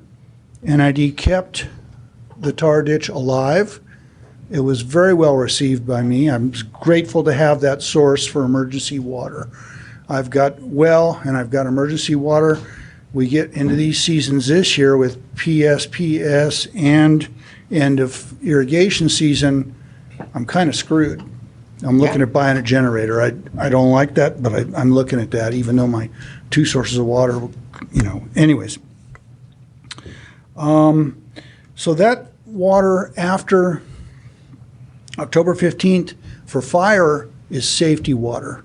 It's an emergency situation. That's what I would like to see continue, which may be different than a rancher, but it's a real concern. For fire danger only, because it's an emergency, can we do some kind of a special thing when that happens? That sort of covers it. There was one great slide there that showed a blowout in the irrigation ditch. It's because it was defoliated and didn't have any growth on it. That's why it ran out like that. Thank you for that. Thank you, Mike. Thank you so much. Okay. Hello? Did you want to come to the mic? Thank you. Karen Hull, Division 3. And Karen, can you speak up a little bit or bring the mic closer? Thank you. Sure. My assessment, my personal assessment as a flower farmer, as much as Scott describes it, I don't need the water in a wet year until this year, not until May 15th about. So the ground in our area holds moisture quite nicely. But I think in hearing the different speakers, what it reflects is there's a lot of different needs, and we haven't, as far as I can tell, really quantified how many people are like the Indian Springs Organic Farm that needs it April 15th through beyond the season. How many are like me and Brad who talk about needing it May 15th or around there? So it just seems like, are we talking, how big is the issue? Right. I don't think it's reasonable to expect that the whole system change because of me. No one said they would, but could get to the extreme. So what is the size of the problem? What are the different options to solve the problem? I think and what's the cost benefit? And we don't really know. We know it'll cost more money, but what is the cost? I buy the water starting April 15th. I have no option to change that start date to May 15th and have any effect. I would, however, like to have it continue past October 15th. Mm-hmm. Because currently, the other effect is I pull on groundwater because I turn on my well to keep my plants alive until the rains start. Okay, thank you.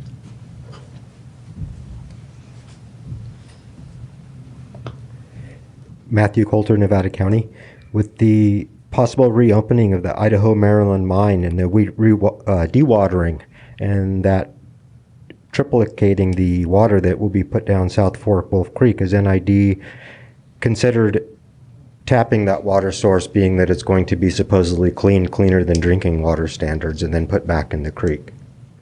That's one of my questions, because I know there's a lot of water down there. We don't have rights on Wolf Creek, I don't think. Oh, okay. Yeah, Chip but can address once that. it gets up into the creek, because then it also flows into Wolf Creek, which then you take the tar ditch off of that. So it goes by your grab stations, but I wasn't sure if there was any plans on utilizing that. 98% of water is used to grow food for animals. And I think that if we're going to talk conservation a little bit, I think we need to talk about usage, and that 15,000 gallons of water grows the same amount of protein as was 900 gallons of water for vegetables versus animals. So we can keep doing things the way we've been doing them forever, because that's the way we've been doing them. But the reality of the situation is that we can't possibly continue to take all this water and give it to folks that just want 40 acres of green grass in front of their yard without one animal in it. And if you drive in Penn Valley, that's where you see the water going. And there's got to be a way to give it to the farmers for those animals, or to the other farmers, or to the citizens, versus people that can afford to waste and blatantly rub it in our faces. Thank you. Chip, do you want to ask about Wolf Creek? Sure. So we have been working with the RISE, Grass Valley, Idaho, Maryland mine folks, and they are proposing to pump that groundwater out, put it into Wolf Creek. We have requested they put in a measuring station, gauging station, so we can monitor what they're putting in, and our rights allow us to then redivert that downstream where our diversion structures are. So we will maximize that usage however we can. Thank you. Hi, I just wanted to say that was a really interesting and informative presentation, and I just wanted to go back to the previous presentation, to this slide, where they're showing water availability dispersed through the year. Could you please state your name? I'm so sorry. Oh, sorry. My name's Louise Jackson. I'm from Nevada City. And this is just a really nice portrayal that our dry season is going to get shorter. I mean, it's going to get longer and longer, and our rainy season is going to be shorter, and we're going to be cutting into the ends of what is going to be necessary to adapt to. Even by 2035, the mid-century situation here. So somebody asked, is this a big deal or not? I think it's a big deal. I think that we're headed on a trajectory, and both these presentations have been super informative in learning about that. Thank you. Do we have any more public comment? Okay. Any more board comment? No. So my understanding is there's not an action item here? This is... That's correct. This was agendized as an It's informational an item. informational item. Did you have anything else to add? Did you have anything else to add, Chip? No, I appreciate everybody's comments, and specifically to Brad. The presentation wasn't meant to be why we cannot do it. It was only meant to be the ramifications if we do it. This is what we could expect. So just a bit of clarification on that. Well, and I'd like to know from the board, is there any direction or consensus on whether we want to look at extending, using Scott's words, sort of partially extending that shoulder season, instead of October 15th, November 1st, or whatever the appropriate time frame is? Do we want to give staff direction to explore what we would need to do that? Or I would love to have it come to WHO. Yeah. As an agendized item. I'm on the WHO this year. Yeah. Is that... Where we were banging away. Would you agree with that, Nick? Bring it back to WHO and let them kind of noodle some potential ideas? Yeah, I think that's fine. I mean, this is really a technical issue. It is. The way I view it. And I think the bottom line issue here is, what is the impact on our carryover storage? Can we survive this? And I'm hearing conflicting information on that, and there has to be an objective answer to that. Well, except can it go year to year? I mean, it doesn't, like, some years I could see where you could extend the shoulder season. Not really. And others? Because, I'll just speak for myself. Okay, fair enough. This past year was a very dry fall. My pastures suffered. I would have loved to have had fall water, but it was not available to me. But you cannot know in advance, in ordering and reserving this block of water, what next fall is going to be like. And so basically what farmers are gamblers, essentially. They have the option of signing up for fall water, potentially. And we did. And they basically pay up front for that water, and by signing up for fall water, they're gambling that they're going to need it and that this next fall is going to be dry. They sign up for the water, it turns out to be dry, they win. They sign up for that water and they pay their money and it turns out to be wet, they lose. It's a game. When do I have to sign up? That's a good question. When is the time? When they can stop, they can discontinue the water whenever they want, so Right. That's what I they thought. don't lose. Does that mean they get reimbursed for They water? do if it's more than 2 weeks worth of water. Yeah, they get their money back. Okay. And what is the sign-up time? I know we just came in when it happened, and we got water. Generally, we open that up around September. Okay. And again, it's a very complex issue. Yeah. And we keep wanting to do the numbers and the finances, which is fair, which is quantifiable. But how project is too small to do conservation? I'm talking about it this is just another opportunity. Do we realize 10,000 acre feet because the agricultural guys are able to access whomever they may be, however many few of them there are, by cutting back on their fall water? Or is it more important that we're doing the meadow restoration at Jackson Meadow, which also is only going to yield us 10,000 acre feet? Or 10 acre feet. Or 10, yeah. Okay, I'm sorry, I'm being generous. So again, but it doesn't mean we don't do it. We do it because it is. Everybody's arguing against the reservoir, but we are doing these other things. The problem is the numbers are kind of big, but it's also not the reason to not do this with a small group of people. If our community likes ag and likes the marketplaces and all the stuff, we're all on board with ag. So I don't think it has to be defined as of a certain level to be worthy of conservation. I'm driving it not from the finances. I realize conservation, what'd you say? Democracy is expensive. Conservation's expensive. We lose revenue every time we cut 23% consumption by everybody. What happens to our revenue? It's gone. So it's all the above. Very complex, but I just think it's an opportunity for conservation and to be forward-looking. So Thank you for bringing it to the committee. Yeah, thank you so much. Do we have a consensus to bring this to WHO to kind of see if there's something we can get worked out? I think that's a fine place to do the noodling. The noodling, right. Okay. We'll be happily bring it to No, you. there's no motion needed here. Yeah. And, I mean, or is there a The motion? direction It's of the just chair. direction to Yeah, staff. direction of the Yeah, chair. okay. Thank you, Great, Board. thank you so much. We're going to take a 30-minute break for lunch, and you're welcome to come back. I think the remaining item is our audit and director's reports and so on. So take a 30-minute break. Thank you.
Meeting will reconvene, please. And there will be, for the audience, we're going to have a couple changes in the agenda. We are going to do our audit presentation of the CAFR first, and then we will adjourn to closed session as we have a member that has to leave, and then we will come back for the balance of the agenda. So, audit. Hi. And thank you for moving that. Our auditor needs to leave in order to catch a flight tonight, so that worked out good. Okay. I'm Debbie Martin. I'm the controller of the district. I get to control all of our transactions, recording and summarizing, so this is our major effort. We are presenting to you today the 2018 audit. It's too soon for 19, so we're wrapping up 2018. So I'm going to talk just a little bit about it, the presentation and some of the specific important pieces about this audit. And then our auditor is going to pull some highlights from the CAFR and talk a little bit about the results and kind of what happened in 2018. So we're bringing you this report today so that you can receive an informational presentation of the CAFR and then authorize the financial manager to publish this, which will be publishing will be on the website, on State Controller's Office, for our bond rating agencies. Everyone and everywhere will be publishing this. So the California Government Code, grant contracts, and debt continuing disclosures and rating agencies require our audited financial statements. And they want us to report this out within 12 months of year end. We are just sneaking over a little bit of that. We've had a lot of challenges, which we will come to in a little bit later. But so this is sort of the culmination of many, many, many months of gathering this information for you. The district contracted with Richardson and Company to perform our annual audit. They're an independent CPA firm. We've had them under contract for 5 years, and then we recently extended their contract for another 3 years. And partially that's because we wanted to make sure that we had a good, stable audit environment while we move through our ERP, our new accounting system. Taking on new auditors and managing an ERP project of that magnitude is a very complex and difficult task. So we wanted to keep that section of accounting and finances work stable while we move through and put all our best efforts into the ERP. So Richardson has been with us again this year, and I greatly appreciate their firm. They're a very high-quality audit firm, which is why our audit has such strength behind it. So let's talk about the delays a little bit. We had several challenges in bringing this before you today. I would say it's probably in my career one of the top ones where you could say this is the legacy audit of every audit going forward from here will be kind of compared to the audit of 18, because there were challenges that are not your normal challenges. We have normal challenges of so-and-so is sick, or computer went down temporarily for a day or a few hours. We had challenge after challenge after challenge, and Rem was very involved, and Marvin was very involved in helping us to bring resources that we need to get us over the finish line. Some of the big highlights are in the staff report itself. We experienced a sudden retirement of our payroll accountant. Payroll is one of our biggest expenses of the district. This is a very key position in our district, and that sudden retirement kind of left us hanging a little bit right in the middle of when we're doing audit. So to kind of scramble, put it all back together, find some staffing to kind of help us get through that hurdle, and then ultimately start the recruitment to replace that position was instrumental during the summer months, and that was a big piece too. I contributed to this. I fell on Father's Day, and I broke my leg and severely sprained my left ankle. I was on a little fun scooter. Rem had some really fun nicknames for me, which I adore. And so I was scooting up and down the hallways trying to get to work to come here and work on our audit, work on our financial operations that we do. So out of that was a lot of pain to get here, and couldn't drive for several months. So the district lost my ability to work a lot of extra hours, which I normally do. On top of that, I hurt my knee. So I should have been in a wheelchair, but I'm just adding to the efficiency. I'm not trying to say, poor me. Just these are some of the things that happen you kind of just don't expect to happen. Ingrid's firm, too, lost our favorite auditing managing partner of the audit. And so we had that, too. So this was sort of a really unique year, and we had to really climb Mount Everest to get here to bring you this document today is kind of the long story. And there's so many more other points, but I just wanted to address that because we have had a lot of concerns from public and from board of where is this document and it's coming from a place of us trying to come through a lot of challenges to get here. So with that, I'll move forward a little bit with some of the highlights from this audit. Our auditor will give you a little bit more detail, but I'm going to hit some big points that Marvin wanted to make sure we talk about.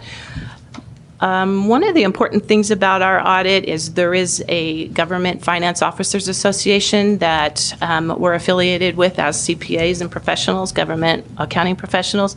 We submit our audit to their program every year. And we have successfully won a distinguished award from them for the last 3 years. So I want to make sure that we point that out because it takes a lot of work and effort in order for us to abide by those guidelines and go through those checklists to make sure our audit meets those standards. So it's nothing to really sneeze at that we've had that award in the past. So this current audit is getting developed to meet those same standards and continue on in that vein. With respect to this year, restricted investments decreased by $10.6 million, and that's the restricted investments are kind of where we're holding our bond proceeds, our 2016A bond. So we expended more funds within the Combi project that's underneath that bond, and so we drew down our restricted investments in order to fund that project. We were mandated by government accounting standards to adopt a new pension standard, or I'm sorry, an OPEB standard. And that had an impact on our financials. And don't fall asleep while we have a full stomach because we're going to get into some really ugly parts here that are I'm ready. Very boring. But we did have to adopt a new accounting standard. And part of that is recognizing in full our OPEB liability. And OPEB is our other post-employment benefits, our retirement benefits. So the results of our operations, while we actually ended up increasing net position $11.5 million, the impact of recognizing that accounting standard actually impacted our net assets, so the net result is only $2.1 million increase. But just looking at, how 18 did, without that, we actually increased $11.5 million. Along with that recognition comes these new things called deferred outflows and deferred inflows. Our accounting profession has a lot of really fun things, as there are in other industries, of recognizing certain things in the future and bringing them back and putting them in. And it's a very complicated matter, but you will see some new accounts in your financials this year in recognition of that OPEB liability and having to recognize those deferred inflows and outflows moving in and out. Our net position increased by $2.1 million. This was primarily driven by capital project spending. And we also decreased our net pension liability, which is straight PERS retirement liability, by $1.4 million. So the total liability is $47.5 million. That is calculated by CalPERS. So we get that report from CalPERS. They perform their actuarial valuations and they provide us that number, and we're in a pooled fund for our liabilities, and they distribute out what our representative shares are. So with that, I wanted to just make sure I thank our staff, thank the board for supporting our efforts and helping us to get to the place where we are. Your board packet has the complete CAFR as it stands right now. This is not quite the final draft. We have a few polishing things to do to present for the GFOA, but the numbers are solid. The numbers are not going to change. So your financial statements that are in there right now are what you're going to see when we finish the publication, and this is part of this staffing, is giving you giving us the authority to go ahead and publish. We also have in there the auditor's management letter, And this will speak about the internal controls of the district. So part of the audit is to look at the internal controls and make recommendations or tell us where we need to improve or where we're doing okay. So that's important to read that as well. Along with that management letter is backed up by the required communications letter, and this is where they discuss our findings, the auditor's findings of what things we need to be working on that are very important. And we started back in 2013 with 13 findings. We're down to 2. So over the years, we have, your management has worked diligently to put all of the things in place that we need to get down. And we're down to just 2 findings, which is in recreation cash handling and our year-end closing procedures. The year-end closing procedures is a very important part of us to work on. And this is why we came last year and I said accounting needs their big truck, their new truck. We can't get rid of this finding till we get the ERP system in, and we can't get rid of the recreation handling either until we can get this ERP system in. We are lacking in a proper accounting system to help us summarize this data. We have a lot of manual processes, and we need to get us up to this century so that we can actually summarize data quickly, confidently, accurately. Because without that, we spend a lot of hours making sure our reports are accurate. It's outside of the system. So, so these 2 findings probably will not go away till probably 2021, 22, once we get the new system up and running and we can work on addressing those. Also in your board packet is a CAFR schedule for 2019. So to complete the 2019 audit, recognizing that we had some shortcomings in trying to get us here, despite the monumental challenges that we had, we kind of Rem and Marvin and I sat down and hammered out what is it we need to do to make sure this doesn't happen again. You always look backwards and look at that because it's not something that I personally am not proud of, but there are things that we can do to implement and kind of help us and addresses the findings, and then also ensuring that our data can be summarized quickly and move forward into reporting formats. So our 2019 CAFR prep schedule is also in there that Rem and Marvin and I will be meeting on in the next some of months, make sure we're on track. And then Rem can help me with resources that I need to make sure that we don't, fall with any other challenges that may come our way. And thank you, Rem. The last piece is the State Controller's Office letter stating when we need to provide for our financial transactions and when we need to file the report. So with that, I'm going to turn this over to Ingrid, and she's going to speak about the details of the audit to you and give you some background from her perspective. And this is Ingrid Scheiplein of Richardson & Company. Debbie? Yes. I've got a bunch of questions. Most Yes. of them will go to Ingrid, but Okay. there is one that I think is appropriate to address to you and to Marvin, and that is on page 74, and this has to do with the year-end closing procedures and the findings. Yes. And while there's only one finding, what I noted is that, I don't know if you call these findings or the bullets, that there were 10 new ones in 2018 over 2017. And I was kind of concerned about this. It's like, wow, that seemed like a lot. And for the board, it's page 74. So of this list, there's like 10 new ones for 2018. And I'd like to know what you would attribute that to, because this is your department, it's not the auditor. What would you attribute it to, and how are we going to deal with this going forward? Right. A lot of the items in that listing have to do with our overall financial statements, and Ingrid can speak to why the 10 were added, but it's really reflective of all of our accounts and what we need to convert to. We kind of operate sort of on a cash basis, and our financials are accrual basis. All of those account listings are really kind of a more expanded list of all of the items that we have to look at when we're preparing our financials. So accrual means we don't care when the cash came in and when the cash went out. This financial is based on looking every single transaction. What year did it fall into? When did we earn that money? When did we receive that good? When did we receive that service? And so part of the adjustment of the accounts that the auditors are listing there are that process of adjusting the accounts for our balance sheet to actually move this to a better state of what is actually happening in our district aside from cash flows, because that gives you the most accurate picture of what our results of operations are. So every single account there has to be analyzed so you can prepare your balance sheet and your income statement, because your income statement tells you where you've been and your balance sheet tells you where you're going. That's your Understood, financial yeah. future, right? So that So listing. one of these that was of special concern to me was reconciliation of project level and general ledger detail Yes. for all open construction projects and Yes. capital asset accounts. Yes. And my question was, my goodness, if we haven't reconciled that, how do we know where we are at any one time? We know where we're at. So the reconciliation comes in as we're, I'm sorry, Mark.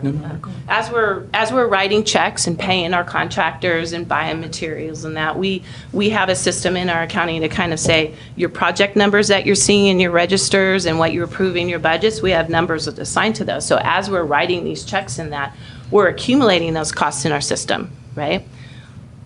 We work on projects, big projects, right? We work on things related to something, but when it comes to capitalizing that project, not all of the expenses that we write checks for are something that's capitalizable as an asset. So we actually have to go through all of those, because we say, like, I'll use our biggest one that we spent money on the past, our Centennial, right? Centennial is a project the district works on, but in the audit world, it's the construction of the dam part that is the project for us for assets. So the reconciliation there is us going through all of the cost summaries and looking at, is that capitalizable or not, and segregating that out. So Right. that's the reconciliation, because I can't just take, oh, I've spent, $2,000 on this project that we're working on, but when I turn it over to the auditors and I say, this is our construction in progress, well, if I bought pencils for that supply for a meeting, that's not capitalizable.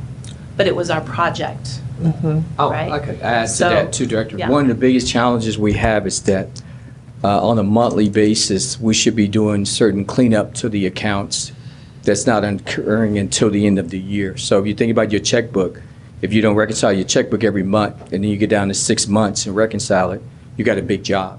So one of the challenges we're doing is putting procedures in place that we're reconciling throughout the year. We're capitalizing throughout the year.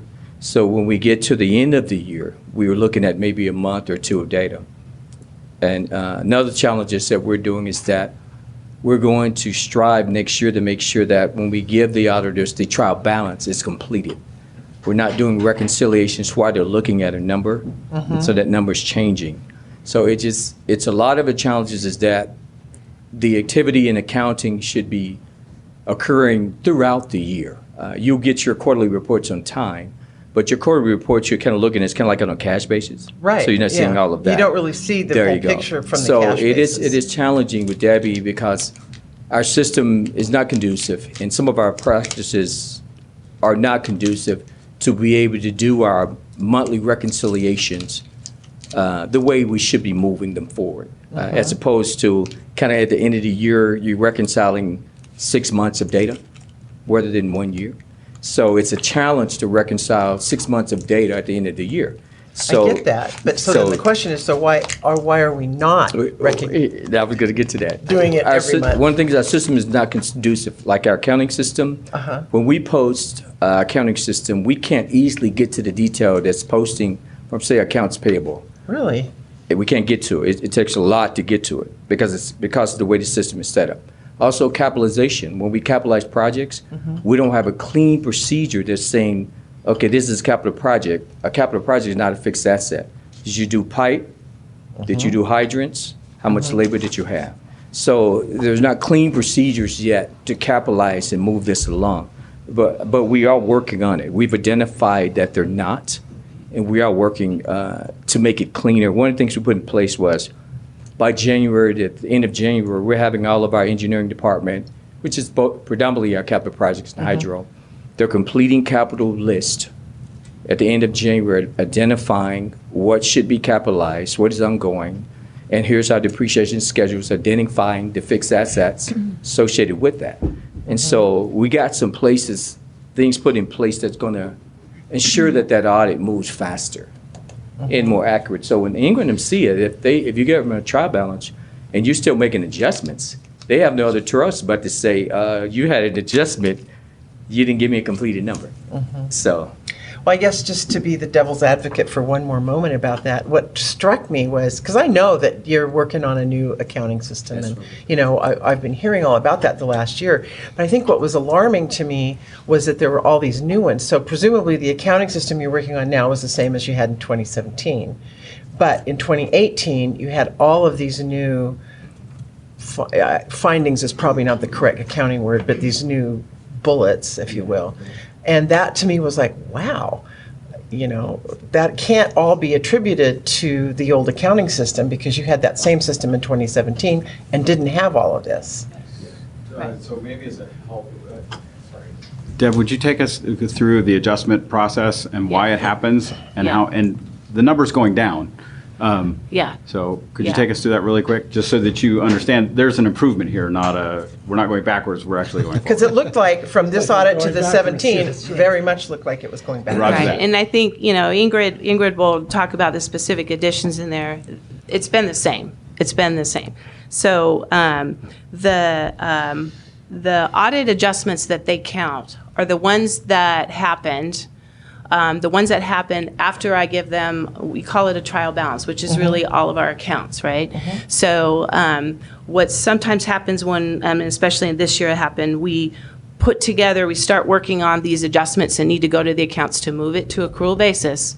At some point, I work with Ingrid of, can I carve out this section so she can have her cash staff start working on cash while I'm adjusting other accounts, right? The perfect scenario is to have everything done and complete, so I handed her a complete trial balance, we're done, unless you find something. We can't get there yet. And so the listing has to do with trying to get all of that done by April 1. April 1 would be ideal to fit their schedule and fit our schedule. The adjustments that are being counted in there, last year we had 119, this year we're down to 47. So some of that's methodology, process changes that we've made. And each year, I tackle an area that we work on, payroll, cash receipting, accounts payable, and I change a process, and I change a process, and I change a process. All in this effort to make year-end closing faster, so that we're doing our audit work throughout the year rather than the end of the year. We have over 100 projects, capital projects. We have a lot. Yeah, I know, you do have That's a lot. I have one person managing all that accounting work, right? So 100 capital projects active right now? Active or stagnant. They could be on hold. So but we still have to look at it. It's still on my list. We publish a list every year. Hey, engineering project managers, engineering list what is is the not status of this? What is the status of that? Think Right? about the capital plan that you have. Each one of those projects has a project number. It may not be active yet, but Yeah. each one of those accounting has to go through, make sure that there's nothing there, then go to the next one. Yeah. So it's part of we have a year-end checklist that we publish every year. That's part of the checklist. Hey, project managers, give accounting a status report. And if you tell me it's closed, I want the depreciation schedule. What did you put in the ground? I don't want to know that it was a transmission main, fire hydrants, PRVs, whatever it is we did. I don't want to know the whole thing in total. I need to know all of these pieces, because that's how our assets are recorded. So we need that, and we need to know what is the time frame for depreciation. So there's some hand holding that goes on with that project, and those processes have to come together. So we have a lot to manage to get to that process of managing our accounts to bring it to an accrual basis. So we report out to the board and to the public, I wrote a check for this. It's more than that when we get to our year, right? And so oftentimes, these projects are multi-year, they roll over. So when we do get notified that a project is in completion and the manager will say, it's in service and it's completed, well, I may not have all the invoices yet. I can't do anything accounting-wise till everything rolls in. So, it's another area that Rem and I and Marvin worked on, of getting these invoices in quicker from our vendors. Some are not very timely about billing us. I can't do anything until I get them all in, right? So sometimes that bunches up, and we work feverishly to stretch that out. Okay. So And I those think, items. for the record, what was Yeah. really troubling to me is when you read on, I don't know, page 2 of this letter, it says the material weaknesses in internal control related to year-end closing process encountered in completing our 2013 to 2017 audits were still mostly present in the 2018 audit. So Right. golly, that's like 5 years. That So was very alarming to That's me. what I'm referencing in our year-end closing process, and that's what the auditors are referring, our year-end closing process. When when we are preparing our audit schedules, that's all part of year-end process. I can't just give them a financial or a trial balance and say, let me pick on recreation for a minute. I give them a financial that says, here's all the revenue that we took in from the site. And then I have revenue coming in from billing, right, for dock permits and all that. So I not only have to give them what is the revenue that we collected this year in total, I need to provide to them what is the revenue by site, by location, by month. And that better match what's in the GL, right? And so when we get to that, pretty much every balance sheet account, every income statement account has a schedule. I can't do those schedules until December is done. So while we can work on that through the year, and we do, the finalization of all of those things have to really happen now when we're winding out our year and preparing those schedules for turning over to the auditors. So it seems like a simple process, but accounting standards can be very difficult. But in gathering all of the processes that we need to put together, this has been this way because we have the same accounting program. We have the same manual processes. We can't make a move until we remove this very large hurdle. Sometimes we have people hurdles to change people in their processes, which can be very difficult for people when I come in and I change things of, I need this for the audit, I need this for our monthly. And so that's a lot of effort and resources to change them. And our accounting system wasn't set up for accounting properly under GAAP, under our accounting standards. It wasn't set up properly. And it was one of the first things Marvin and Rem tackled of our chart of accounts. The very basic of what we do was backwards. Can you imagine what our accounting staff was having to do to present information to the board and the public because they had to pull it out, and our system is very difficult to pull out data. I know that doesn't make sense, but trust me, I've been doing this a long time. To pull that data out, dump it in access database, reformat it, and put it together, and then publish it. It should be just straight out of the system. Here you go. Little review. Yeah, Is everything good? Yeah, we're not there. You're not there yet. We're not there. And so a lot of these accounts that Ingrid has worked through and provided there and addressed are because we have many, many, many accounts and processes that are completely manual. They're outside of the system. We have to track them in Excel worksheets. And so I got to pull the data out of the system, manipulate it in Excel, put it together, get it recorded back into the system the way it should be in the first place, and then turn it over. So I will say it's probably one of the most challenging systems I've ever worked on. And every new accountant that comes in here goes, what? It does this? Yeah, you can't have that report that you've been running all your years. It doesn't work like that. This is how you have to pull the data out. Okay. So I just have a higher level question before the applicant comes. There's a letter on the very back of the packet from Betty Yee, our controller, and it notes that the Government Code Section 26909 requires an audit to be completed and filed within our office within 12 months. Yes. After the close of fiscal year. Well, we're already into January. We're past that 12 months. Exactly. And so did we get? I addressed that. You're right. I mean, that's why I said we are just over that, and we have to get this thing done, and we have to get it published so we can move on and meet our 19 timeline. Are there penalties for not? No. Usually what happens is we get inquiries of you need to file. State Controller's Office is very graceful when it comes to getting entities to publish their data. Accounting traditionally is always a very difficult environment to put together data quickly and on time. And every entity can struggle at different times in their lifetimes in putting data together. So they require these deadlines in there so that they can gather all of their district data and publish it at the state level. And so usually we'll get an inquiry, and we haven't yet, but we'll get an inquiry about, hey, we haven't received it yet, where is it? We also have, the audit itself just gets filed, but we have to take this data and summarize it for the state controller's office in their own format. So we will pull the data out of here and put it in their own format. Is that the financial transactions Financial report? transactions report, yes. And that was so- my next question, was Yeah. that financial transaction report was due 7 months after the end of the fiscal year. Right. They measure that by a June 30 year end. Yeah. And so we're at 12/31 year end.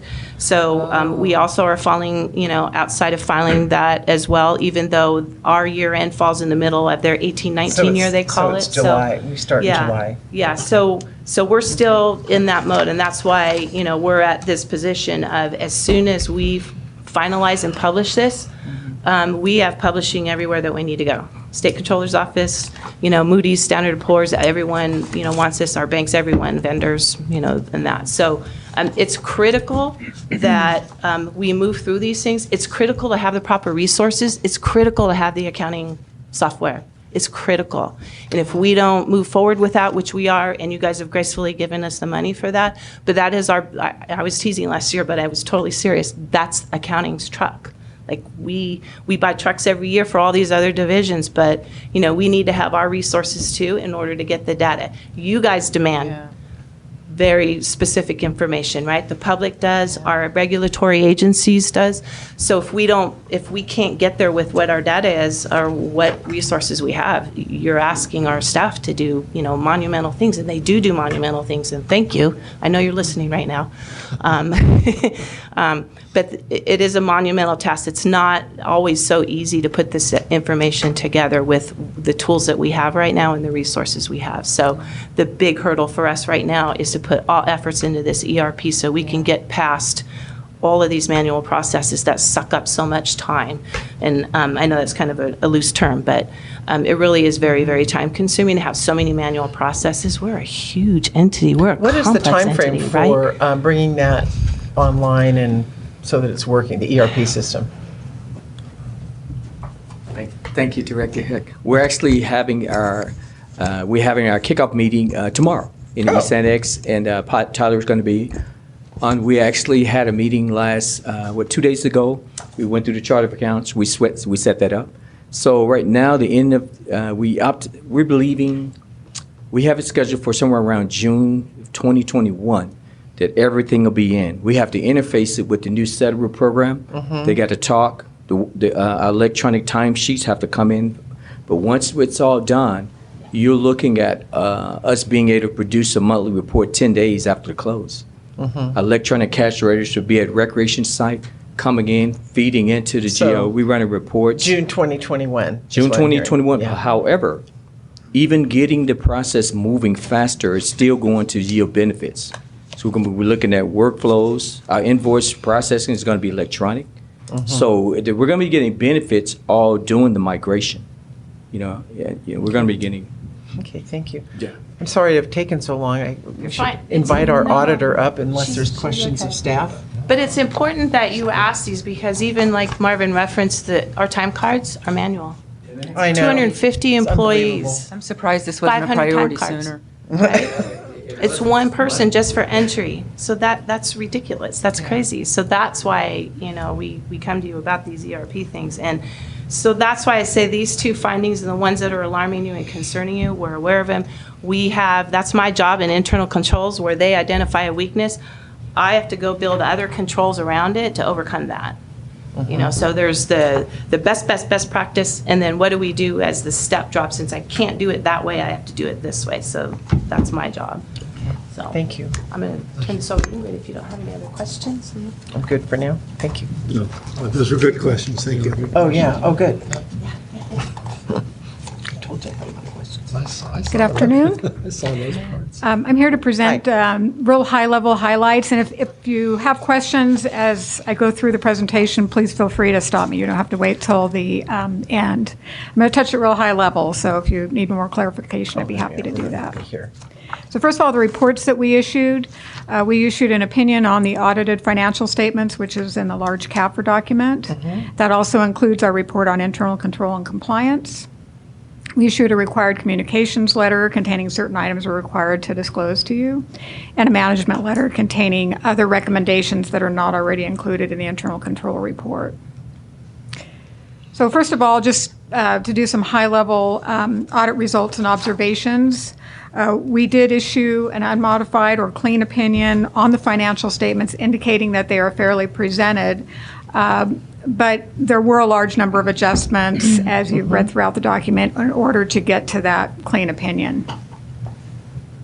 Also, we've discussed at length delays because of personnel changes, other challenges, and system limitations that contribute to the delay in getting the books closed and the large number of adjustments that are needed.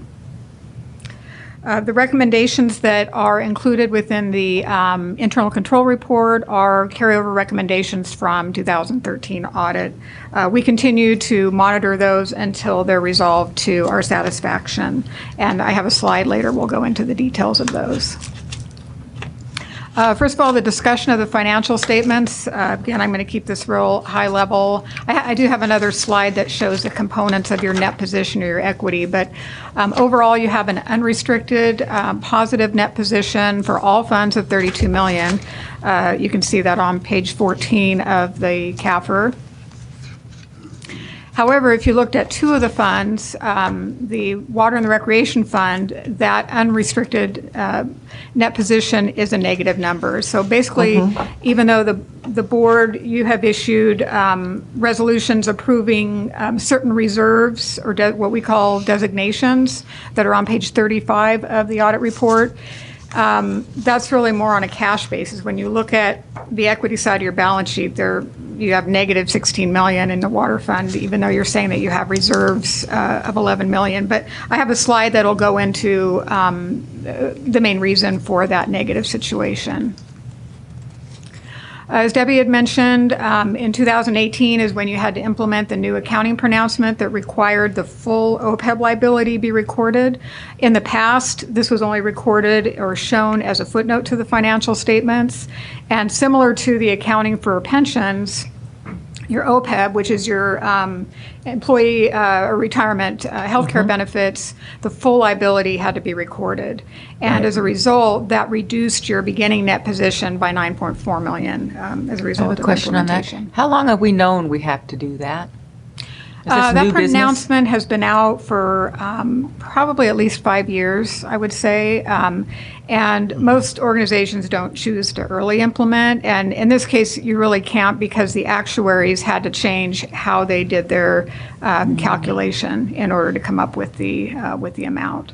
So it's been known. And if you were to look at the management letter that we've issued, the previous couple of years, we have mentioned that in the management letter and the potential impact. Yeah. So the organization has known for a while. All of the funds show a positive or a net income during the year, which you'll see on page 15 of the CAFR. The water fund had $2.9 million revenue exceeding expenses. Electric fund had 8.5, and the recreation had 136,000. So overall, the revenues that you're bringing in are covering your more than covering. I your have expenses. a question about those revenues. So on the line on page 15 on the line net income before capital contributions, you read across and there's two losses and with a total gain of 10 million or a total plus side of 10 million. And then you add you subtract presumably or add in, depending on where you are, the transfers and so on. And so where I was wondering about this is, let's see, on page 17, where am I? Page 17. I just want to understand our net position because it appears on page 17 that it's actually about $5,393,000. That's it. Is that true? No, so page 16 and 17 are basically converting page 15 from accrual basis to cash basis. So what page 16 and 17 are showing is really the number to focus on would be on page 16. There's a net increase and decrease in cash and cash equivalents. So, for instance, the water fund, have the total up in there, but in the water fund, your net cash outflow was $3 million. But if you look at that, the components of that were mainly that you had a lot of capital project expenditures that you used investments or proceeds from debt that were issued a couple of years ago that had not yet been spent. So that's looking at it from a cash flow standpoint. Right. Whereas page 15 is full accrual. And the numbers that I pulled are the change in net position numbers, which are the full accrual numbers. And yes, that is before any of the capital related items. So if you wanted to look at just purely from an operating standpoint, it would be the line item net income before capital contributions. So you can see the water fund has a negative 2.6. Right, it's got two, I noted that. Yeah, so we've got these two losses, and then we've got, you know, the one in the electric is a positive. Positive, right. And then there's losses in the other two. Recreation is almost de minimis, but So to get, to understand this, to get the clear picture, we look at page 15, right? Page 15 Page is, 15. yeah, it's Okay. comprehensive. It has Okay. all of the And that's accrual basis on that. It's page. accrual basis, so it includes any of these adjustments to the pension and OPEB. It includes depreciation, so it includes items that are not cash outflows. And that's one of the reasons why it drives it negative. I usually like to point out with water agencies that have huge amounts of infrastructure and you're depreciating that, if you look about the first half of the page, you see a line item depreciation and amortization. Again, just focusing on the water fund, you'll see $8.2 million. That's not a cash outlay. That's just basically it's just taking your depreciation of the infrastructure assets. I get it. depreciating it. So, Right. so this is full accrual, which has not just cash, but all the accrual basis adjustments in it. If you want to focus on what happened cash-wise, it would be page 16 and 17 shows the. So just to understand, so page 16 and 17 is actual dollars in our pocket, but Right. page 17 includes our house and the assets includes that we own. everything, yeah. All the, what I call the paper type transactions Yeah. versus 16 and 17 would be maybe comparable to what flowed through your checkbook, basically. Right. And I guess that's, you know, these are really low numbers, so it's freaking me out. We'll just say that. Well, keep in mind that the decrease that you're seeing there in cash, that is just purely your checking I know, account. it's So like you what's have in your pocket. investments that Yeah. you're pulling, you know, that you have the investments. Let's go Yeah, it back doesn't to have the accounts balance payable sheet. or accounts receivable or any of those kinds of things that come out of it, right? Yeah, so it has, so it's looking at, if you look back over on page 13, it's looking at just the change in that first line item, cash and cash equivalents, of, which totals 19 Yes. million. But if you look down under investments, you have 54 million of investments that includes some liquid items. I don't remember what your LAIF balance is, but local agency investment fund is a very Right. liquid But do we fund, have, is there anywhere noted in here how much of those investments are liquid? Yes, there is a footnote. There is a footnote, Yeah, okay. it's, I just got lost in all of this and didn't. yeah, it's a lot of information here. Page 25 breaks down your cash and investment balances. Oh, yeah. So you can see the local agency investment fund is, I mean, those are the liquid dollars at 20 million. And then you have some negotiable CDs, 5 million, and then U.S. agency securities are the largest single investment. So when it says investment, is that the LAIF investments or is it the long-term investment? It includes LAIF. It includes It it's does everything. So that 54 million that we It's saw all. on the other page, it does include LAIF. So it does include liquid funds. So the biggest chunk of this is, it says U.S. agency securities of 61 million. What is that? Are those investments that we've made over long term, or what is that, U.S. agency securities? Marvin? Yeah, Can Marvin someone might be answer able that? to Yeah, answer those that. are, that's a good question, Director. Those are your when we do our quarterly investment report, and you will see the short-term investments and the long-term investment. Right. U.S. agencies are the long-term Are the long term. investments. See, that's what I was thinking. So it actually what are they? isn't liquid, right? Those are 5-year bonds backed by Fannie Mae, Freddie Mac, those institutions that are issuing those 5-year bonds, and we will invest in those Right. as we need to. Right. But LAIF is considered purely liquid. right, Yes. LAIF is considered liquid, but the Yes. 60 million is not. Correct. Exactly. So We'd pay penalty pulling it. yeah, so it, when you say, a total in cash is 88 million, it's like, well, if I needed to, go buy a cowabunga valve, or whatever that thing is called. Howlbunger valve.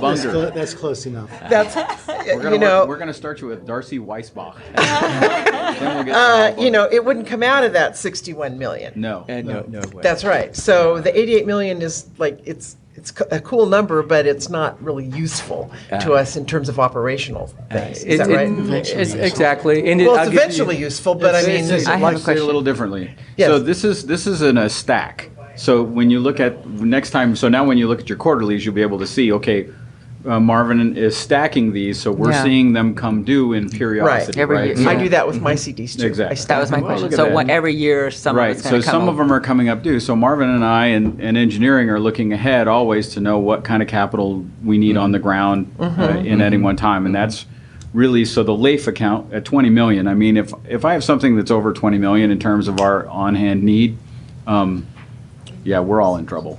Yeah. Right? Yeah. Right. Something's gone horribly wrong. And I think Right. at that point, I'm standing at the bank looking for a short-term lending opportunity. Going to try Or the counties and governor's seeing if they office can looking help for us money out. for a Yeah. Okay. burned-out husk. Yeah, it's also too relative to our forecast. Like for instance, at the end of this year, we have 30-some million in POs we're rolling over. So In as POs, in purchase orders? yes. So that's as a- accounts payable. So Yes. those For can us. come right away. So as a result of that, Yeah. the LAIF balance right now is 33 million. Uh-huh. So it varies based upon what we have in purchase orders that we have to keep liquid at that time. So it does vary. Okay, thank you.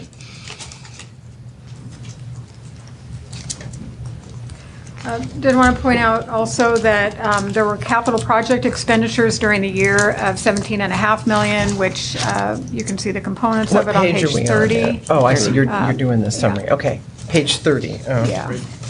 Yeah, right You in don't front have of to my necessarily face. look Okay, through thank you. that, but it shows the know. components of the project expenditures, most of it being your capital construction project. Okay, you know what? This is wonderful because I had questions about this.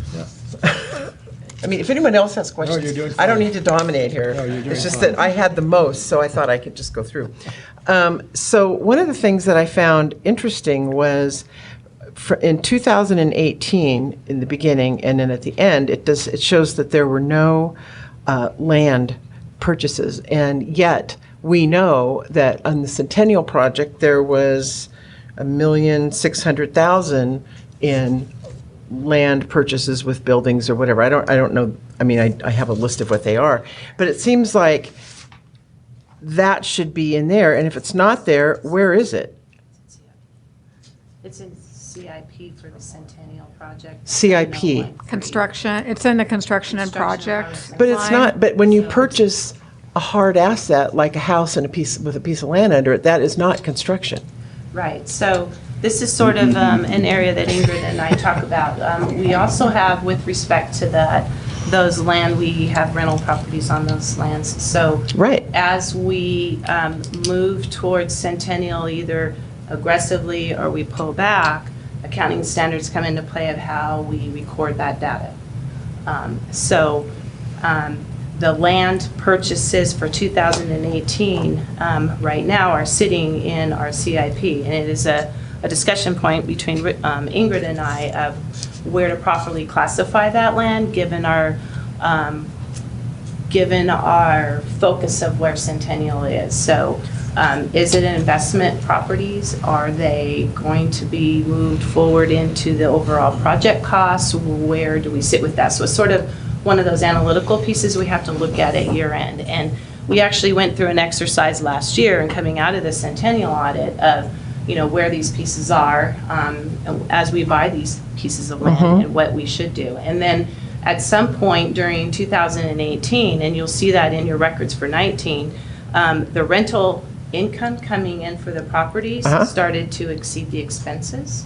And so where before we were spending more than, right, so that in itself lands ourselves into an accounting standard of how to account for this project, because it's such a long project. Some portions, when you're developing large infrastructure like this, there are things you do to kind of mitigate costs, which is how the rental income is what we're doing with those properties right now, is mitigating some of those costs as we've gone into it. But you're right in looking at, some of these pieces. Should it be in land? Should it be? Well, yeah, so because we have it in assets. They're not depreciable, so it doesn't impact operations. So. Well, would not the structures be depreciable? I mean, the land underneath it isn't, but would not the structures be depreciable? Yes. Yeah. Yes. And the carve out, that's part of the year end work we talk about. So I have to go look into that and say, what did we buy? What's on there? Are we going to demolish it? Are we going to rent it out? That part's depreciable, that part's not. That has to come out, that has to go there. So you're kind of diving into some of that year-end work that we have to do to analyze our projects and where do they fall within accounting standards, and where do you record it according to the proper categories. It just seems to me that, especially since Centennial is A, a very big project, and B, has created an enormous amount of attention from the public, that there should be a way of accounting for it in here. To have it all kind of lumped into construction in progress is really not at all transparent, for one, but it just doesn't feel like it fits to me. It seems like we should have land, structures, that which is depreciated, that which isn't, what the market value is, and it would go into your asset account. Right.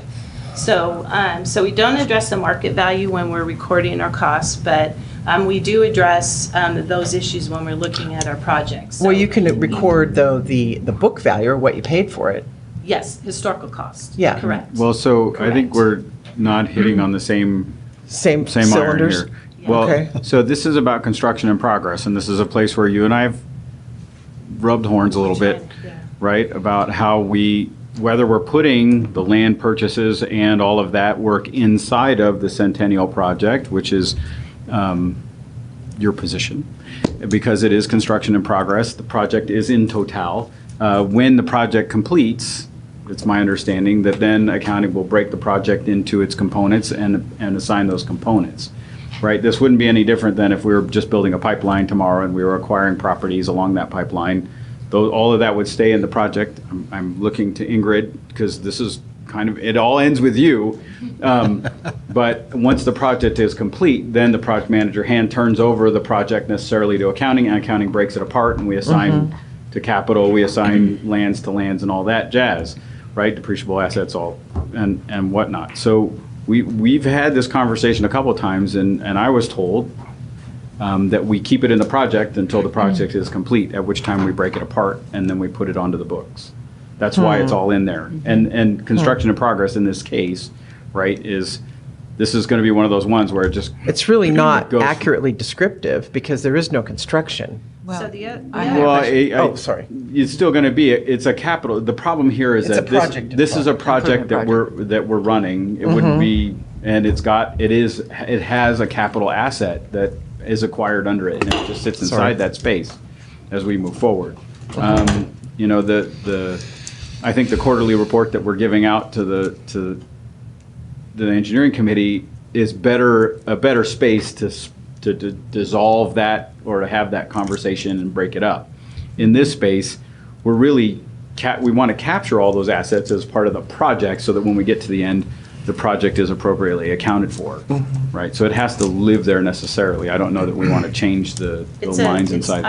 I would say too, it's a budgetary reporting. We budget for Centennial in the capital arena. So throughout the year, it's going to live in our CIP space in the budget, because that's where it needs to hit when we print out to the budget for you guys. If I put it in land, I don't have a land purchase in our budget, right? We have it built within the capital project. So it's one of those other year-end pieces to kind of unwind and say, okay, well, for budget purposes, we put it here, now I got to take it out and put it over here. So I have a quick question. moving that land over there, is put it in, take it out. put it in, take it out, because I need the constant reporting when we do year-to-date reporting for projects and that. So it's another one of our exercises. Okay. And so on this construction in progress, you just mentioned we have over 100 projects that we have in progress. Accumulated. And so I know that, is this cumulative? Because I know that as of 2018, we had invested maybe 13 million in Centennial alone. So does that mean that there's only 1 million or less than 2 million for the other 99 projects? Is this all of them? I guess that's my question. Is this 14 million that's in construction in progress? You said there's 100 projects, but I know that one's kind of the lion in the room, or, you know. So the projects, we kind of park them into CIP until they're completed. And then we move them out into the other asset categories. So there's part of that process at year end to determine, hey, we're accumulating costs for these certain areas. Are we ever going to do something with it or not? Do I expense it out, take it out, or do I continue to hold that for some period of time? Part of the audit is determining, hey, this particular project, because they will select certain projects from us and ask us, you know, what's happening on this one? It's been on your list for 5 years. What's going on? Yeah. Because that backbone extension project was 20 million and Centennial's 13 million, but this says only 14.9 million in CIP. Well, and that's in the water But that's fund. expended. So the $20 million for better. numbers are not. Oh, it's not spent. This is what's spent. This is what we're spending. Okay. Okay. So Director Peters, I think what Debbie was referring to is the 100 projects that are part of construction in progress will be part of that 56.3 million. So to see the beginning balance of 56.3. So a part of that 56.3 million on page 30.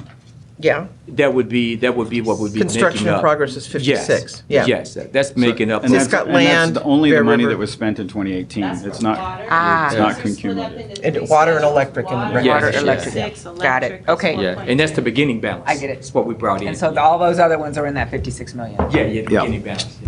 That's it. Thank you. Thank you. So, I know. one more time for clarification. Yes. I get this right. As long as the land is purchased, but we're receiving income because we're renting houses, for accounting purposes, it has to look at it that way. It's looking at it that way rather than being used for construction. Is that what you said? Yeah, so it's been a year and a half since I looked at the report, but we did issue, we did a separate audit of the Centennial project costs at that point in time, and we had a number of recommendations in that report. One of them was segregating out the land, which eventually it would need to be done. I think we also address in that report properties that are purchased that are being rented out because they were not purchased with the intent of renting them out. They're not being depreciated. They're really considered just part of the cost of the project. So that's why even though they are a building and they would typically be depreciated, the accounting rules say that the purpose for purchasing that building was for the project, not because you're getting into the rental business, investment, rental and business. In the rental business. That's good. Yep. Okay, thank you. So with all those capital expenditures we saw, there was no new debt issued. You had some existing proceeds available to spend.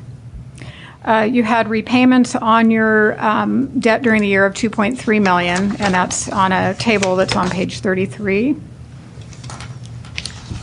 And then the pension liability, as Debbie had mentioned, your pension liability overall went down by 1.4 million. There's a number of... Was that the payments that we've made over the year? So you made payments of $5 million during the year, which are offset by the costs that the actuary determined, but there was also interest earnings on the money that is in your... earnings. Interest earnings. Okay. So that really is what drove the pension liability down.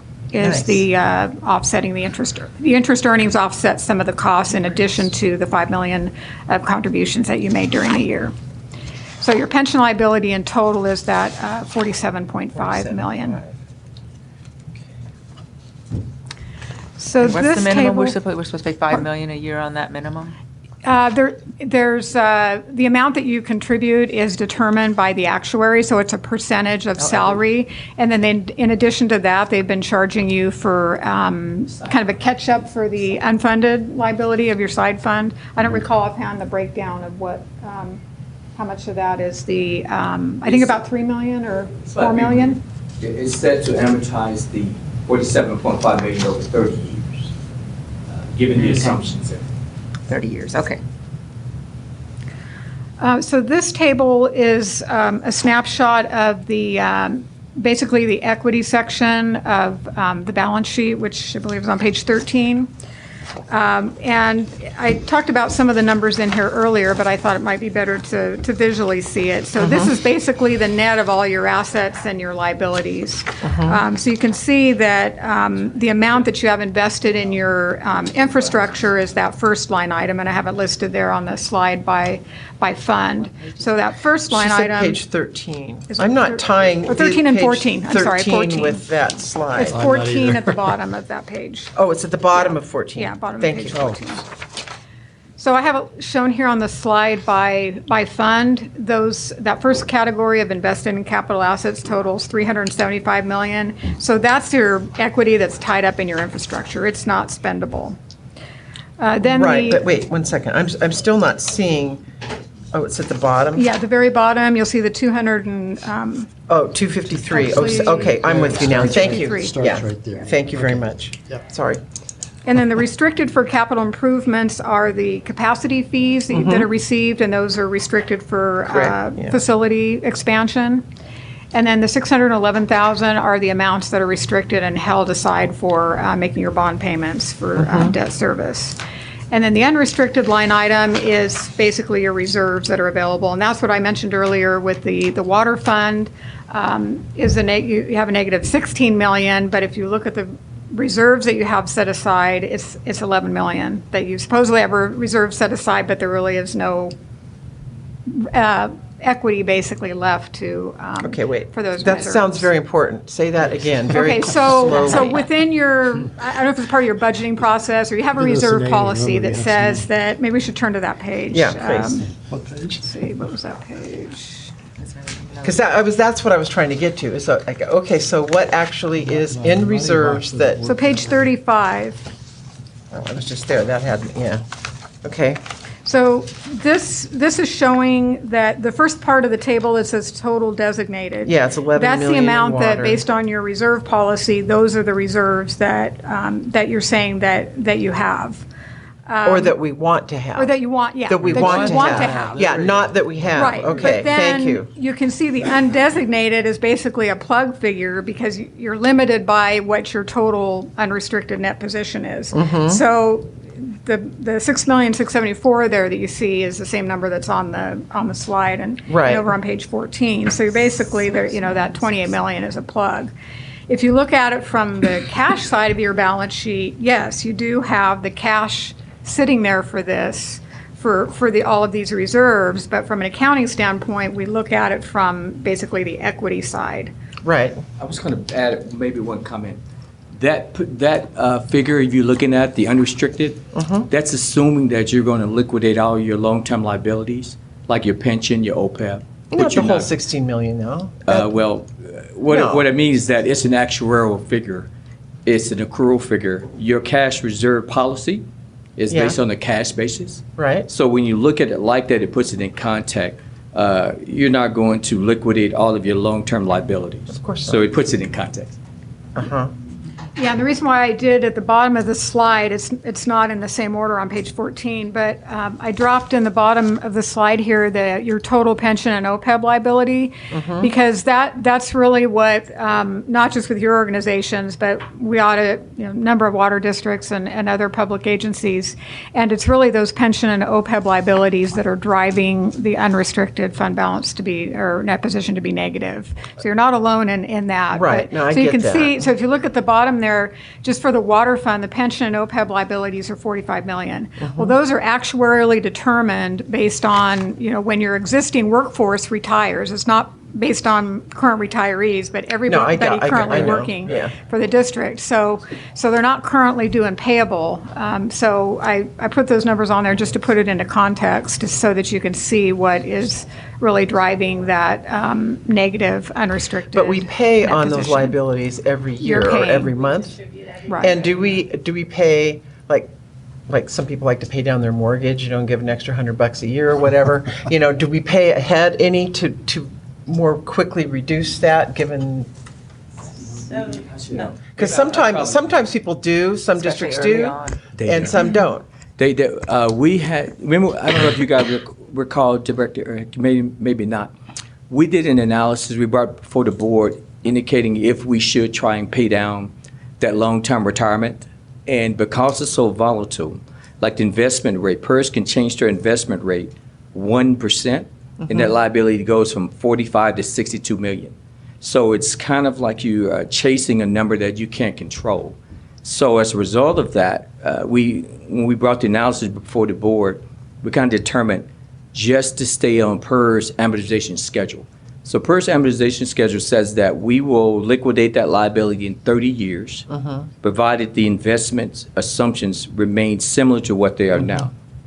So if you think about it in terms of if you were trying to reduce this liability, the impact on the ratepayer, and you're chasing a liability that's constantly moving, we can't. Rem and I said, yeah, we recommend it. It's too volatile. Is it like a mortgage, though, where you have a principal and then interest? And so we have so you're saying the principal is changing? Yeah, so the actuarial is always changing the number as it relates to our. So the principal is changing. Yeah, so but that's the PERS liability. So the OPEB one's a little bit different, and that's the one that's a little bit more relevant to us in terms of trying to pay that debt down, right? So we're sitting in the $8 to $9 million range. We're getting to a position where that trust is fully funded, and then that liability moves off our books. So out of the two on our dashboard, the OPEB liability is more important to us. But I think to Ingrid's point, these two liabilities are not immediate by any stretch of the imagination, but they warp because of their magnitude. They absolutely warp our financials in a way that it looks like we're in the negative, but we're not because there's no. Because you don't pay them all out. Because you're never going to pay them all out. I mean, NID is not going to retire in its entirety. At least I pray to God if he's watching. Right. We're not all going to retire tomorrow. Right. Right. So it was a, maybe I'm off base, but it was a really interesting move on CalPERS' part to move the liability from their balance sheet onto our balance sheet. I didn't know that was CalPERS. I thought that was just the general account, the gas. Well, I think gas meters was influenced by a lot of big dollars. CalPERS is the one that has the liability. They have the receivable, right? So now it looks like cash on their balance sheet when it really shouldn't, right? So who let them do that? That was a state thing. And if you look at page 39, so this will give you an idea of the volatility of this liability. So if you look at page 39 in your statement, up at the front portion, CalPERS currently charges a discount rate of 7.15. What that means is that's the investment rate they're assuming they're going to earn. Therefore, our liability is 47.5, right? If they assume they were going to earn 1% less, what happens to your liability? Yeah, it goes up. So you don't want to chase it. Right. Yeah, I see what you're saying. It's a huge number. Yeah, it's huge. It's a huge number. Well, so speaking of liabilities being on your balance sheet, because we talk about this a lot, is what about our FERC liability, our FERC licensing liability that you have said is 75 million? Where does that? I didn't actually see that. So that's not right now, that's not necessarily a liability. We don't have the license, but we're dealing with it. We know what it is, and that's why we're dealing with it. So we haven't got the bill yet. We haven't got the bill yet. Yeah. I know, but we haven't got the bill from PERS either. I mean, why is it not accounted for? No, from PERS, it's right here. It's right there. Yeah, but you know what I'm saying is that there should be some kind of reference to it in here. The same, only different. Yeah, it is. It is the same though. It is a liability that we know is sitting out there, and part of our rates discussion. It comes in, right? So shouldn't it not also be reflected in the it could be. I think that it's being considered in our 5-year capital program. In fact, we're going to bond for how much, Rem, this year? Maybe about I don't know, 34 million, something like that. So it's even though that number is big, it's being considered on a long-term basis as we look at bonding. But to get to your point, I don't think that's misplaced. I think that's a good idea. I think that once we have the license in hand, then it's a real liability. Then the liability is actual. I think right now we're kind of, I don't want to say. Well, would you say that in the rates discussion then? Do you get to say that we need to raise our rates because we have this big liability coming down the road?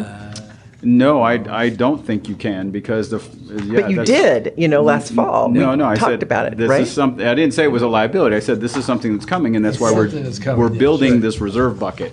Uh-huh. And definitely the bonds guys are watching to see what we're doing Right. financially in terms of our Right.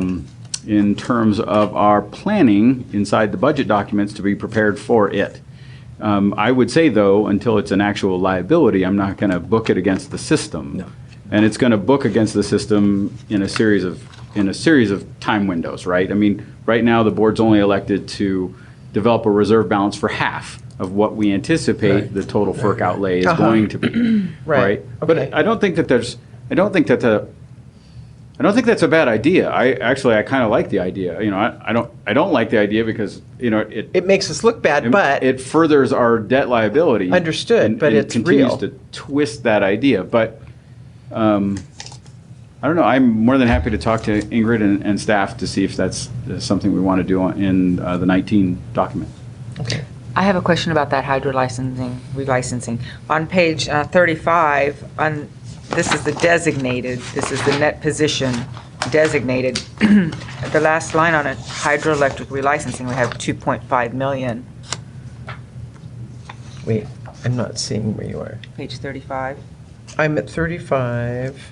Right Oh, here. 2.5. Oh, yeah, hydroelectric relicensing. Yeah, Mhm. 2.5 is Yep. what's there. So what is that, if that's not So that? we had a reserve fund that was set up for hydroelectric relicensing.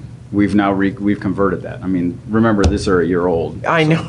You're looking back 365. Yeah. So we've changed all of that. So we don't have a hydro relicensing reserve fund anymore? We do now, but it's way bigger. It's bigger now. It's way bigger, yeah. Okay. We upped those this year. So we have been contributing to it, a reserve fund for it? No. It's a wish list. No, in 2020, you guys It's a reserve fund that's not. broke the piggy bank a little bit to get money out of it. So we're hoping that in 2021, we start putting money back into it. The only reserve account that we pushed money into coming out of 19 was I think we moved $1 million into our capital. Water capital. Water capital fund. Okay. So we've got 21 million left to get. But that was that fund we were just talking about? Yes, ma'am. Okay.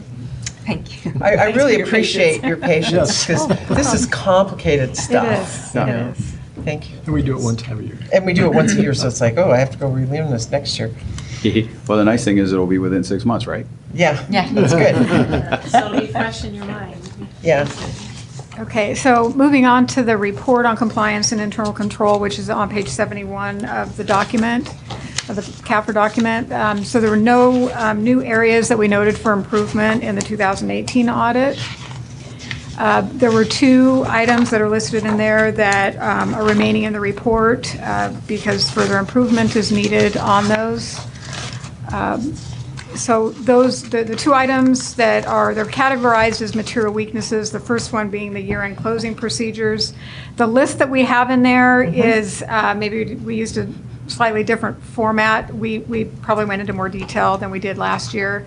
On a later slide, you'll see that there was an improvement, as Debbie had mentioned too, in the number of adjustments. But so our intent with that list is to list out all of the areas where adjustments were made during the course of the audit process. And while there's improvement that was anticipated because of the situations that Debbie described, that process got slowed and hampered during the year because of staff issues. And the system limitations. So yeah, there are still a large number of adjustments that are needed, but there was an improvement in 2018 compared to previous years. And then with the Recreation Division cash handling, some of these comments originated from a few years ago when we did a special audit of the recreation cash handling processes. And a number of those recommendations have been implemented, but there's just a couple other refinements in procedures that we're recommending in that area to improve controls. So next is the required communications letter, which is, I don't know where it is in your packet, if it's right after the You know, you skipped financials. over the debt coverage ratios. Debt service, or are you going to get to that, or? No, I wasn't going to cover that. Okay, because I do want to cover that Okay. because it's like a big deal for our credit rating. And so on page 66, which is, it's real interesting. You've got the debt coverage ratios here for the last essentially 10 years, and you're showing that 2018, it was 5.22. But this is an area of concern for me, that if you actually divide one into the other and only use the water fund, because the loan covenants say on page 34 that the bonds are payable solely from water system revenues, the debt coverage ratio is much closer to 1.7. And so I'm wondering, is it proper accounting to lump all the income in so that you've got this great big debt coverage ratio? That's really not true.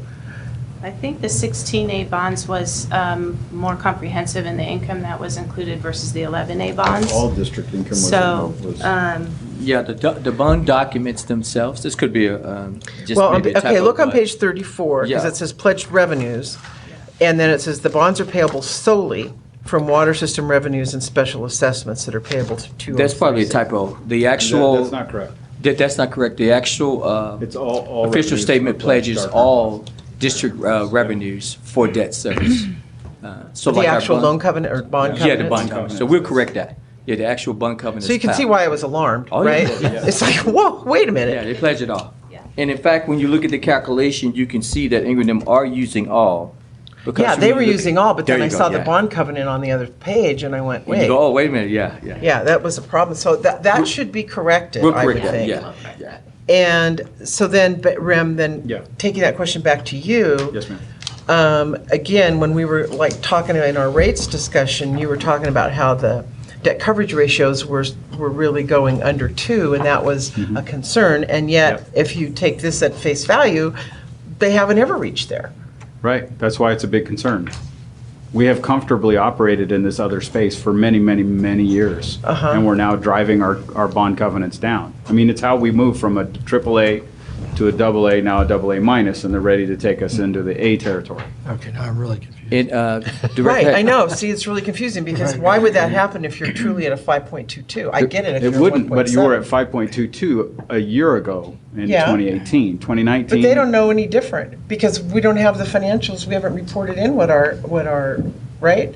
I mean, whoever the they are Yeah, yeah. that look at us, that Yeah. are overlords, The ones that are on the camera. yeah, hi, they only have access to the same information we do, which is 2018. No. So when they call us, they ask for us to go through a full report that we Oh. deliver to Yeah. Moody's and We're to- doing a 5-year forecast, and right now Fitch knows that at the end of 2020, that we're going to issue about 30-some million in debt. Uh-huh. And we figured that into If the the new board debt. agrees. If the board agrees. Yeah. These for hydro projects. I wouldn't think we're going to empty out our reserves, but these are hydro projects. Uh-huh. So, and they're already looking at that, like Ren pointed out, they're looking at that 5-year picture, which is considering this. So Marvin and I are also reporting out cash on hand, days of cash on hand. Sure. Current running debt service, because the other pair of mechanisms here are, there's a budget DS and debt service ratio, and then there's the actual debt service ratio based on cash on hand. So, and I believe that's on the quarterlies. As we're handing you the quarterlies, you'll see a DS on that, which is going to be different than a DS on your budget, because the budget is a stock shot, right? This is the budget, this is what we think the expenses are gonna be, this is our plan, this is what we think the debt service coverage is going to be. But on the quarterly, you're watching This is real what it cash on is. Yeah. hand, this is what the real debt service is. Right, right. Okay, well, can you make that one change, because that also freaked me out when I Yeah. saw it. Totally understand.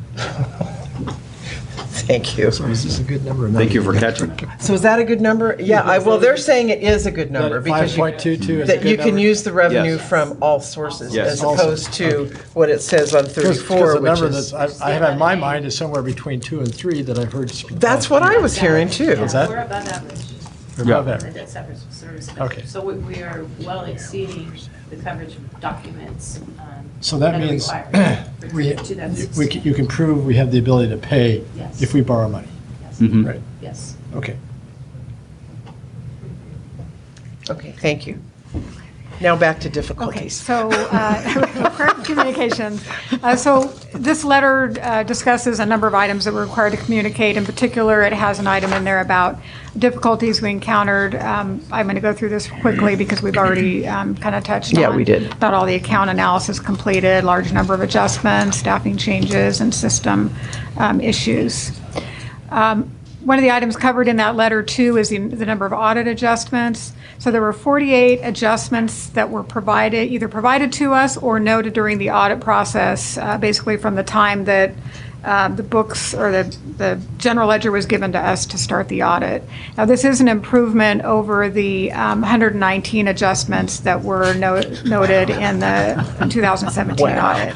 So while it's still a large number, I usually try to say the goal is not more than 10 adjustments during the audit process. What are other agencies? I mean, what is usual and customary? I mean, I know you always have some because, we're all humans, but. Yeah, usually. We always do. The, generally, I'd say it's under 10. Our size. Yeah, our size. Yeah, 10 to 20. Yeah. I'd say maybe 10 to 20. So this is significant. Yeah. I mean, that was my takeaway. This is really significant. But I get that, we're going to take care of it. Yeah, and note that most of these were generated by the district. I think that if the district had sufficient resources to be able to get the books closed timely and get us good numbers, I would anticipate that we would be under the 10 adjustments found during the audit process. Because I think once Debbie and her staff gave us the information, it generally, we audited it and the numbers are correct. I think it's just. We had only two this year that we were. Right, really just a couple that were sticky points. Questions that we raised and Debbie went back and relooked at the numbers. So I think it really just stems on the preparation process within the district and getting to the point where they can have the books completely closed by the point in time that we start the audit. And my understanding is that full implementation of ERP will bring this number down. Yes. Yeah, they said that. That's absolutely So gone. In fact, this is a work in progress. yeah, even this year, to get payroll is the first thing we're going to tackle. That's good. And, to get us off manual time cards, clears up lifts a whole bunch, because payroll hits back a lot of these items in here. It impacts pension reporting and that. So, yes. So as we get through these and design it properly and put our full faith and effort in the design, to think up every circumstance that could happen, and can we design it, can we computerize it, from, even managing benefits, administrating benefits when we're in MOU negotiations or whatever, anything that we do, can we put it in a system and tell it how to do it so we don't have to do it manually? That's the art. When do we think payroll will be on? You said it's going to be staggered implementation. This hopefully would be the first Payroll's the first one module in. When do you think? Probably by the end of this year is the goal for payroll. We have an audit plan, or we have a calendar for in fact, tomorrow we're going to finalize implementation and where that is. So that is Marvin and I's first hit, because that takes up so much staff time. It's a big chunk of our absolutely. time. And one room for person error. is inputting payroll. That's all they do. That's it. Managing payroll. So that has to go immediately. So that's the one that we for sure want to hit hard right away, and the general ledger pieces will follow after that. Yeah. So, it's high on our list to get it. I mean, you talk to any of our staff. Okay. I did want to mention, as far as system implementation, that first year after implementation is still going to be a rough year. I have a water district client that converted systems, and we usually don't have any audit adjustments on them.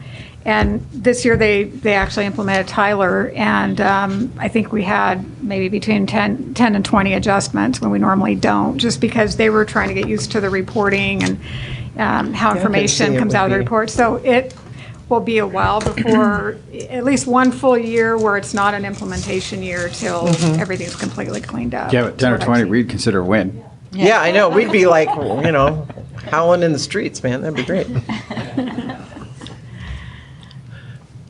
And if there were any audit differences that we did not adjust for, we would need to bring those to your attention. But any of the adjustments that Debbie provided us, we input. So there were no unadjusted audit differences. So the management letter is in your packet as well. And that letter is designed to disclose to you any other recommendations that we don't consider to be material weaknesses or significant deficiencies. Again, there were no new recommendations contained within that letter. The one prior year recommendation that we have that's not yet resolved is really two-pronged. One of them is developing a detailed accounting procedure manual, which probably makes more sense to wait until you have the new system in place. Right. And I'd say this is partially implemented. I believe that there are some procedural type documents contained within the intranet that the district has. So there have been steps made as far as developing a procedure manual, but that's still a work in process.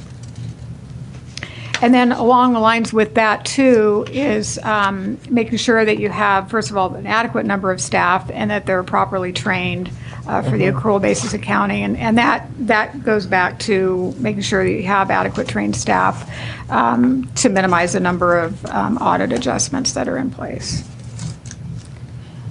And then we did have a recommendation in last year's letter having to do with capital assets, and those were resolved, so we removed that comment from the letter.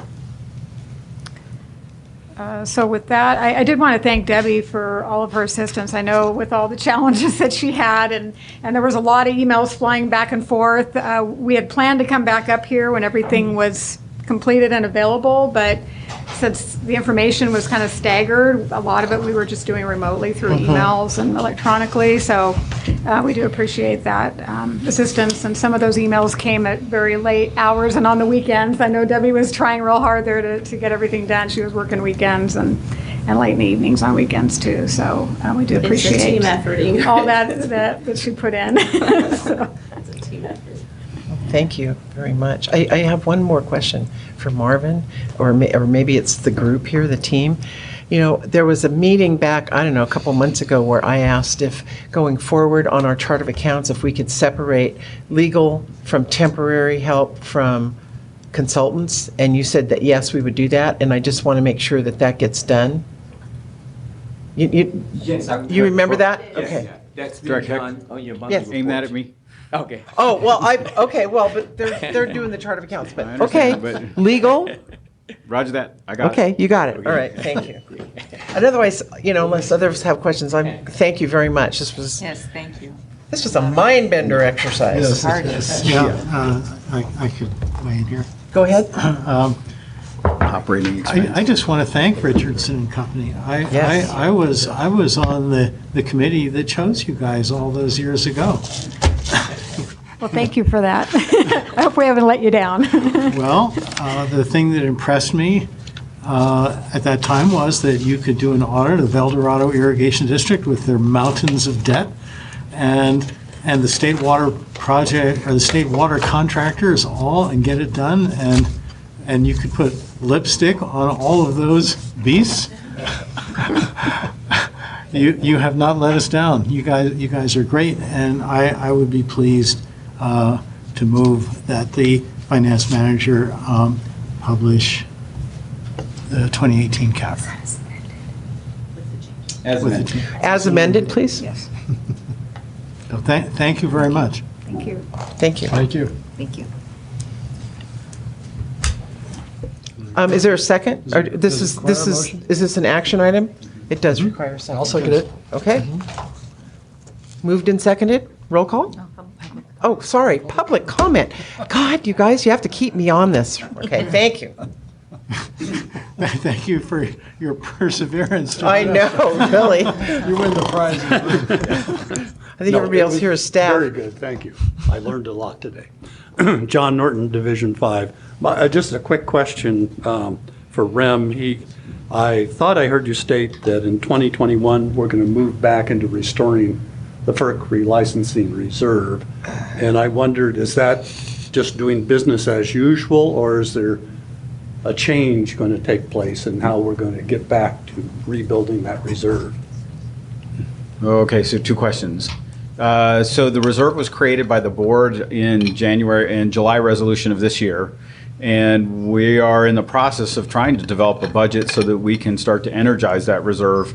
Our focus thus far internally has been to ensure that the water fund's capital catastrophic reserve or renewable replacement reserve is initially funded, right? So that's really where our focus has been, to make sure that we're starting to put a little bit of money back in that one, because that one is zero. Right now, the other one, and pardon my memory, I think is 10 million is in the hydroelectric relicensing reserve. So we have roughly 25 million that we need to put back into that reserve. The other reserves are, I think it's 500,000 for recreation and 22 million for water. So we have 21 million to go find to stick into that fund, into the water one.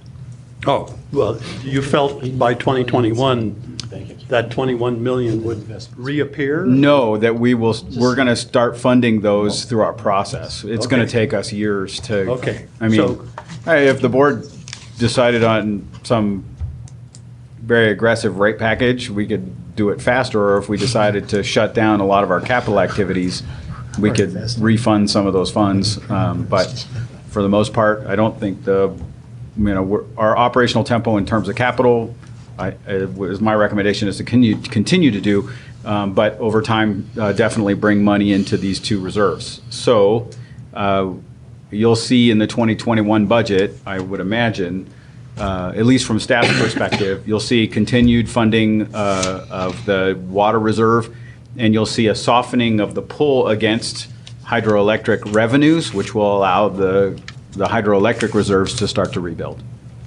Okay. Right. So that'd be a good change from the 2020 budget that seemed to pull those reserves down. Yeah, well, so we were only supposed to draw, we were only supposed to draw about 6 million. We ended up drawing almost 14 million. Mm-hmm. So that's a big whammy, right? And so that had to come from somewhere. And the only place that really has any money left is the hydroelectric reserve. Right. And that bump was due to this OPEB? That bump was due to the fact the board did not adopt the full rate package. Well, and It is. No, the OPEB is, so the OPEB is it's a fiction. It's a fiction. Right, I know that it sounds bad, and I know that doesn't connotate well, but what's happening is we have $88 million, in this document, we have $88 million in reserves. That's cash. That's cash. And then we leverage the liabilities against it, but that liability is not real. So it's not like it's going to be an instantaneous 8 million that OPEB's going to pull, or the instantaneous 40 million. But when we put it against the book, you've only got $88 million in assets, and you've now got you've got 45 million in PERS liability and 8 to 9 million in OPEB liability. This one is real cash. You can hold on to that. You can go get it tomorrow. This it's not real, right? Because we have employees that we just started yesterday. No, maybe a couple days ago. Who did we start yesterday? All right, I signed some PAFs yesterday. They are a PERS liability. So we need to pay for them in the retirement system. But of the 88 million, we just 60-some million of it is in those long-term. Yeah. Okay. For sure. I mean, just so that, it's invested, but it's not like we can go get it tomorrow. You could go get it. You'd you would pay a penalty, but but my point here, my point is, Ricky, is that's cash on hand. That's cash that you have power over, that you have absolute control over. The PERS stuff, you have no control over that. We can't tell them how to invest it. We can't tell the actuarial what to imagine the future holds for us. So it rides on our books as kind of this debt that it messes up the financial image of what the district is. Sure makes CalPERS look better. It does. I mean, well, they get to have this giant accounts receivable line now, and they look fantastic, right? We're the ones that are having to carry the liability. Well, it is our liability, but so what you're telling me is that we instituted in 2019 or 2020 5.72 across the board. Yeah. Instead of in 2020, I don't remember, it was whatever the treated water addition. Whatever it and was, in yeah. addition to 5.7. And that cost $14 million in 1 year. No. So what it cost you was $8 million. $8 million in 1 year. Yeah. Yeah. What was the rest? What? $6 million. The other The $6 $6 million was the transfer that was already in the model. So we were moving $6 million annually from hydroelectric into the water fund. We had to add to it to make up for the To losses. make it $14 million. Yeah. Roughly. I might just add, just as a talking point on that Yes. subject, is the Yeah. loss from the drought Yeah. that is unfunded. Yeah. But that drought was over. No, but I 5 mean, years it was, ago. that's $9 million or whatever it was, is Yeah. gone, that we had to plug money in from somewhere else. Right. And going forward, looking at rates and drought rates, I think that's going to be important to You know what? at least start that discussion. When I was looking at this, one of the things I loved about this was it had a 10-year look back. And so it was fascinating. And if you look, I don't know if you got that far. No, There was a that's where I lot fell going on. Yeah, I know. There was a lot going on. But, well, I'm going to tell you here in a second. Okay. So on our water sales on page 60, I don't see an $8 or $9 million loss. I see that from 2009 to 2018, these went up year over year over year over year. Yes. And we had rate increases all the time, right? Yeah. Well, yeah, but I mean, but this idea that, It was we $8 million. lost $9 million because In 1 year. in 1 year is not reflected here. No, because you're not seeing the subsidy. You're just seeing the fact that we're underfunding and we're trying to catch up. The district isn't, the rate customers are not covering their cost. So I get that. You don't see the balance on top. You see, yes, we have raised rates. We've raised rates and we've increased the amount of water that we've sold Yeah, as we well. made revenue on Which our was rates. interesting to me because, we keep talking about conservation and all that, which is fine. But we actually have increased the water sales year over year with one slight exception. We've increased water sales, increased revenue. So they were down in 2015 there. Yeah, but then they came right back up. I mean, it's yeah. very fascinating. This was a cool thing to look at. 'cause Yeah, you got can a nice see, you can snapshot. see the On drought page year. 60. You can see the drought year, right? So the Yeah. drought year cost us, so that there's- 2015 water sales. $2 million. Yeah, but it was $2 million $2 million, and we lost $8 million last year. on treated. So no, it's just rolling. So the issue isn't, you have yeah, I can't do it necessarily here. No, it's okay, and we don't need to do it here and We take don't. time. It's just- But it was it's just, another thing. it was a This is- thing this that is a thing. I would like to have actually at another time, a greater understanding, because people are all, I hear people, we lost all this money in the drought. And it's like, well, I haven't been able to find in the financials where that shows. I've seen increases in expenses, but I have not seen decrease in water sales or either the amount or whatever. So for another time, Okay. we can go in there. That's a good idea. Yeah. I got it. Just You're right. just trying to weave through this to get to the expense to It's okay, that. we can just. I can't get there right now. Okay, so should we move on to the workshop so that Andy doesn't have to I think hang I out? made a motion. Yeah, he made a motion. Oh, wait, yeah, we did have a motion and we had a second. Thank you, Nick, I lost track completely. Well, it's understandable. Sorry. It's been a long day. Are you ready for roll call, Madam Yes, President? yes, ma'am. Roll call, please. Division 5. Aye. Division 4. Aye. Division 3 is absent. Division 2. Aye. Division 1. Aye. All right. Madam Chairman, we take a 5-minute recess. Yes, please. Recess for 5 minutes at the request of our manager. Thank you.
Meeting will come back to order. We've had some requests here to move a couple things around and suspend with the Brown Act workshop for now. If you like. No. Hey, Well, how long is it? How long is it? No more than an hour. Oh, okay. So we're going to suspend the Brown Act workshop for now. And, but we do want to take up the one item from the minutes that our attorney has been working on. So, thank you, management team. Yeah, you can go. Sorry, Andy. Okay, so this is not happening today. This is not happening today. Okay, that would be correct. Okay. Thank you, Andy. Goodbye, everyone. All right. Yeah, we're going to sign our certificates. Oh, you guys were here for it. That was not shared with me. I thought it was just for us. It's all right. Oh. We have paid in spades. We're good. We just cleared the room. Yeah. Yeah, we did just clear the room. Whoa. Thank you.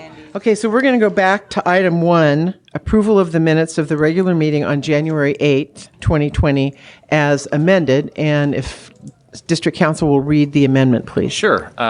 Thank you, Madam President. I'm on page 3 of your draft amendment, or your draft minutes, excuse me. And you all there? Yes. Okay, so the second paragraph from the top, beginning with Director Wilcox amended the motion. Mm-hmm. We're going to strike that entire paragraph. Okay. And after conferring with District Secretary and Director Peters, we're going to propose inserting the following.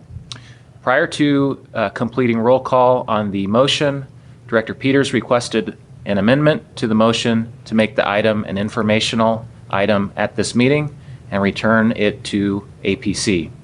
Director Wilcox accepted the amendment to the motion.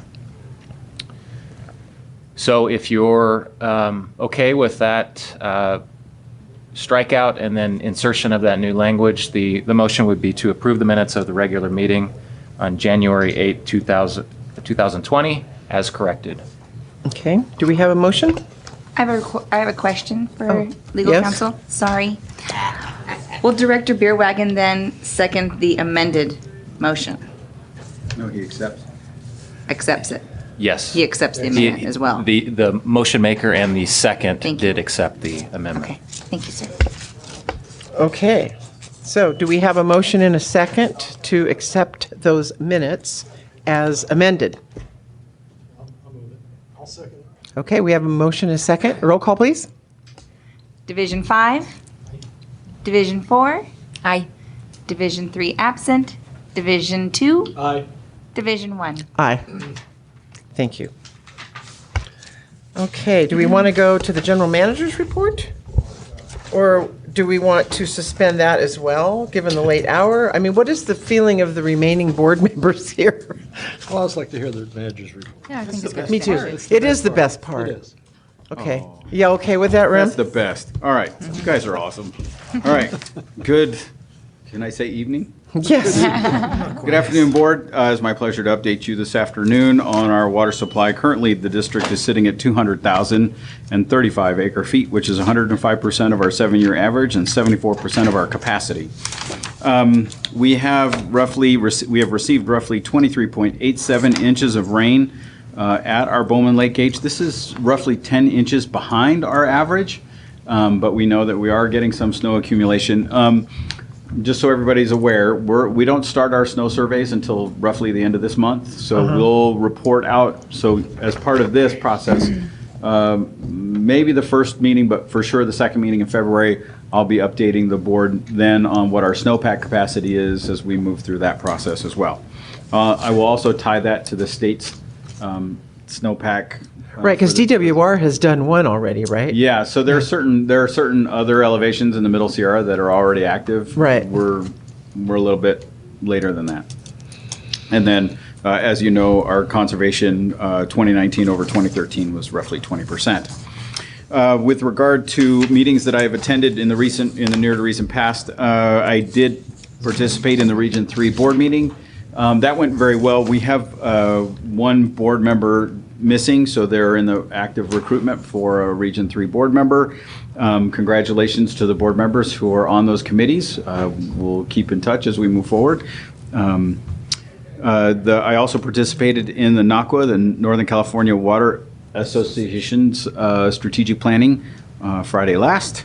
That was informative in many ways. I thought that was really well done. Also participating in the Headwaters Working Group for Aqua and the PSPS Working Group for Aqua. I have to say the Headwaters Working Group, the product that we have generated, I'm really proud of this group. We've got a really nice message. We've got some really good documents built so far for their trip back to DC. Actually, I think right at the edge. We're right at the edge of maybe getting the DC office for Aqua to give us our own group.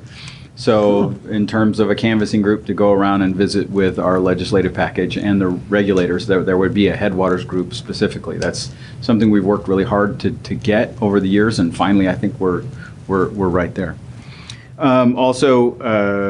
Well, one of the big things that we have going at the district is we're reviewing the governor's water resiliency portfolio and see how that's going to affect us. I'm meeting with Nancy Vogel from the governor's staff Friday next to go over a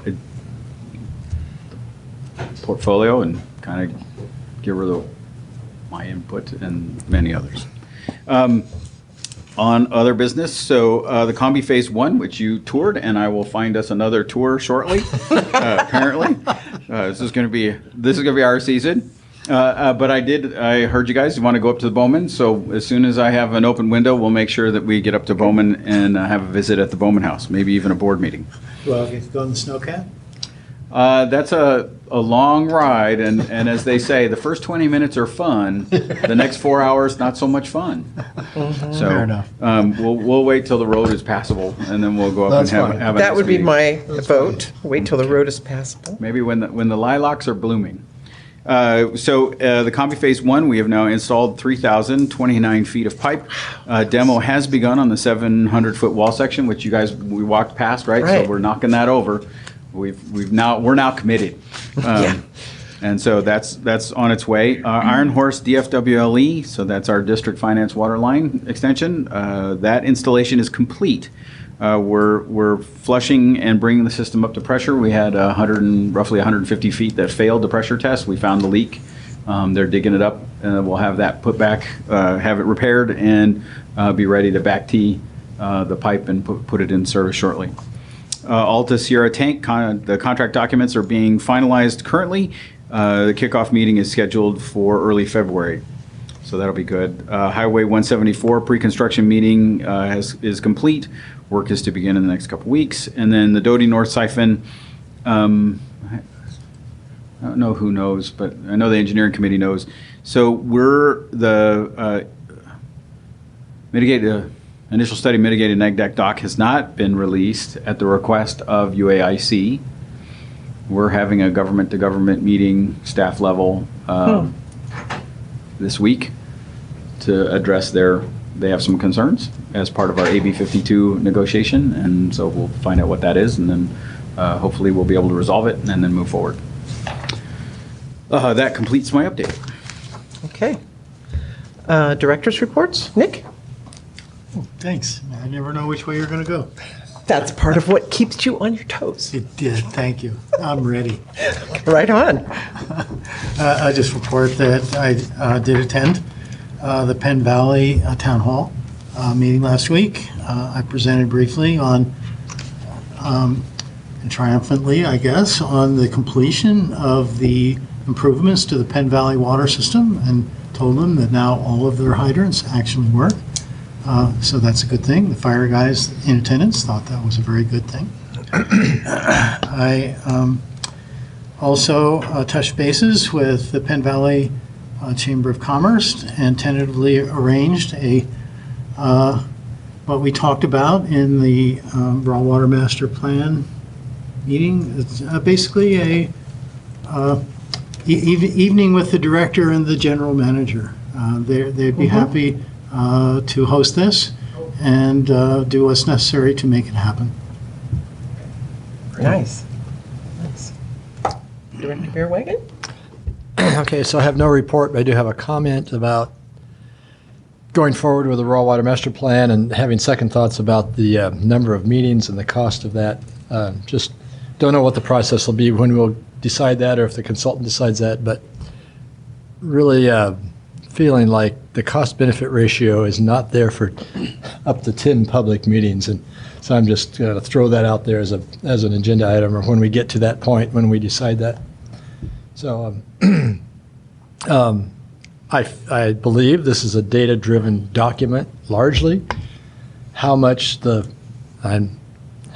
public is going to have input into that or would have input into that is it's just got me thinking about the $150,000 that we could spend on something else infrastructure-wise. So that's just one of those fiscal juggling acts I'm doing in my brain. Nice. Laura? Okay, thank you. On January 13th, I reached out to both the Auburn Greens Homeowners Association, there's two of them, and to the Rock Creek Trailer Park to let them know that we were doing a revision to our rules and regulations regarding notification of water shutoff, and just let them know their responsibilities as having master meters and that situation. It was both well received. I actually did not hear back. I left a message with the Auburn Greens homeowners. They actually did speak with the Rock Creek, and they're aware of it, and they were happy to know that we're reaching out. And then on January 13th, that evening, I attended the Placer Agricultural Commission meeting, and so they're doing well. They're planning and they're trying to get membership up. They're having they're working on increasing their numbers, which is very good, and I'm happy to be a liaison and engaging the ag community down there. Also, I attended on the 16th the Placer County Water Agency board meeting, the PCWA board meeting, just to see how their board meeting was run. That was very informative. They had they had an item about fire suppression where they were working with the Forest Service and with Yuba Water Agency and all of these. It was an amazing collaborative effort, and they've gotten a lot of grant money, and it was just really encouraging to see what a collaborative effort, how well it went. And so they're moving right along. And then just yesterday, I attended the kickoff of the Agricultural Subcommittee formation meeting with Chris Beerwagen and Director Beerwagen and Rim, and I felt that went very well. We're excited about getting that kicked off, and that's part of the reason I'm really reaching out to Placer County Agriculture to try and engage them as we're moving into this new era when the cost of service study is coming, rate increases are coming, and so I think it's really important to keep those lines of communication open, and I'm working hard to do that. Thank you. Nice, thank you. With regard to the Ag Policy Committee, I had a phone call from Rich Johansson yesterday, and we were discussing it, and he said, would you make sure that you tell them to have Dan Macon be a part of the conversation? I figured he would be no matter what. He's the farm advisor. Is that, do I have that right? UCD farm advisor. Yeah. And Rich said it in the context of he really understands a lot of the economics and can really be helpful with economics and rates and so on. So I wanted to say that. Then I went to, I went to the Circle Film Festival, and specifically, the big thing I attended was this one on climate change with Dave Edgerton. Did you know he was up here? No. Yeah, he was up here, and Willie Whittlesey from YWA, and a couple other folks, but they did this whole thing on climate change. It was very, very interesting, and I got to say hello and hang out a little bit with them, and that was useful. And again, they highlighted the collaboration between YWA, Aqua, Forest Service, and so on in their forest restoration project. So that was actually really interesting and inspiring. I don't know if it's the same one you saw, but I thought it was pretty cool. Then there's two other items that I wanted to make sure. Rim, I'd really like to make certain that the procurement policy comes back to APC at this next APC meeting, which is February, okay? And then the other thing that has been bantered around, I've heard, is that at some point we'd like to, I don't know if we need a policy or what, but about our capital improvement priority list. It's like, how do we prioritize, things that are falling off the cliff Yes, that would be priority one. You know, things like we're going to improve whatever, you know, just a way in which we can prioritize because we have a finite amount of money and we have an infinite amount of jobs. That's right? why we have a capital improvement plan. We have one, but are they prioritized? Yes. They are? Yes. Okay, and who prioritizes in the engineering department? Engineering department, it brings it to the To the engineering committee. And the committee then recommends it on to be a part. It actually travels with the budget. Uh-huh. So it's a plan that informs the budget that you approve. Oh, okay. Well, then I don't need But to. but Director Heck, I'd be more than happy to sit down with you and walk you through it if you'd like. Oh, that would be cool because I haven't been part of that engineering committee or that conversation since I've been here. So that would be cool. So I think we did see a list one time. Maybe it was with the budget process. It travels with the budget. I forgot that when we were talking about that there was some, and I asked about that. How does that work? Yeah, in my understanding, it's, you know, we use this word a lot, but it's really developed from a tribal perspective until we get this, not the ERP, but the CMS. The CMMS. CMMS in place. I mean, right now, it's the staff people going, wow, this is going to be needing some help, work pretty soon. And so it's not scientific, it's tribal at this point. Right. So I think the thing is that given where we are structurally and infrastructure-wise, we're in such a behind condition.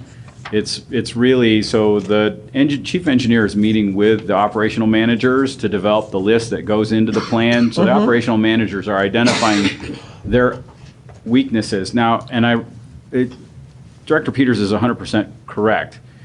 What sticks in your mind is the thing that you're most afraid of, right? So the priority list is based on fear. It's not based on, we know that the pipeline out in front has failed 3 times, which is the industry standard for a failing piece of infrastructure. Ergo, the CMS system will flag it, and we can then say, okay, we need to put resources on it. I think a piece of measured thought process that you need to have is that when this CMS system kicks on, and we start to see what the true magnitude of the infrastructure and its disrepair is going to be jaw-dropping. Right. I imagine I've been through this process with another water agency, and the minute we let an AI go through our system and identify its faults, we're like, oh my God, right? So it's coming because I think just in gravity, if you want to just create that in your head, we're a $2 to $3 billion asset with a net worth of about $411 million, right? We're investing $12 million annually in our capital program. Not all of it is renewal and replacement. So you're not even doing. So that's peanuts. 50%. Yeah, it's That's not peanuts. 50% of 10. You're not 5%. There is no good asset management program where you're investing that lightly in infrastructure as we move forward. So, as I was mentioning to a member, one of the public members earlier, as we're in this recovery mode with our budget, we're really leaning into our infrastructure and the age of that infrastructure and the ability of that infrastructure to continue to perform. But we need to be very aware that means that when we fail something, we fail it bigly. Catastrophic. Bigly. Yeah. Bigly. And so the CMMS will help us, I hope in the front end, it will help identify some of these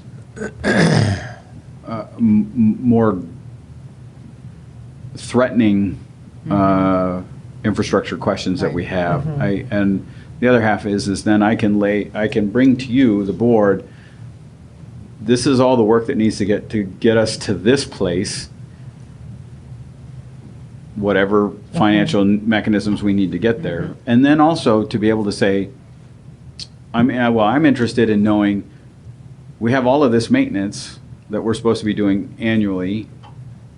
I don't have enough people, or I have too many people, or what? Because right now, when you guys come to me and you say, hey, Rem, do we have the right amount of FTEs? I have to say, I can say yes, because I go through and I look, but that's not based on work order hours. It's based on the fact that every one of the timesheets that I go through in my audits I'm seeing that employees are working, and I'm watching where everybody is, and I'm making sure the managers are doing the same.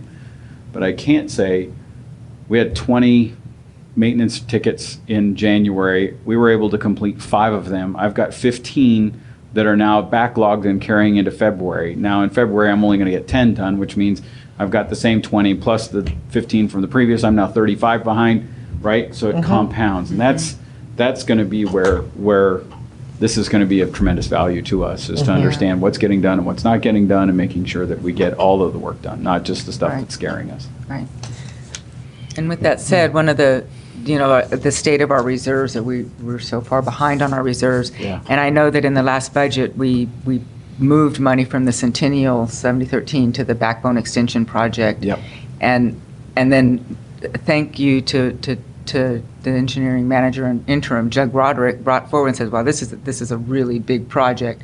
And so we don't know. I said, well, I don't know if it's a good project because I don't know what it's compared to. I mean, how do we know if it's going forward or not? So I would really caution us to be really controlled on our kicking off big projects like that when we have such low reserves. When that's, so our point to the committee was, so we're talking about the Lake Wildwood Backbone Extension project.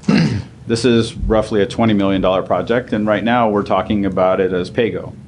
So it doesn't hit the capital budget any harder than it did before. It's not a but for. The issue being the Lake Wildwood treatment plant is not failing, but it's not in great shape. We need a secondary connection to that system. So marching our way down there is the right thing to do. You need a secondary treatment plant? So a connection. Well, but if it's kind of failing, what is more water coming in? It's not failing, it's reaching its capacity. So it's reaching its useful life. Oh, okay. So one, so when we talk about water treatment plants, when a water treatment plant gets to 80% of its operational capacity, we need to start looking at the next expansion, right? Right. So we know that the next expansion takes us to roughly 6 million gallons to be able to deal with the growth that's going to happen in that area whenever it happens. So that's issue number one. The second one is that this infrastructure was put there in 1973-ish. I've got 2 treatment trains. One treatment train works pretty well. The other treatment train has difficulty in the summer because it's, for whatever reason. The sun hits one of the tanks weird and it causes algal growth on the south side for most of the day, which means we add more disinfectant to the system, which causes greater corrosion in the system, which means it compounds. So, and then we have the Newtown Canal, which isn't super awesome. So bringing a secondary water supply into that system and taking care of some of the constructive conveyance and addressing a disadvantaged community, and that was why we decided to do the project. The question that we will face is, do we bond for the money? Do we just pay-go it down? And we can, and that was the point of our conversation in the engineering committee, is to show there's roughly nine phases of work that need to occur, and we can do that fully on pay-go. Year after year, we'll get there. But the community may want us to pick up the pace, and we're going to do a bonding, so we could bond and go halfway, or we can, the other half is, as I was mentioning to a member of the public, we want to be moving into this space because when I go down to Sacramento and I start looking for disadvantaged community money, I want to say, look, I've got X million in this hand, I need you to match me so that I can take care of these homes in this disadvantaged community, and oh my God, there are people drinking out of the ditches. We got to deal with that, right? Right. And slide me a check. So anyway, that's kind of that project. But I think that there are other ones, clearly, Director Peters, that we need to weigh. Yeah, it's the weighing. It's the weighing. That's all. And against each other, instead of just, this is a good project, this is great, let's do it, not knowing what the universe is. Yeah, I think. So are we slightly above reactive right now? No, we're 100% reactive. Reactive. We are 100% reactive. Yeah. That's kind of like an old farmer like me, right? You'd keep the old sprayer going for 50 years. Yep. And strangely enough, you don't give yourself 2 hours to fix whatever it is that you need to fix when you know that it's going to break. Because so fully reactive is a little bit scary. Yeah. That is really scary. It's more scary than I've even envisioned. Yeah, it is scary. Okay. Okay. Are we going into closed session? We are. We Yes, are? no? What is the feeling of the board? Give me 5 minutes. 5 Do we minutes? want to do it 5 next minutes? time? I mean, Yes. Sure, we'll go into closed session. What are you saying, now, yes? Yes, now. Now, okay, everybody There is says no report now. out. Okay, He said report 5 out. minutes. And there's no public to provide comment. right, so, yeah. So there's no public here to have public comment on any item to be considered in closed session. That said, I will be will be no adjourning action and on going closed into closed session. There'll be no action. And there will be no action. And there will be no action. Thank you.